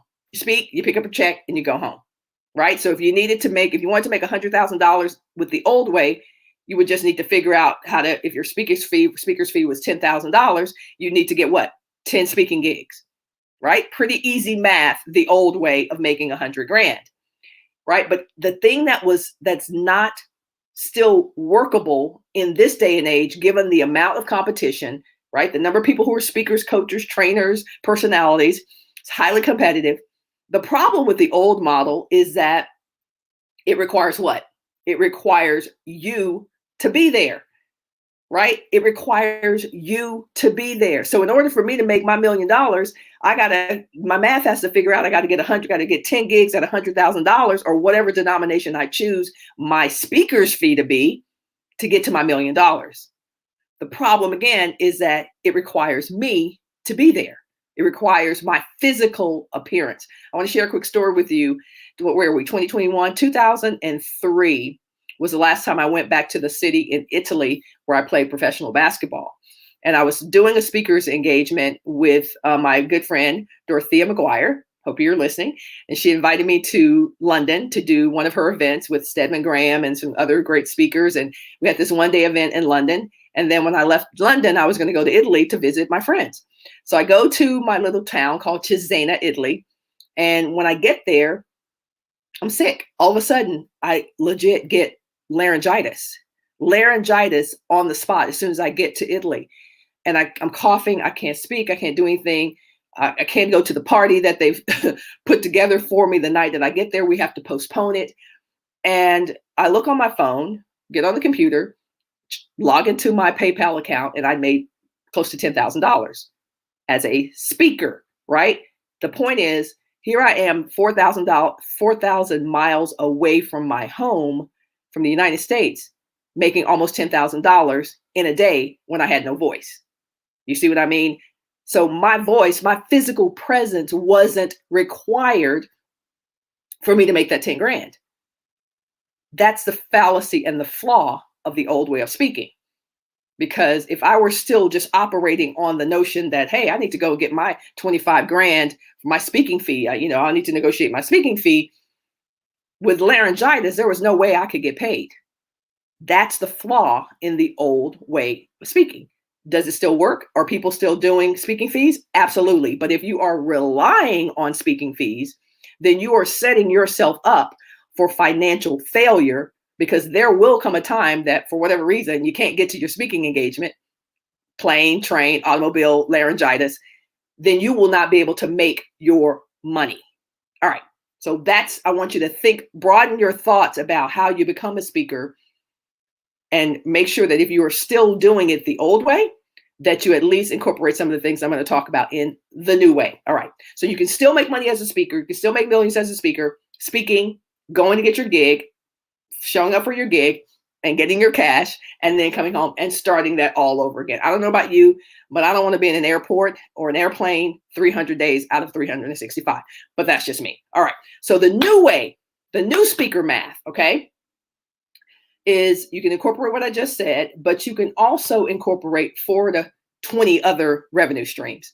And this is where it starts to get really interesting and really fun if you are an industrious and an enterprising speaker, is because you can literally make $100,000 as a speaker without ever leaving your home, right? And you do that through some of the ways I'm going to share with you right now. Number one, first of all, product sales. Now, for the longest, people were talking about, oh, I need to write a book. I still see people online saying, I'm trying to get my book done. People are still trying to get books done so that they can sell one book to one person. The magic of incorporating this revenue stream into your speaker business is that you need to sell books by the truckload. You need to sell books by the basket load. I routinely can sell books to corporations by 20, 30, 40, 50 books at a time, instead of me trying to sell one book to one person. So do I think you should have a book as a speaker? Absolutely. Absolutely. Because it's just incremental revenue for you. I'm not saying you need a book because you're going to get rich off of your book. Your book is not the thing that's really important. The hook is important. It's not the book, it's the hook. So I'll give you an example. I have a book called Bullyproof My Company. How to create an environment and a culture where everyone in your company can win is basically it. My sister and I, Dr. Deborah Harris, wrote that book. And it's about cleaning up workplace bullying. So when I say it's not about the book, it's about the hook. We're taking that book all over the country, of course, not flying all over the country, but virtually all over the country, into companies all over the world, because this is a problem in countries all over the world. But we're also duplicating that same concept. This is what I mean by the hook. It's not the book, it's the hook. We're also taking that same concept and we are taking it to school districts. We're taking it to teams. We're taking it to universities. We're taking it to nonprofits, right? If I had just made Bullyproof My Company about the book, I probably wouldn't have made as much money as I made off the book, because it's not about the book. It's about what's in the book that you can duplicate and create multi-million-dollar revenue streams. That alone is enough to help you speak and make millions. Take whatever book you have right now, take whatever idea you have right now for your book, and understand it ain't the book, it's the hook. How can I take the hook of my book and turn it into multiple streams of income? Okay, so that's one way. It gives you a whole different look at your product sales. Stop trying to sell one book. Transforming One Life is great, but if you're really looking for yourself to have the kind of impact and income and the influence that you want, then sell your books by the basket load, sell them by the truckload. And it's very easy to do once you start thinking about how to take the hook of your book and turning it into events and turning it into podcasts and turning whatever you choose to do. You don't have to do 20 different things. But if you just decided that you were going to take the hook of your book and create a movement around that, think of how many product sales you can have just around that. Okay, so that's the first thing, product sales. Coaching. You want to make sure that even if you are doing something as simple as every Monday, coaching on your hook, I'm sticking with that, the concept that I shared with you now. Take the hook of whatever your speech is about or whatever your book is about and create a coaching program around that, right? So that coaching program can be you every Monday doing a 5-minute talk. It could be you setting up a Facebook group. It could be you setting up a Zoom room. I don't really care what the execution of it is, but again, instead of being in 100 different directions, take the hook of whatever your speech is, whatever your signature talk is, and create these platforms and these revenue streams around that hook. And that means that might include a coaching program. Okay. That coaching program, again, can be group, it can be individual. if that's what you choose to do. I know a lot of people who work with individual clients because they like the one-on-one scenario. I personally don't work with a lot of one-on-one clients because it's not a good exchange of my time. And to work with me one-on-one is going to be very expensive. We can do it, but you're going to be paying at least 6 or 7 figures. Okay. But on the other side, we can do group things in Facebook where, you know, you can put somebody in a group program, a group coaching program for $47 a month and have 2 million people in that. You can put people in a group coaching program and charge $25,000 a year and put 10 people in that. Whatever you decide to do, there are no hard and fast rules. You can do whatever suits your style and what suits your bank account. All right. Training. I'm going to skip training because I'm going to go right to events because I wanted to give you the good in terms of what you can do to start really incrementally and explosively enhancing what you're doing financially. All right. So events, those events, the great thing about the pandemic is that some of us had to get really creative about how we were going to pay our mortgages and our family, take care of our families and grow our businesses. You've read the accounts of people who triple, quadruple their business during the pandemic. And you've read the accounts of people who it was a really terrible 11 months for those folks. It's still not over because they didn't know what to do because they couldn't physically go do what they typically do. I'm one of those people who I do probably 4 or 5 events that I host every year. I missed doing my events, but because I'd already made the shift back in 2003, when I was in London and Italy, of being online and really maximizing the power of the internet, I understood that this pandemic was not going to be that big of a deal for me because I was already doing most of my business online. So when you think of events, there's one way to think of them in terms of being offline. So doing your retreats, your conferences, all that's great. I can't wait to do that again. But there should be no reason that you're not doing things like we're doing right now. The Black Business Expo, this is the second time I've been with them where we've done this global event where people are online, enjoying, learning, getting educated, getting entertained again, literally by having access to Wi-Fi. So at minimum for your speaking career, you should be doing something where you are creating thought leadership and energy for yourself online. All right, I'm gonna take a quick swig and then we're gonna move on to the money in terms of the math for the 7 figures. So when you look at the 3 things I've just talked about the new way of speaking and make millions, product sales, think about your book in a different way, coaching, which gives you the opportunity to help transform lives and for you to speak to many people. So not just you doing one-on-one coaching, but also you doing 1 to hundreds or 1 to 50 or 1 to millions of people, and you charge them a recurring fee. Then there are your events. Those can be summits online. They can be what we're doing now, which is synonymous with the summit. They can be small events. They can be recorded events that you then sell to people. There really are no limits for how you can do that. But again, if you really want to know how to speak and make millions, you just have to make the number work. You have to make the numbers work. So if I say, okay, how many product sales do you need to, you sell a book for $20. How many of those do you need to sell to make $1,000 a month? Well, you got to sell 50 books to make $1,000 a month. Or you can sell them by the truckload and sell 50 at a time, and you can figure out the math there. It's really about you working through the math to get to the number that is most desirable for you. All right. So if you want to get to $100,000 a month and you're using one of the frameworks that I just shared with you, product sales, coaching, and events, then you just work out the numbers. If my events, if my coaching is $10,000, then how many of those people do I need to get to $1 million? Or how many of the events can I put in place with my coaching and with my product sales to get to my $1 million number? Okay. Everybody's math is going to be different, but I just wanted to give you some ideas about how to think differently and to execute differently as it relates to speaking and making millions. All right. The one thing I want to share with you guys is this whole concept of value versus commodity. And I'm going to bring in Electra to talk about that, because there was an interesting conversation I had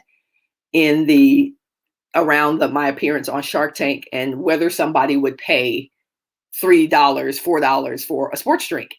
And so if you've gone to the shampoo aisle lately, if you've gone to the shampoo aisle lately, then you've probably seen the shampoos that are at eye level. Where you want to be at retail is eye level to thigh level, right? Eye to thigh is what they say in retail. And so when you look at the products, let's just keep it with shampoo. You've got shampoos that they're costing, $8. I've certainly bought stuff for my natural hair that's been really expensive, right? So when people start going, you paid $9 for some moisturizer, most people look at us like we're crazy, but it's the same thing with whatever you're selling. You will either be a big value for somebody or you'll be a commodity. A commodity is, we can get that anywhere, right? Shampoo, maybe somebody doesn't want to pay $9 for shampoo because they think I can get a $1.50 bottle of VO5 or Suave. It'll get the job done because it is a commodity, right? You have to ask yourself, is what you're selling in terms of your expertise and your knowledge and your know-how, are you a commodity? Right? Or are you a premium value? So when I created Electra, I had to figure out what our value proposition was going to be for this natural, healthy sports drink. And if I wanted it to be a commodity, which meant that people are going to one day walk in there and get it for $1, then there's a whole lot of people attempting to compete at the commodity level, right? So I don't want to be I'm not in that game. Why would I want to compete as a commodity? Seriously. And that's how you should see your brand. Your brand, you offer something special. You have to identify what that value proposition is, but you offer something special. And can you communicate that to your potential buyers? If you can, as you and I know, because you and I, even though we don't know each other, have paid a crazy amount of money for things that other people were thinking, I would never pay that amount of money for that, right? Nod your head. We've all done that. So when I looked at what Electra was going to be, a premium sports drink in the marketplace that was going to compete for the premium dollar, then I had to price it such that people would not get it twisted. You're not supposed to pick up my sports drink for $1 because what's in the bottle is worth way more than that. And so we position it such that when people are going looking for a commodity sports drink, they don't even look at us, because that's not what we are. And so that's the same way you should be thinking about your brand as a speaker. There will be people who are looking for commodity speakers, and you have to decide if you're going to be one of those or if you are going to position and therefore price yourself at a place that people quickly understand the value of having you involved in their life as their coach, as their trainer, as their whatever. Okay. So for industry you're in, ask yourself before this day is over, am I treating myself as a commodity? Am I positioning myself as a commodity, or am I positioning myself so that I can actually offer premium, luxury, high ticket, different levels of services, programs, and products in my category, in my industry? Okay. So I wanted to make sure we thought about that, because I know a lot of people who are starting out specifically as speakers will want to talk about, well, what should I charge? Well, what should I charge? Well, what should my fee be? And the answer to that is going to be whatever you negotiate. It's not about what the market bears. It's about whatever you negotiate. I have actually done free speaking engagements because my negotiation for that speaking engagement would ultimately become a six-figure payday. And so again, there are no right and wrong reasons. You have to figure out whether you have developed the negotiation chops to be able to walk away from a situation where maybe you didn't get any upfront money, or maybe you got a little upfront money, but you were able to negotiate a back end that made you very, very happy. And that's the stuff that most people don't teach us. Most people don't teach you that you shouldn't be offended because someone doesn't want to pay you for a speaking engagement. Why are we offended by that? That event producer is not making a commentary on your worth. They are trying to run a business so that they can be in the black at the end of the event, right? So when someone doesn't offer you a speaker's fee, don't get offended. I mean, really, don't get offended. It's not about you. What is about you is whether you feel like you can negotiate a deal that you can live with. So for instance, I've had people who go, hey, we don't have a budget for speakers. I don't get triggered by that, right? I will ask people very direct conversation. I go, are you paying any of your speakers? Just ask people direct questions. Are you paying any of your speakers? Well, we're paying XYZ. So they may have a mega star like Viola Davis. I had someone who was asking me to speak at an event with Viola Davis. And so they were like, well, we don't have a budget for speakers. And I was like, I gave them the look like, you got a budget for speakers. Like, just be willing to have a conversation with people. I'm like, you got a budget for, are you paying Viola all the money? Is that the deal is? And they just kind of laugh. Pretty much I go, okay, let's just be honest here. It makes sense. Viola Davis is an A-list celebrity, right? And therefore, that's why she's getting this money. I get it. So let's negotiate where we do have some control. And so I was able to, instead of getting a deal where I was like, oh, they didn't value me, they didn't think I was worth it, and I'm not speaking there. I was able to get in front of thousands, like 100,000 of my potential audience members. Didn't get paid for that, but the business that came out of that, because I knew how to negotiate a deal, was I could have never paid for that. So always look at the thing, look at the deal in totality. Don't just, a speaker's fee is just one part of it. A speaker's fee is just one part of it. Can you sell your stuff? Do you get access to the email list? Can you get a solo email sent out? Can you get multiple speaking engagements? Can you go with them to other cities? Like, there are 20 different, 30, 40, 50 different ways you can get paid from a speaking engagement without getting a fee. Now, if you want to know how to negotiate a fee, again, be willing and have the confidence to have a conversation with people about what's in their budget, and then develop the chops to negotiate all the other aspects of how to take a speaking fee that you may only get $1,000 for it, or $10,000 for it, or $100,000 for it, but you can turn that into a $500,000 deal if you know how to do it. All right. So that's that on speakers, math, setting negotiations. Last thing I want to talk about is building your team, because that's one of the fastest ways to actually go from wherever you are today and to where you want to go in terms of becoming a 6 or 7 figure speaker. Back in the day, before virtual assistants became really big deals, most of us were doing all of our stuff. So we're setting up the emails, and we're calling the decision makers, and we're doing, right? It's just a reality. I'm just keeping it real with you guys. But what we've learned over the last 20 or so years is that you can literally build a team to help you accelerate your speaker's career. So whether that is someone who finds all the, let's say you only speak to doctors or dentists.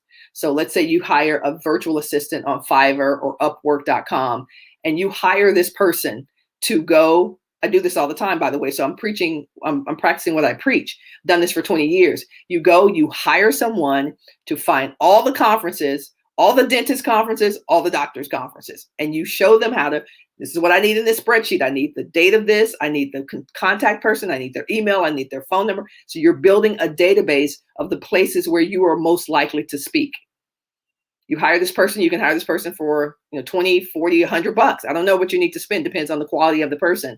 But that's work that you shouldn't be doing. That's work that you should have $25 to $50 in your budget for someone to go put together a spreadsheet of 50 dentist conferences or 50 doctor conferences that you can then either do yourself, you can reach out to those people yourself, or you can then hire another person or use that same person to contact those people, to send them your media kit, to send them your speaker's kit, those kinds of things, your video, your links. Easy thing that you can do. That's someone who's on your team. All right. You can actually hire, I know there are speaker people who all day long just reach out to people to help them fill their events. You could develop a partnership with a speaker, kind of a speaker's rep or a speaker JV, so that, hey, if they book you on 5 things, you give them 20%. So now you're not doing the things that you shouldn't be doing. You're actually putting a team together to accomplish the things that you want to accomplish. All right. And none of these people have to be employees. They don't have to be on long-term contracts. They can literally be just project team members that you build up over time to help you accomplish your business goals. And not just speakers. So admin, travel, right? Follow up. I have someone who literally just follows up. I have someone who literally just does customer service emails for one of my companies. And I have a different person who does customer emails for a different company, because one of my websites is in Shopify and the other is in WordPress. So you have to figure out what kind of company you're building, and then you fill in the gaps in terms of people who can help you get to that next level. All right. So I am happy to close this out before I take some Q&A. And Eric, you can tell me if we're doing Q&A. I'm happy to take some questions. But I want to close this out with some mindset stuff, because It is the stuff between our ears that typically gets in the way of us actualizing and becoming and achieving what we want to accomplish. So I'm going to ask you to think about these questions. What is your income and your outcome goal?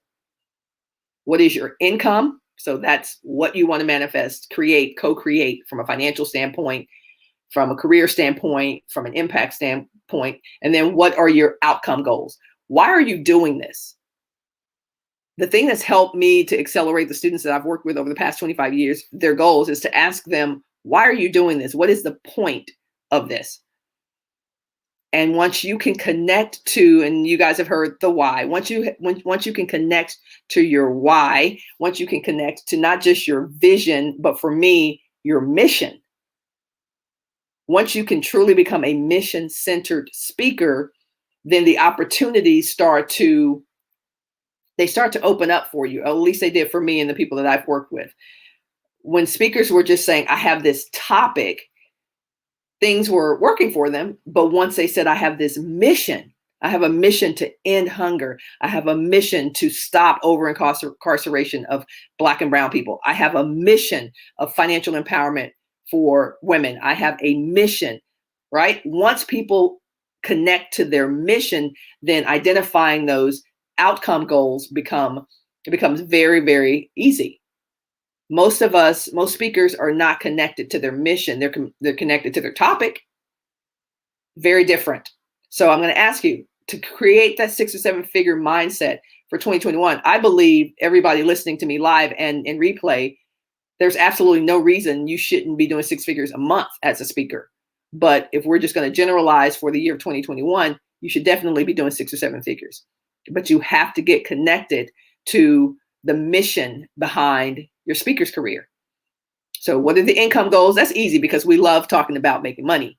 What are those goals? Income goals. And then outcome. What is it that you seek to do? What are the outcomes? If your mission is accomplished, what is going to be different in the world? And it doesn't have to be a big global mission. I will tell you as I close and open up for questions, I did a 24-hour challenge on my Facebook profile. I had my niece passed away last Friday. And so it was a really, really tough week for me last week. Of course, then I'm in Texas and I had no electricity, no water, no lights. I mean, nothing, none of that. But my niece passed away and she was 26 years old. So it was a tough, tough week for me and my family. So at the end of the week, when Texas is snowed under or whatever, I was like, I got to get out of me. I got to get back to my mission. I got to still work my mission, which is different levels, but economic empowerment and taking care of people is certainly one of the things that's a core value for my mission. So I issued a 24-hour challenge on my Facebook profile. Let's see how many people we can help in 24 hours. Because guys, there were people who were dying, literally didn't have water, didn't have anything. And within 24 hours, the things that we were able to accomplish just from that post, people texting me, people DMing me, people on just different levels, the things we were able to accomplish, save people's lives, mothers with babies who didn't have milk, people whose homes were falling in, people who hadn't had a shower in 7 days, people who literally were so depressed by it all. We got free therapy for, like, the things that we were able to accomplish because the mission of that 24-hour challenge was to help as many people as we could. We didn't ask what neighborhood they lived in. We didn't ask if they were gay or straight. We didn't ask if they were Black or white. We didn't ask if they were Democrats or Republicans. We didn't ask any of that because it was a human thing. And so we showed up because the mission was to show up for humans, not to discriminate because we don't agree with what they do, but to help people. That was a simple, clarified mission. And that's what I want to leave you with today. Whatever you're thinking about speaking on or whatever you're speaking on, I guarantee you there's a way for you to get crystal clear about the mission of what you are, of why you are speaking and why you've chosen the signature talk that you've chosen. Who's it going to help? What's going to be different when you tell that story? What's going to be different when you share that message? All right. So that's how you accelerate and get some velocity in terms of making money, is connect to your mission. And then I firmly believe that Speaking and Make Millions is a matter of time and math for you. At least it was for me. All right, Dr. Kelly.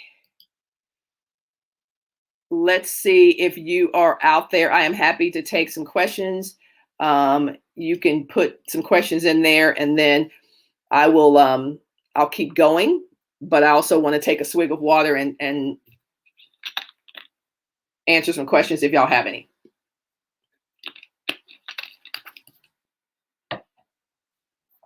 And I know there is a lag.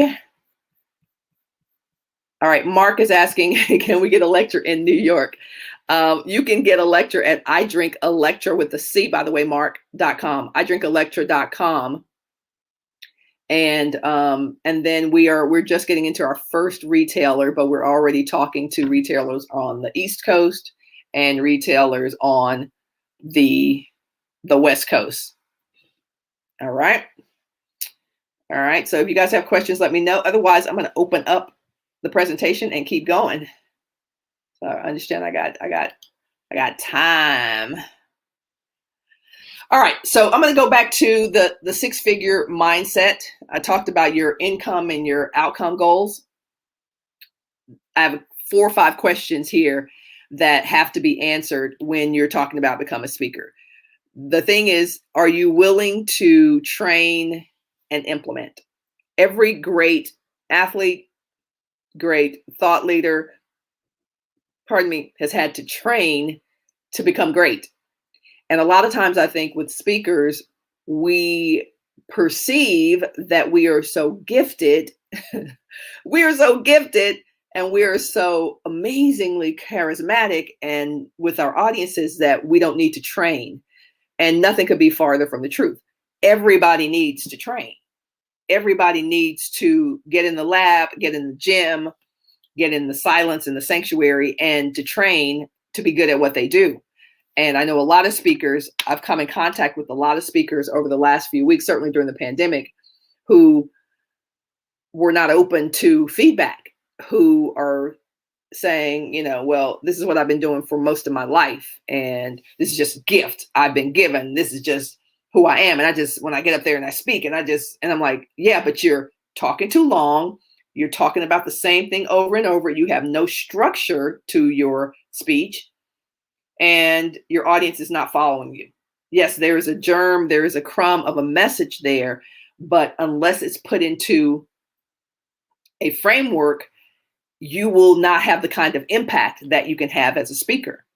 All right. So think about the framework of speakers. Think about the framework of everything. If you were thinking about baking a cake, notice that if you look on the back of pancakes, you look on the back of a cake box, it doesn't say, okay, put a little salt, put a little this, put a little baking soda, it tells you exactly how much you need to put in for that cake to turn out right.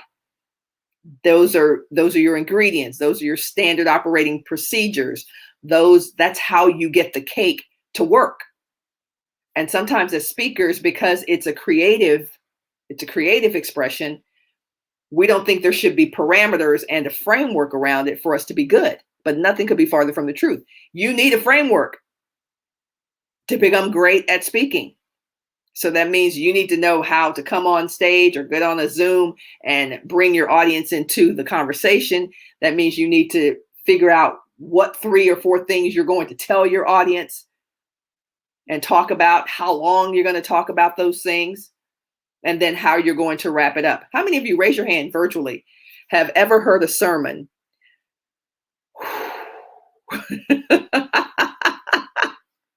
A sermon that went on and on and on and on, or a lecture that went on and on and on and on. All of us can virtually raise our hands to say, we've seen those kinds of presentation.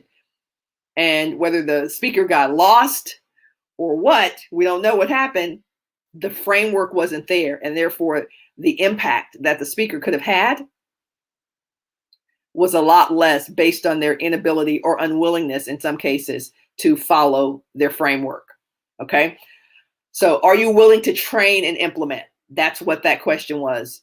The third question that you need to ask to get to 6 or 7 figures this year is your niche big enough, right? Is your niche big enough? Or said another way, is there enough are there enough problems that you're solving that people want to pay for? Right? So one of the easiest ways to get hit to 6 or 7 figures is to look at the world that you're interested in speaking in and see how many people are solving the problems of that niche. Right? So I'm just going to make up one right now for people who are listening who might be in this area. This is a freebie for you. So right now, one of the things I'm seeing that's a huge problem in the area of sports are sports parents. Sports parents have lost their minds.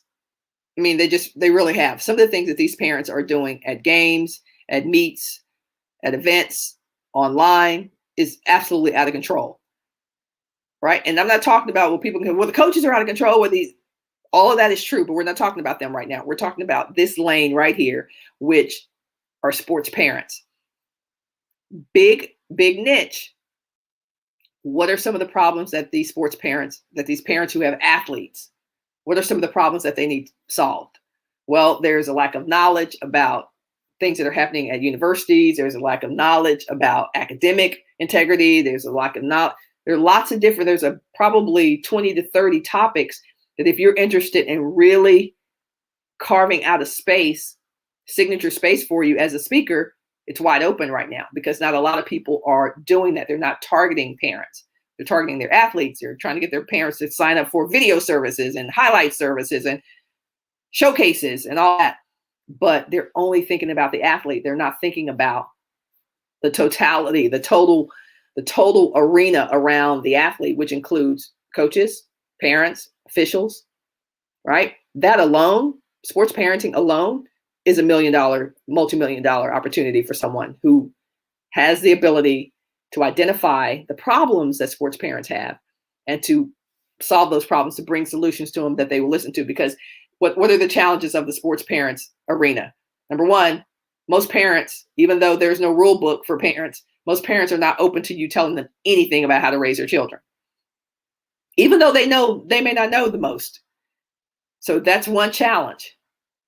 But if you can figure out a way to get these parents to be open, to hear, to listen, to understand that you can help solve their problems, you are on your way to 6, 7 figures easily. So the question that others have to ask yourself is my niche big enough? Part of the reason you may not be making the kind of money that you want is because the problem is not painful enough, or nobody cares. Nobody cares about what you care about. I see that a lot with speakers who are attempting to actually speak about things that nobody cares about. Nobody cares about it, right? I see this all the time. I talk to potential clients all the time who are telling me what they want to build. They want to build this thing. And I'm going, well, who cares about that? I mean, show me who cares about that. 1 million people, 500,000 people, 25 really passionate people.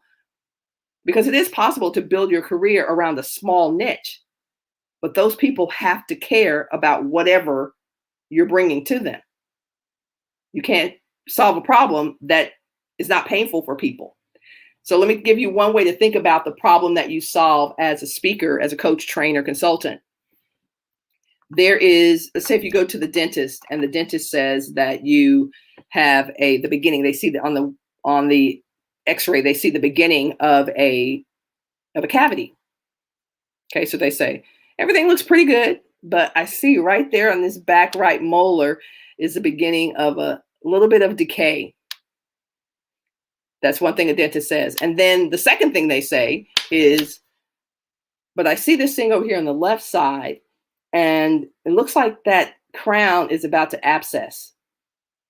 Yeah. It's about to abscess. Now, look at those two scenarios. Beginning of decay on the right side and abscess on the left side. Which of those are you going to fix first? Absolutely. Because one problem is more painful than the other. And so that's how you have to approach, especially you new speakers, you people who are kind of venturing into speaking for the first time, and even for the old speakers who are trying to figure out why people are not responding the way they were responding 10 years ago. Well, they don't have the same problems that they had 10 years ago. So is the problem that you're solving just minor decay, or is it an abscessed tooth? And that's how you have to look at your speaking topics? Is the problem I'm solving kind of painful, or is the problem I'm solving extremely painful, and therefore people are extremely motivated to solve it? Figuring out the answer to that question is going to be the difference between you making 5 and 6 figures in the next 30 days. Okay, so that's a third question. The other one is, when you fall down, 6-figure, 7-figure mindset, when you fall down, will you get back up? Will you get back up?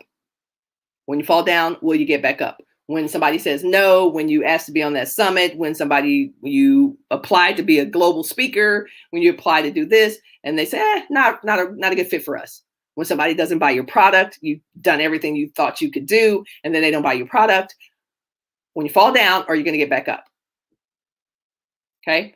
The only thing that's going to make you get back up is kind of going through some of the checkpoints that I've shared with you today. And that is, hey, do I have something here? And not just something that I think is great, not just something that I love the sound of my voice, but do I have something that's truly helping and transforming people? And if the answer to that is yes, then absolutely you're going to be able to get back up. But the reason people get discouraged and get down and doubt, stay down, is because they don't necessarily know and believe that what they have to offer is making a difference. Because when you know you're making a difference, it's easy to get up. But when you question that, it's because you haven't seen the results, you haven't gotten the responses, you've gotten a little bit of rejection. You're putting stuff out there, it's crickets. If you're getting crickets for what you're putting out there, there's only 2 reasons. You're not putting it in front of the people who need it most, meaning the people in the greatest pain, right? Or you're not serving it in the format that they need to get out of pain. So what do I mean by that? The first one is you're not putting it in front of the right audience. If you're getting crickets, you're not putting it in front of the right audience. If you've already verified that there is a need for that and nobody's responding, then you're getting it in front of the wrong folks. The other thing is maybe you're getting it in front of the right folks, but they don't want to read a book. Maybe they want to listen to it. Maybe they want a video. Maybe you need to put it in an app, right? So all of this is about validation of what your program, product, or service is. Not validation of you, but validation about what you're putting in the marketplace. Crickets, as I said, usually means bad audience fit, or maybe it's a bad product fit. Maybe a different format would work for your audience. But the last thing is really about that is, when you fall down, will you get back up? And the answer is yes, if you've done your homework and you know that there is a problem to be solved, and you know that you have at least a part of the answer to solve that problem. Easier to get back up when you know that. Difficult to get back up when you haven't validated that. All right, and then the last thing about 6 and 7-figure mindset, just for this slide, is a lot of people have talked about building a brand. A lot of people have talked about, and you probably see that online a lot, where people are saying, build a brand. Here's what I'll say about building a brand. When I started online in 1998, there weren't a lot of people online selling their expertise and selling their knowledge.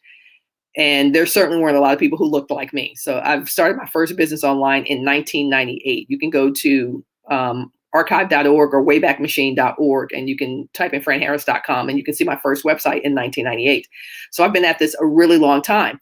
And the reality is, when I was online in 1998, selling my experiences and my expertise, there weren't a lot of women doing that. And there certainly weren't a lot of Black women online.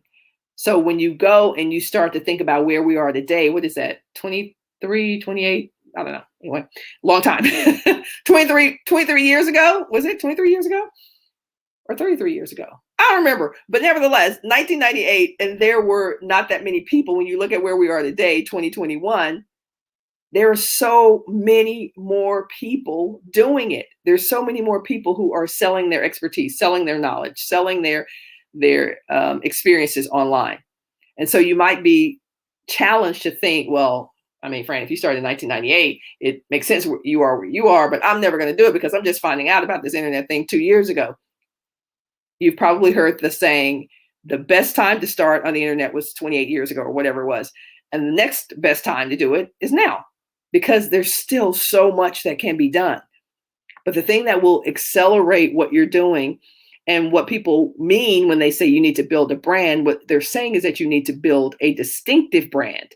You don't just need to build a brand. Everybody's got a brand, but build a distinctive brand, a brand that if I'm looking at your drink on the shelf, right? I'm looking at your expertise online on the shelf, if you will. It doesn't look like anybody else I know. When I put Electra together, my sports drink, I said, listen, this is a competitive sports drink. The thing about it is Electra cannot look like everything else on the shelf. It can't. It won't. It will never make it if it looks just like everything else on the shelf. So it's the same thing with you. You can't look like everything else that's online. You're right. You won't make it. You can't look and sound and do things like everybody else is doing it. So you have to create, how do I create a distinctive brand as a communicator, as a speaker? How do I do it? Is it in the way I look? There are people who do signature looks. They have signature colors. They have things that they wear in all their videos. You have things that they say. So it's in the way you look. So do you look like everybody else? Okay, if you do, change something. Then it's, how do I sound? Do you sound like people? Are you trying to sound like the people that you're watching their videos on YouTube? Stop it. Just stop it. Figure out how to develop your distinction as a communicator, right? Then do I create and execute like other people? Like I'm making changes right now for my brand simply because there are lots of people in the business space, lots of people in the empowerment space, whatever. And a lot of them sound just alike. So I have to ask myself, and we all have to ask ourselves as creators, how do I create more distinction in my brand? Not to emulate somebody else, not to sound like someone else, but to be more of me, but at the same time, break through some of the clutter that's online so that people will pay attention. You got to get people's attention. If you're interested in becoming a paid speaker, you're interested in speaking and making millions, you've got to create distinction. And to create that distinction, you've got to become really good at getting people's attention. So how do you get people's attention?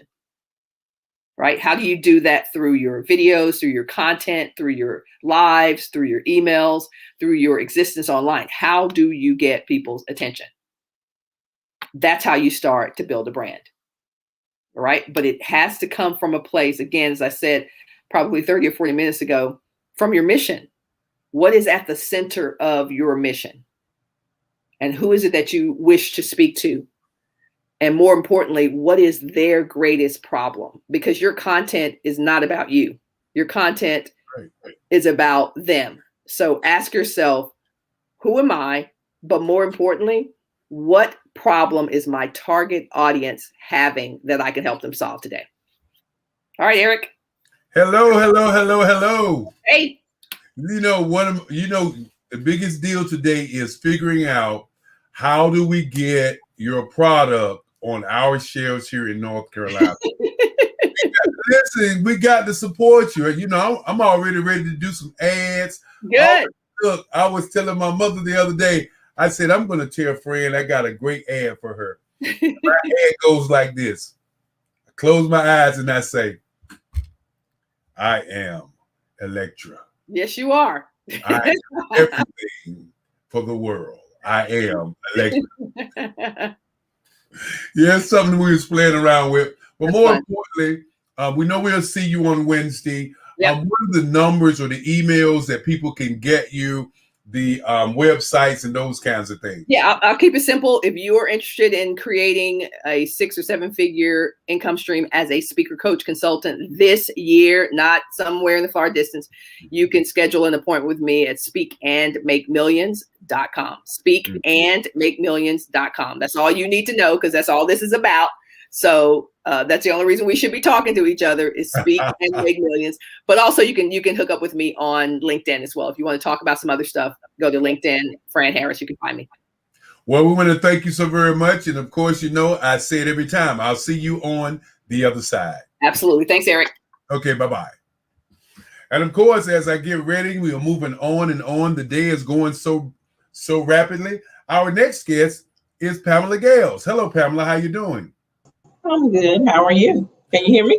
Oh, without a doubt, I can hear you. And Pamela is one of the ladies who does so much in the community, but more importantly, She's the diversity star. I mean, you know, when I met her, she was doing so much diversity, I couldn't get around her. Everywhere I went, Pamela Gales, Pamela Gales, Pamela Gales, Pamela Gales.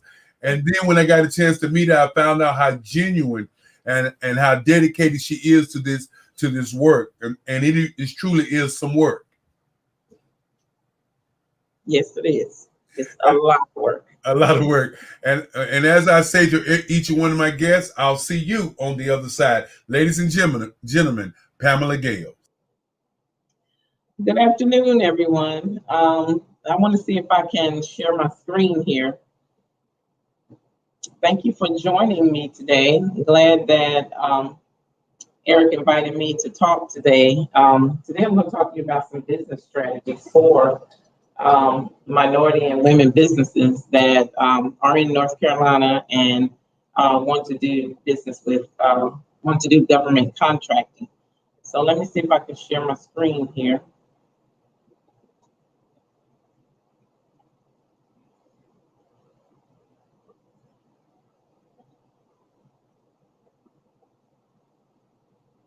Okay.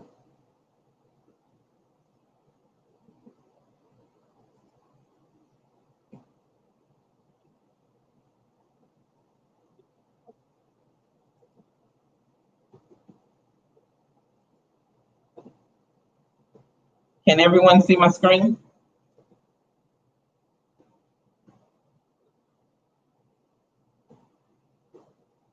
I can't really tell. Can someone speak and tell me if my screen is being seen?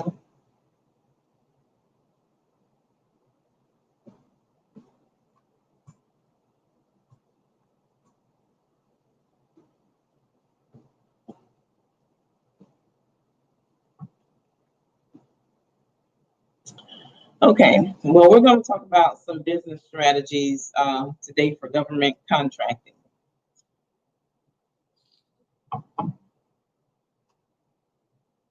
One of the things we want to do is put the pieces of the puzzles together for you.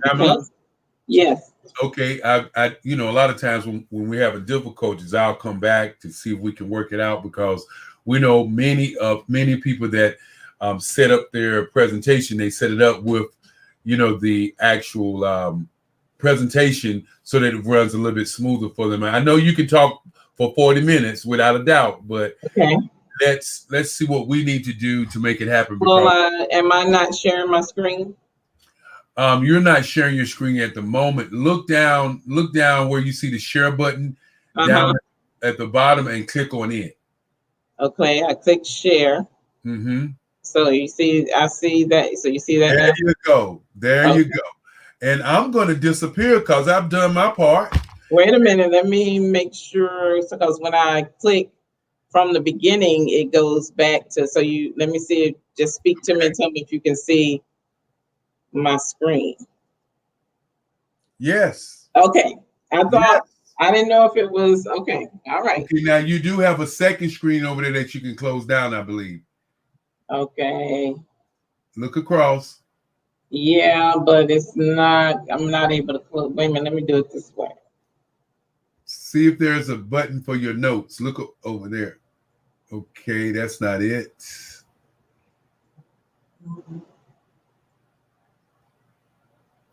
I wanted to move this up here. Is that better? No, because it looks like you click the X, click it. Okay, just leave it there. We'll go with what you have. Okay. Okay, you can see my other screen though. You can see both my screens. Yeah, I see both of your screens. I see you and I see two other screens. Oh, okay, that's a lot. Yes. Let me try this one more time. Yo, take your time. Now we see one screen and we see a. Go ahead. You see one screen. Okay. See if I bring it over here. Now you see one screen. I see two screens. You see two screens. Yes, but what I would suggest that you go ahead and do your presentation with the screens that are there. Okay. And the next time we'll see what we can do, because you know, well, you have a few minutes to work it out if you like. Okay. So when I say from the beginning, can you see? Yes, we see business strategies for government contracting. Okay, but just one screen? No, two screens, but we can see the large screen. That's the best I can tell you. I see a large screen, and I think the viewers will be able to see everything that you're talking about. Okay, maybe you say shrink this one down. Now do you still see two screens? I see two screens, but you're fine. Okay. All right. Okay. See you on the other side. All right. Thank you. Thank you.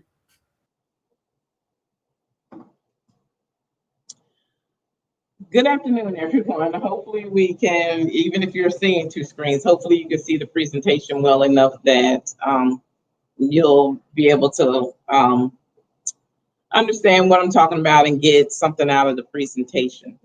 So today I'm going to be talking about business strategies for government contracting. What we're going to do is put some of the pieces together for you.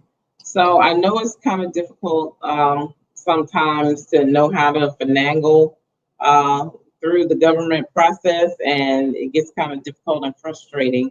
So first I want to start with who's in the room. You can put it in the chat. If you're selling goods, or if you're selling services, or if you're a construction contractor, you can put that information in the chat for me, and I will be able to talk to you about that at the end. Some of the things we're going to talk about is some supplier diversity facts, North Carolina state law, the ABCs of supplier diversity, roles and responsibilities of a hub vendor in North Carolina, or if you want to call it MWBE vendor, and Wake County Public School spend with some of the MBEs, and how to find and how to find.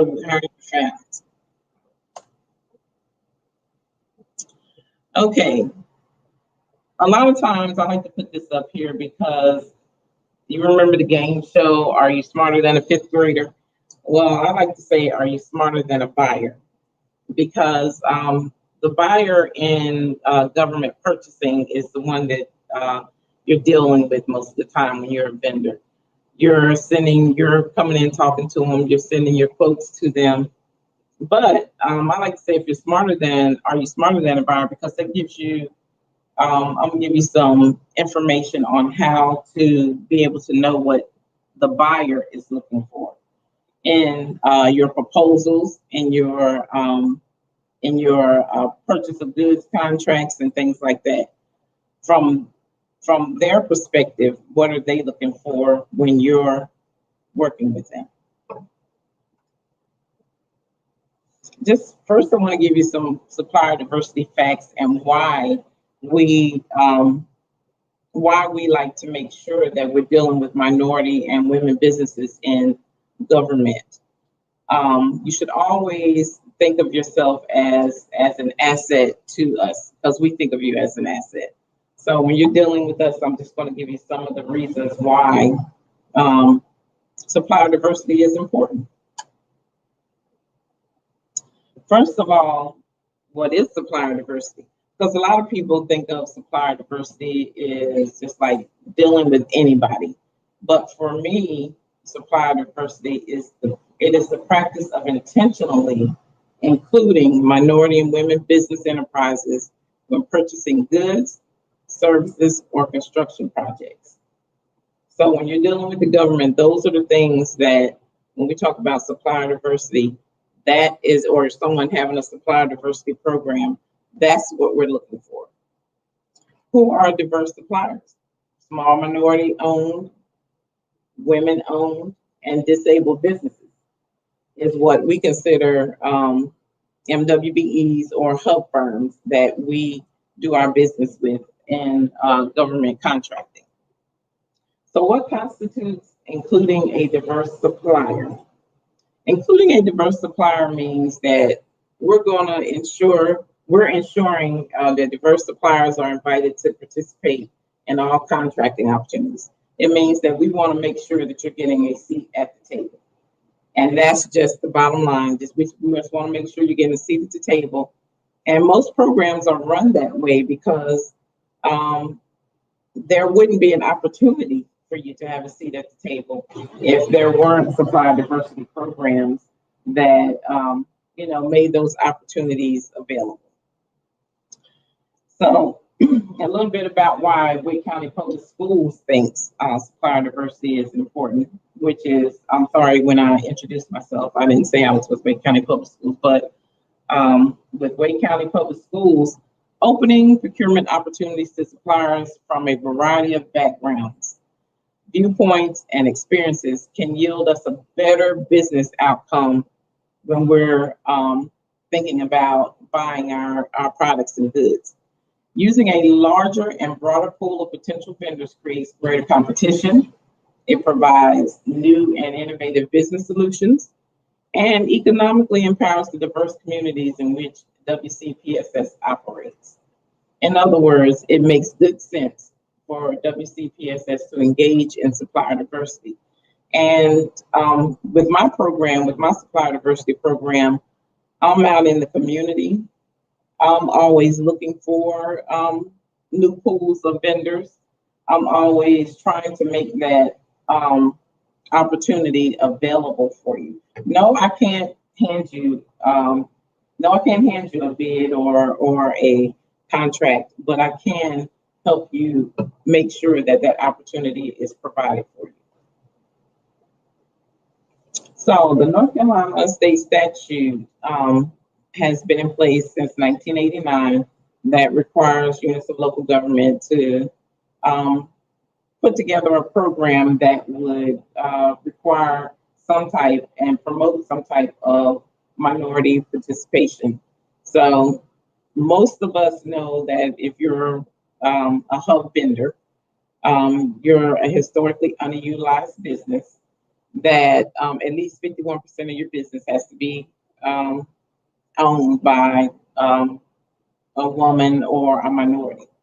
So when we say minority, we're looking for a Black, a Hispanic, a Asian, American Indian. And then when we're talking about women owned, it can be a Black woman, it can be a white woman, or when we're talking about disabled, that's a disabled business, not a disadvantaged business, but a disabled business.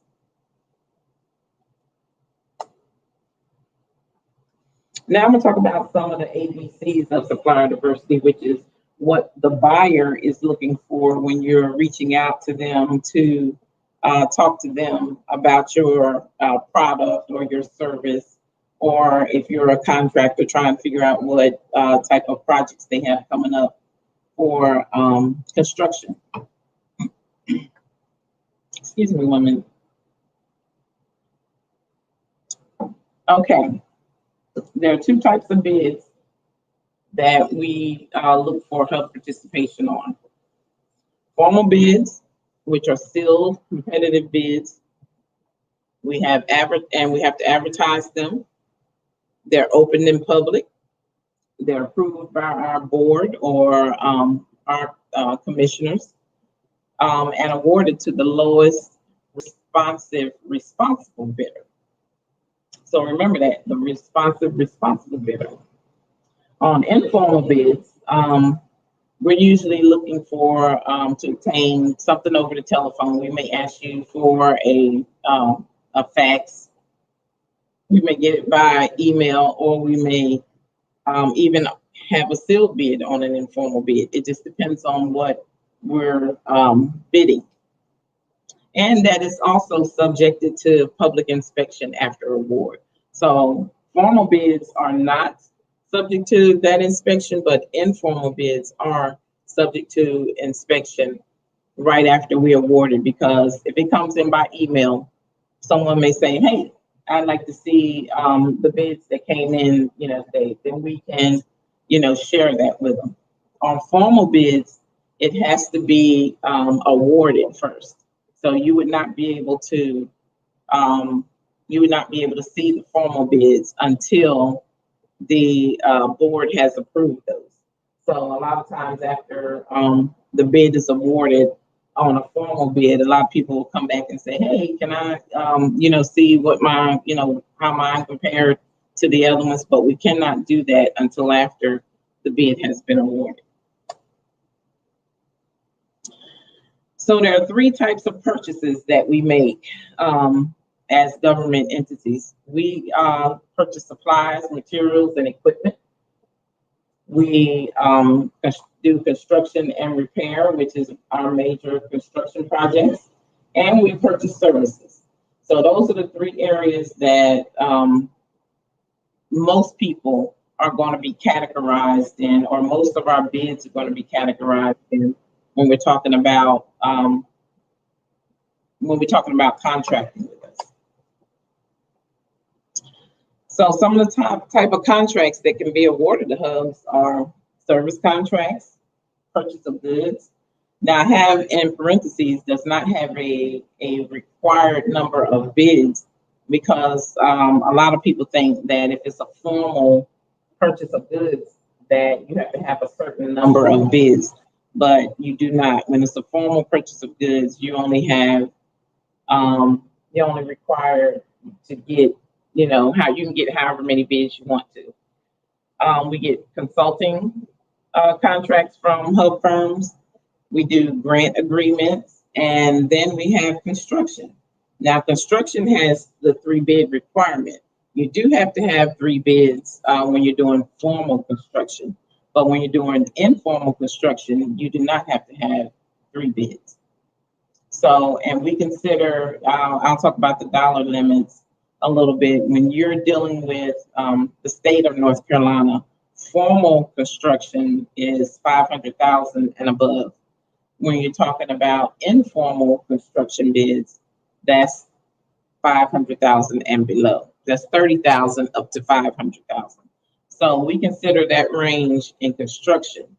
But in the purchase of goods, a formal bid is $90,000 and above, and an informal is between $30,000 and that $90,000.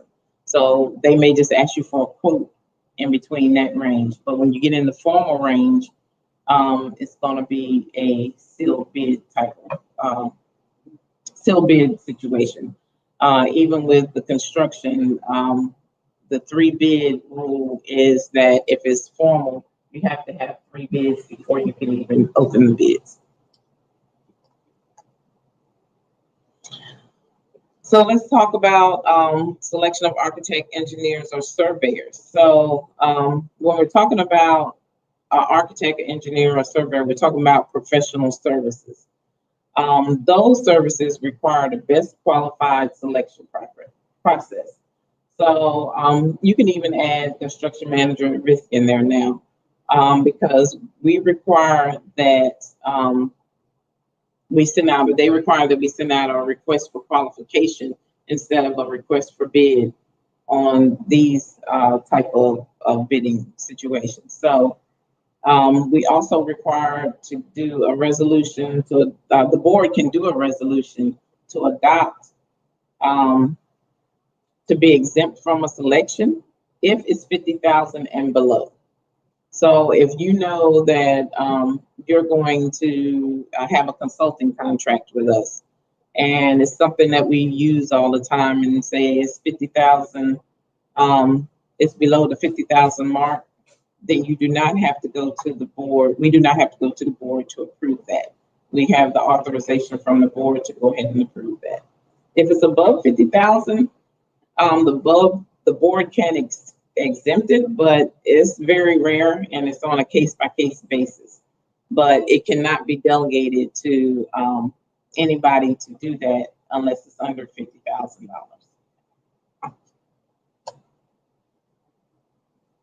When is a contract needed? Well, a contract is needed, of course, on all formal bids, all construction bids, and most services. And I say most services because, again, services do not have to be bid out, but a lot of organizations do set a limit that they will bid out the services. Construction bids, of course, most of those are bid out in informal and formal range. And all formal bids, of course, whether it's a purchase of goods, whether it's a construction, or even a service, if the local government or if the entity has set up a certain level that they want their services to be bid out, then that can also be considered a contract. Some of the roles and responsibilities of hub firms, I'm gonna talk about that now, because a lot of times when we're dealing with hub firms, they think that they can only be the subcontractor. They think that they can only, when it's a purchase of goods, that different rules apply because we have a special program for hub firms, but that is not true. So some of your responsibilities as a hub firm is to make sure that you are certified. Number one, if you're dealing with a if you're dealing with a government entity, we want most of our minority and women businesses to be certified through the hub office, through the state of North Carolina hub office, which if you want more information on that, I can give you information on that. Or you can be certified through the Department of Transportation. Either one of those, my organization will accept, and some organizations accept other ones also. But minority and hub contractors should also make a good faith effort to participate in construction projects by attending the scheduled pre-bid conferences. That's one thing that I've noticed, that a lot of times the minority businesses only come to the outreaches. Like if we do an outreach for a project, they'll come to the outreaches and we're able to talk with them there, but they don't show up at the pre-bid, where we could also introduce them to different contractors. My goal is to try to get them to come to pre-bid conferences also. I know it takes away, a lot of times it's in the morning. We try to make them in the afternoon so we can get people right after work. But if that's difficult for you to make the pre-bid, then send someone in your office. If you can send someone in your office, that would even be better than not having anyone show up at all, because at that pre-bid meeting usually is where they're going over all the information and where you have the opportunity to let people know what your business is, and the opportunity to talk to them face to face. Because a lot of, as we all know in business, is who you know, right? Is who you know, who you get to know. If you're coming to those meetings all the time and they're seeing you there, you're going to get to talk to the prime vendors that you may want to subcontract with. So those opportunities are always available at those pre-bid meetings. Next thing you want to do is you want to respond promptly. Okay, whether or not you wish to submit a bid when contracted by the owners or bidders, you should still respond promptly. Even if you're thinking that they're just bid shopping, you want to make sure that you get back to them or call them and find out, exactly what they're needing. And then you can express at that time whether or not you're going to consider bidding or not. Then you want to attend trainings and contractor outreach sessions, of course, that are given by the owners, people such as myself, to introduce you to other contractors, whenever you can. You want to be able to meet the people that are there at those events. You also want to participate in mentor protege programs. Those are always good things to try to get or work together with another minority firm to come to bid on a project. Any of these things make sense to me, because no matter what, if you don't have enough to do it yourself, a lot of times you can't do it by yourself. And I think it would be just great if more minority firms would come together to bid on projects. But when I talk about mentor protege programs, you can, reach out to a prime contractor or someone that can, has made it through. Even if you're talking goods and services, somebody who has done this already, reach out to them and see if you can shadow them or come along, with them to see how it works when you're doing a contract with someone. All of that type of stuff helps, but you have to reach out and do it on your own. You can't just wait for people to come and ask you to do these things. You want to go to trainings, you want to do things with other businesses to develop programs, to some of the programs that we offer. And state agencies and local governments usually work about the same. We do have a few different things that we do differently, but any of those programs that you can go to will help. And then you want to make sure you're negotiating in good faith with the owners and the contractors. So, and we always want to make sure that you're being treated fairly. So that's why most programs have someone such as myself as a health program manager or a MWB coordinator within the organization to be able to talk to you and make sure that things are being done on the up and up. Sometimes I know it feels like they're not because you're the little guy in the room, but it is important for us, and know that it's important to me that you're being treated fairly and that you're being negotiated with in good faith, and that you're negotiating in good faith with the contractor. Okay, I want to recap on some of the strategies that we talked about, just asking a few questions to know what is the minimum number of bids required for a formal purchase of goods. There's no minimum required. Local policy may require a minimum if that government entity has a local policy, but remember, there is no minimum required for a formal purchase of goods. So if somebody say we only received two, we sent out a bid and we only received 2 bids in on a purchase of goods, then they can accept those bids. What is the standard of award for informal and formal contracts?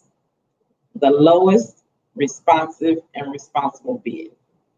So whenever we accept a formal or an informal bid, we have to make sure that we're receiving the lowest responsive and responsible bid. That's meaning that we're not just looking at price. We're looking at, did you follow all the instructions? So are you responsive and following all the instructions? Then we're looking at, are you responsible? That can be financial, that can be the way you've, if you've had any problems on previous projects, all of that can come into play when we're talking about lowest responsive and responsible. And we can reject the bid based on any of those things. When is health participation required by statute on purchase contracts? Oh, I already asked, I'm sorry, that's a repeat. Oh, no, I'm sorry. There is not a requirement, but local policy may require them to do good faith effort. I'm sorry, that is true. Yeah, if you're looking to for the statute in the purchase of contracts, you may have to. We may require you to do some good faith effort if you're someone that is the main person on the contract. I'll say the main vendor, and then we may ask you to show us that you did some good faith effort to reach out to those minority firms. When is a bid responsive?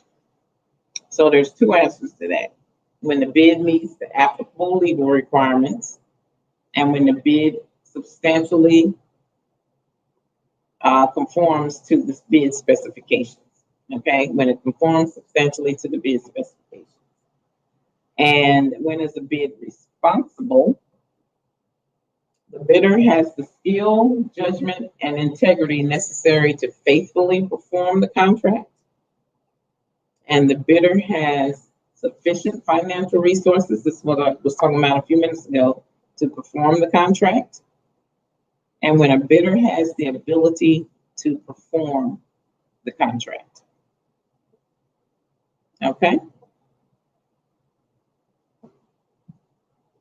those are some of the main things that we look for when you're going to be bidding on one of our projects. So what I'm going to do now is see if there are any questions for me.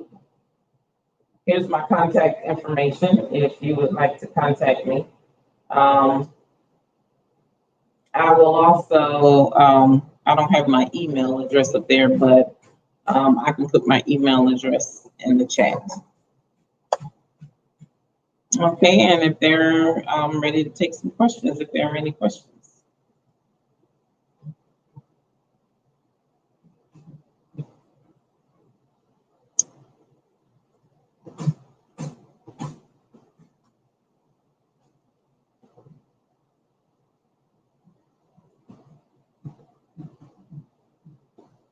Okay,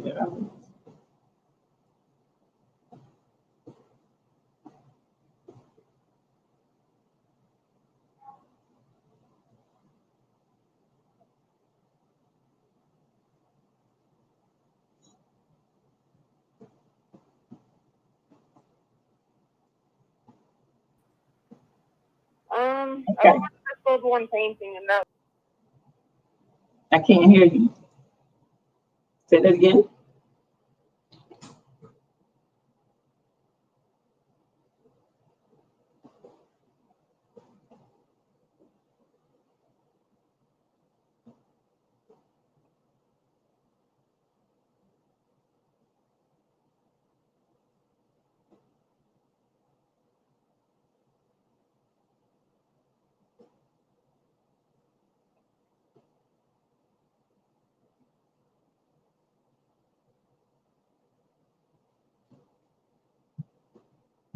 Do I have any questions?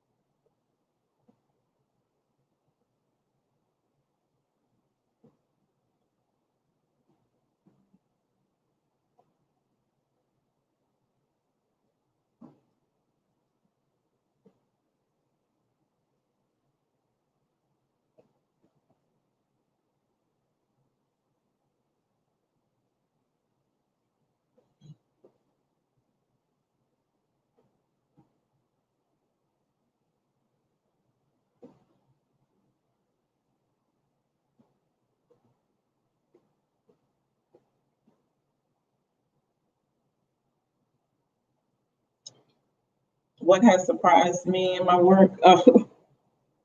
Not too many things has surprised me. It's every day is something different. Usually in government, whether it's in purchasing or whether it's in construction, we always there's always something challenging coming up that we have to talk about, or address. So there's usually nothing that surprises me too much. I think I've been doing this for 22 years. I think I've seen and heard a lot.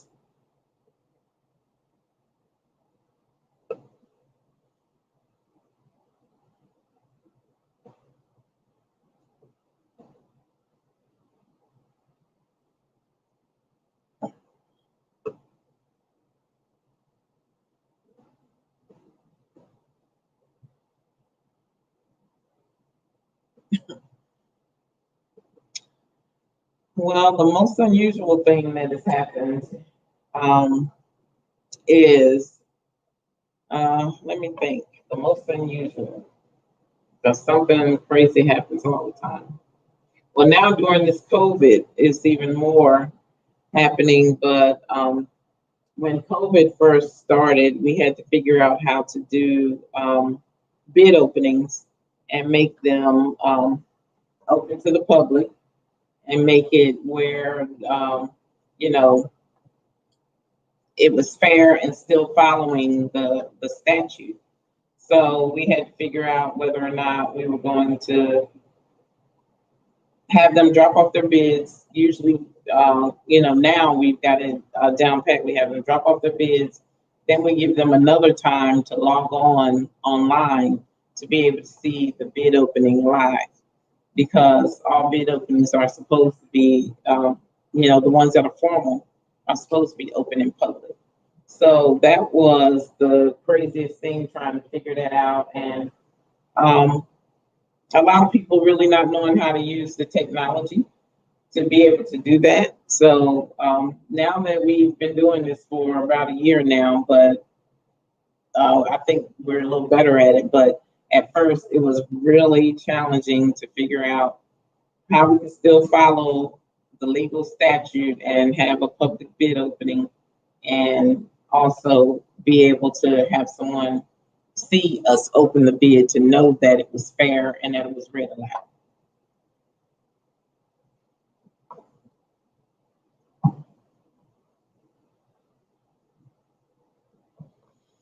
Oh no, we're definitely not. No, we're definitely not getting them enough of the bids. We need to, like I said, a lot of my minority businesses don't show up to the pre-bids and the bid openings. And well, they show up to the bid openings if they bid. But I always tell them to just come and learn, watch, and see what's going on to be able to know how the process works. But the fields that we can be more representative in is all the fields. I mean, anything, because at Wake County Public Schools, we buy everything. And we do all types of construction, and we have all types of services that, we can utilize. So I can't really narrow it down for me in our organization, what would be the fields that we would use the most, but I would say any and all. We do everything here. We like a little small city. So thank you for that question. That's a good question. Because that lets people know that they can, no matter what their business is, you can be a yoga teacher. If that's your business, then we probably could use that, because, needing exercise and online now, I'm sure there's something that can be used in our organization somewhere, whether it's in a school or whether it's, in an office, someone, needing to just let everybody go online and be able to stretch a little bit. So it can be anything.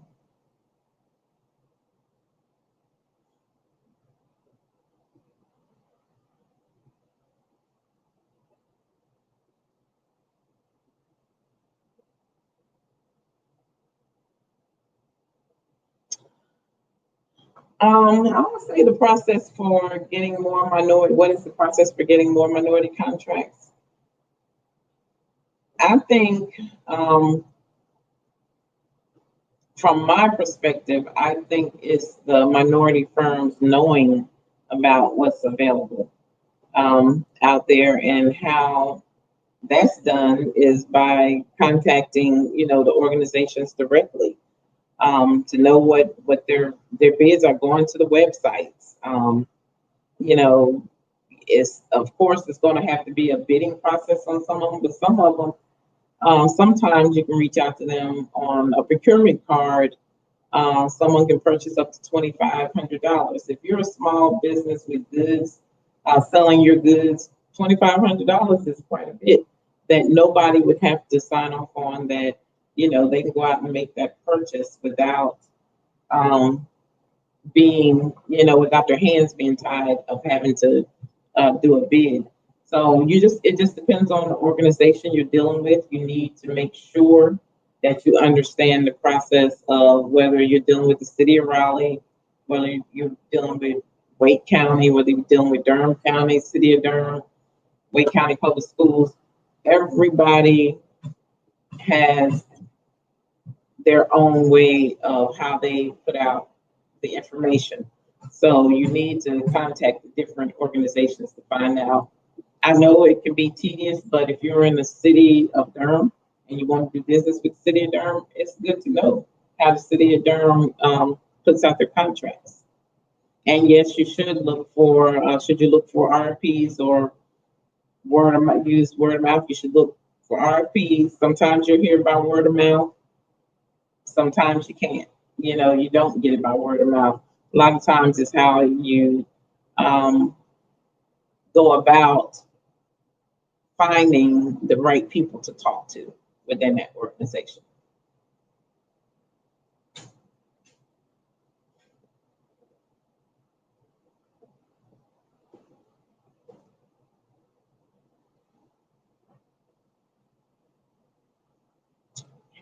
Yes, if the question is if someone wanted to get into my career, would I suggest it as a good one to get into? Yes, yes. Now, whenever you go on Indeed or anywhere, you're looking. People are looking for diversity. They're saying D&I, but you can do diversity and inclusion or supplier diversity. I call it supplier diversity and inclusion because you're always going to have those businesses that are trying to that want to do business that are diverse, but then a lot of companies are looking for people who are in this field, and you can cross over from, like, even though I do a lot of supplier diversity, I still understand the diversity and inclusion side because that's more with the people side, and supplier diversity is more with the products and goods and things. But I think they both intersect there somewhere because you're dealing still with minority and women businesses on either side, whether you're talking to just the people or whether you're dealing with a business. And yes, I am surprised that I've been doing this for so long. I was former military, so me working for the government now for 22 years after the military is very surprising to me. But and doing what I'm doing with the government is even more surprising because I started out in procurement, and so as I grew in the procurement field, it sort of led me into this supplier diversity role that I'm in now. Now I've been doing it like 16 years, but I've been in government for 22 years.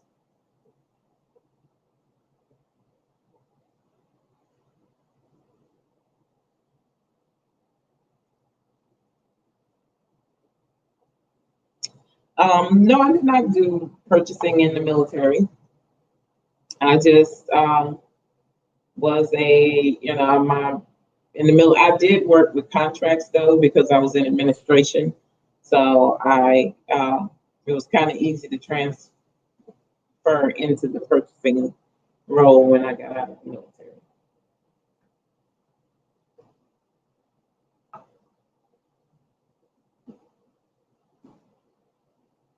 Any more questions?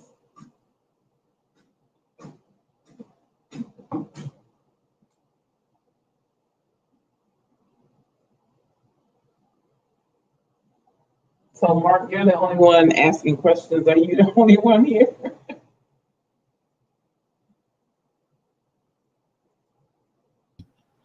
Okay. Well, why are you doing that? I just want to talk. Yeah. I was thinking about that.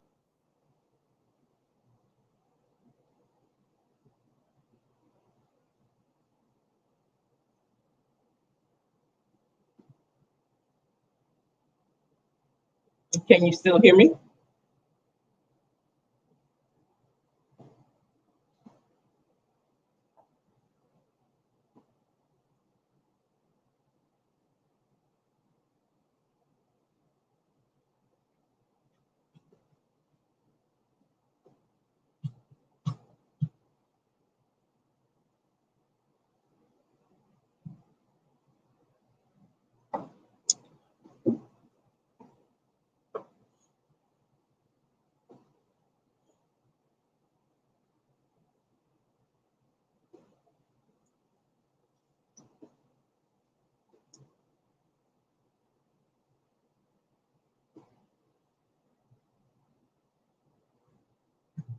How much time do I have left?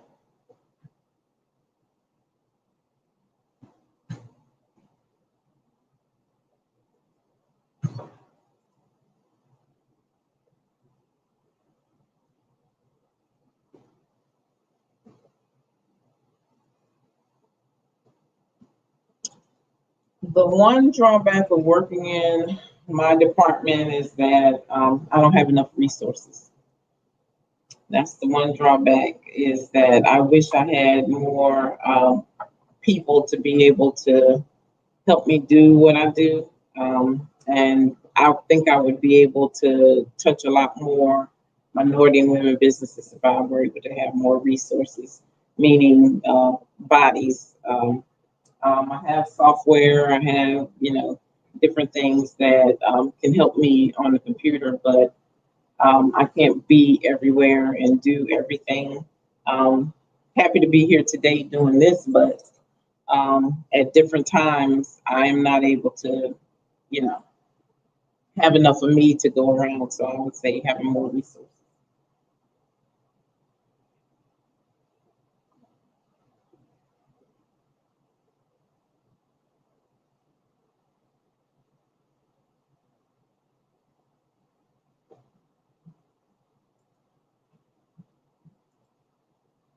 Oh.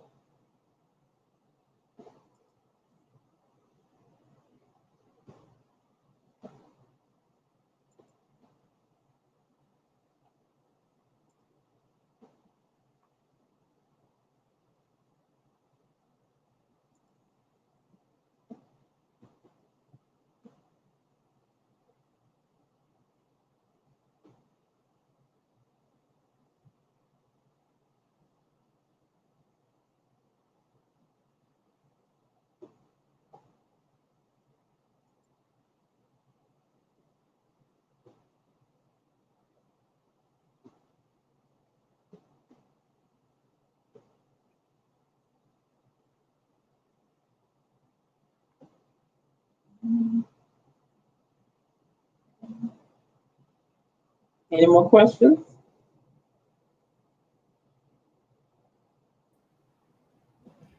And of course, great job. It's always great to get your. Oh, I like that blue cup you got. You gonna share? I got a blue cup. That's mine. I drink water out of this all day long. Fill it up 3-4 times. Well, we had friend Harris on earlier, and she has that electric water, and it's going to be in North Carolina soon, so we all get some water. And as I continue to say, you always bring something different, something fresh to the show, and we definitely going to look forward to having you come back again next year, as we're going to keep on raising scholarships for these kids. Now, the question, Pamela. Why do we raise scholarships? Why is it important for us to look after our kids or to raise scholarships for kids? Oh my goodness, yes, it's very important because our kids don't get the opportunities that the other children get. With me working in equity affairs over here at Wake County Public Schools, I see it firsthand. I know that they are underserved. They are not able to get the things that are normally going to, other students. I'll put it that way. So these scholarships and having the laptops and things that y'all are doing for kids is the best thing that can happen for them, and all the resources that they can get is going to make their future brighter and going to make them more prepared to take on all these jobs that we're doing today. And that is the truth. For them to take over. Yeah, that is the truth, because a lot of times people take it for granted, and I'm not saying we're old, but when we went to school, there was a whole different kind of flavor of what teachers demanded from us. And I'm not saying that the parenting is a lot different today, but it is. It is, yeah. And the parenting was a little bit different, because I can remember a time where if I brought home a D or an F, it was hell to pay. Yes. And we find our kids not ascending to that top level because people don't understand how important that your grades can be just in learning how to think, you know, and having those critical skills where, you know, you do your resume, but then you got to go on the resume interview, and then you got to be able to articulate how you feel about the job to get the job. And then when you're underpaid and undervalued, then you find yourself in a situation where you can't get what you need to get. Yes, yes.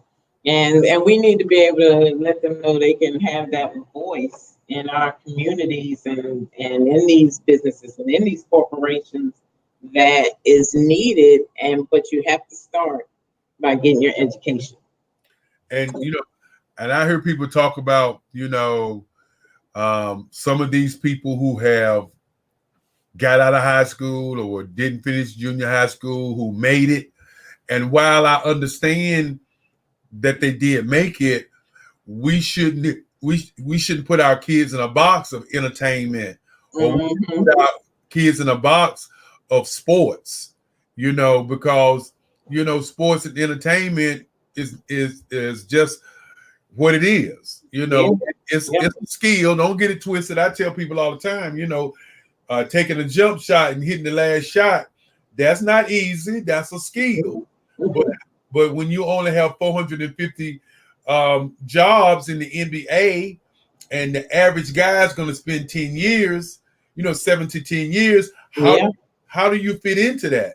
And then if you're going to be an entertainer, what people don't really understand is that once you get there, then you still got to pay for all the stuff you're doing. The video that you're doing, you got to pay for. The that you're doing, you have to pay for. And the record company is killing you on the other end because they're getting the bulk of the money, bulk of the money.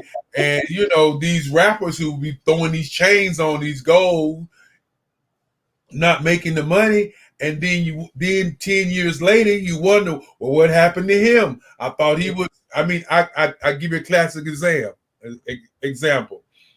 Where is Cisco right now? Remember the thong? Yeah, thong. Yeah, where is he at right now? You tell me. I have no idea. Last time I seen was on some reality show or something.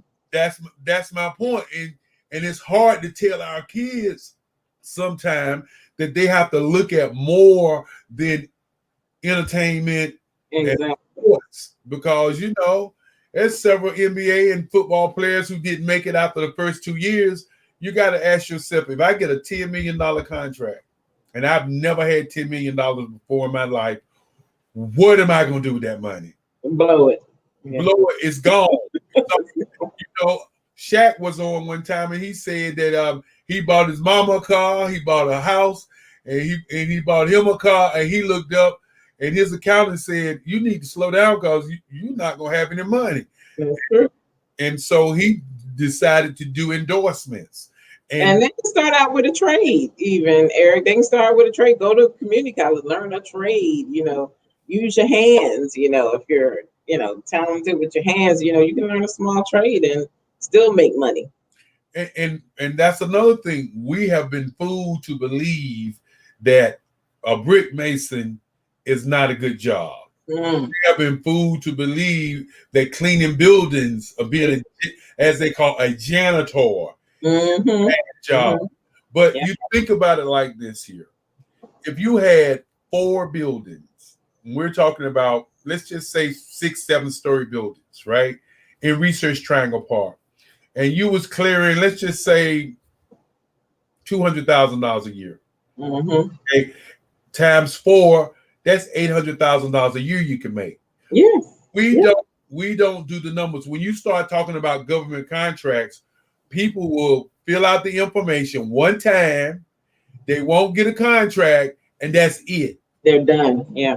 As opposed to understanding that not only is that a numbers game, life is a numbers game. Yes. You know, with 8 billion people on the planet, and I just got off the phone with a young lady who was an artist, and I told her, I said, well, you know, you ought to sell your originals for, you know, $1,000, $2,000, you know.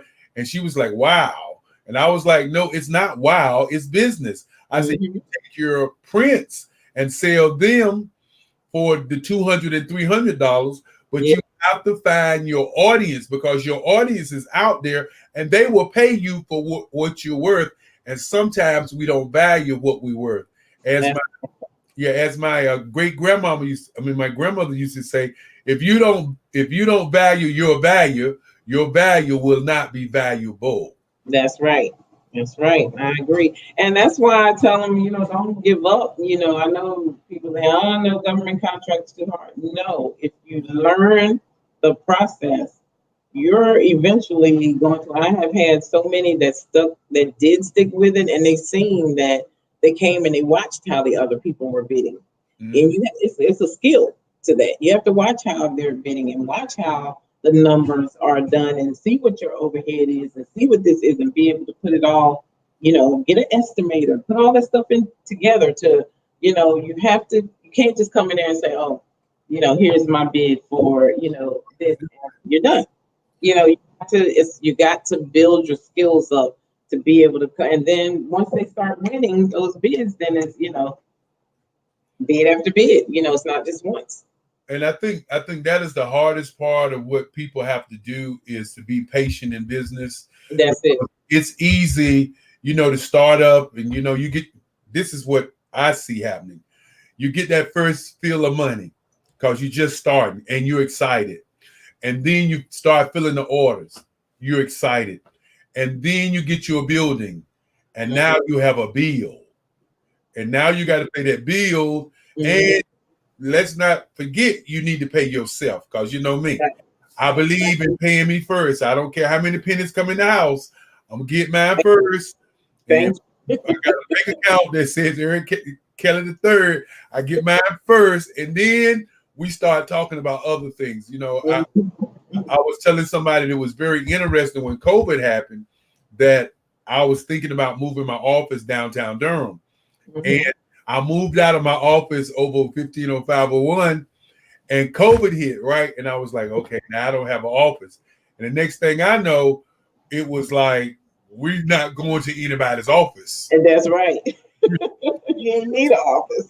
Look, we're in our office right now. That's right. And so it's good and it's bad, you know, because we have to pivot. I think Richard Moore talked today about pivoting in COVID-19. You know, are you ready to actually really be a business? And we talked earlier this morning about building teams. And I think one of the things that we don't do is we don't build teams to help us in our business. Yeah, that's true. I agree with that. And that's one thing I was just saying in my presentation, that we need to work together. We need to do those, you know, partnering and you know, they call it mentor protege, but I call it partnering with someone else that's a minority, so y'all can get everybody can get the money, you know. Well, that is the reason that we're doing this whole ecosystem. That is so that we can build a way of people touching people across the globe. Because it's, you know, like I said earlier, it's a global society. So that's why we're doing it. And I'm so happy that we're doing it. And I'm glad that you were here. And of course, you know what I'm going to say. I'll see you on the other side. All right. All right. Bye-bye. Bye-bye. And of course, as we continue on with the Black Business Network, we're going to move right into our next guest. Of course, they're ready to go as they're sending me messages, and you know, I take every message that I can get when I'm working with folk. And we're going to talk to the Divine Five Business Talk with your host, the lovely Miss Dolores Williams. Hello, Dolores. How you doing?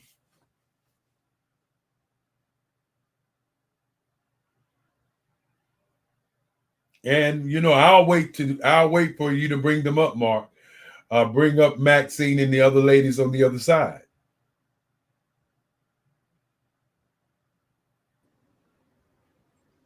This is Mark. They literally are on the other side. You can go to the other room because they're over there, but I'll play our I Am Black ad while you skedaddle to the other side. You didn't have to say that, bro. You could just play it.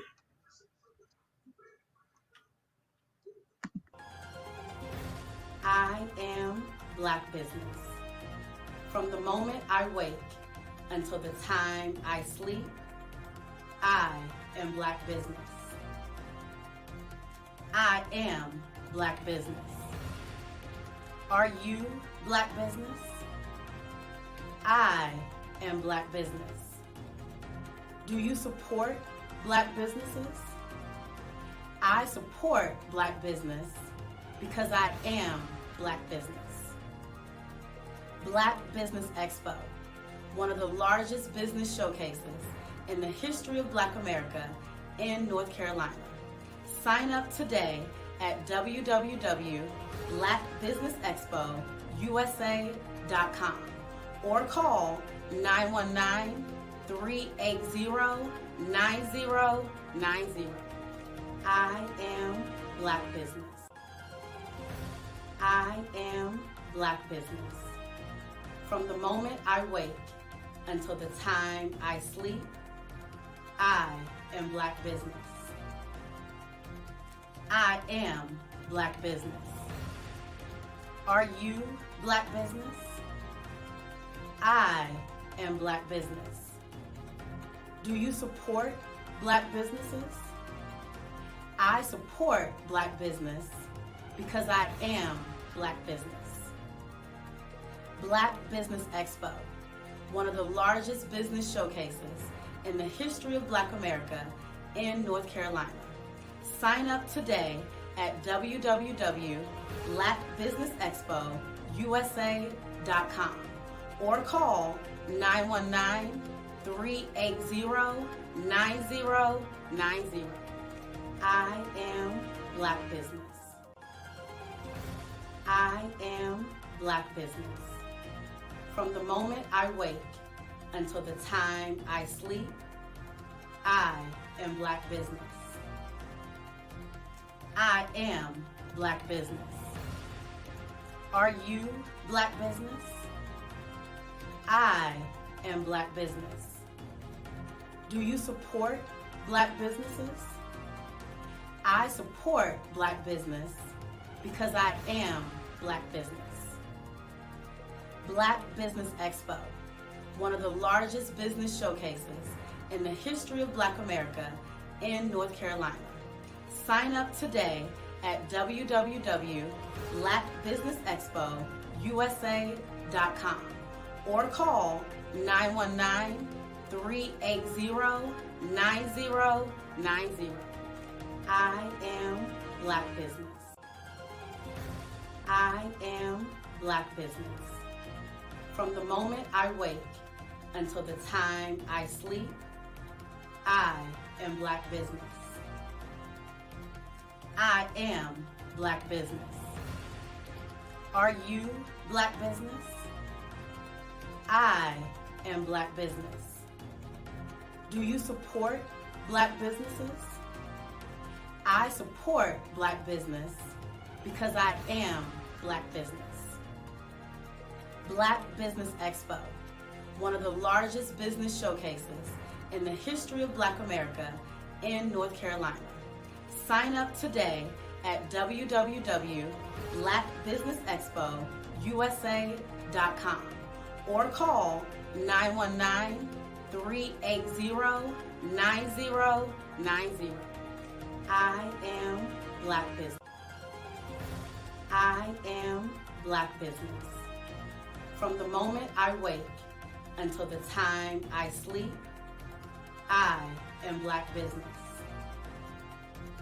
I am Black business. Are you Black business? I am Black business. Do you support Black businesses? I support Black business because I am Black business. Black Business Expo, one of the largest business showcases in the history of Black America in North Carolina. Sign up today.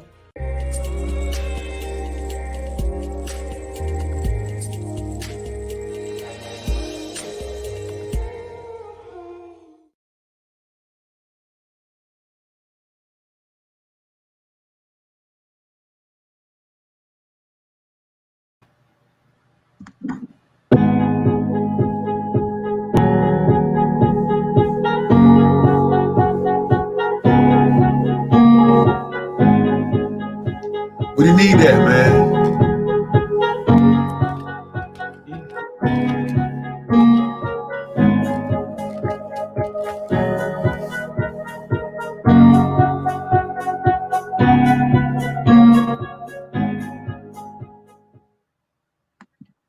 And of course, we on the other side. You know, I was on the other side, now I'm on this side. You know, one of the great things about what we do is we have a green room where people can go and sit and wait.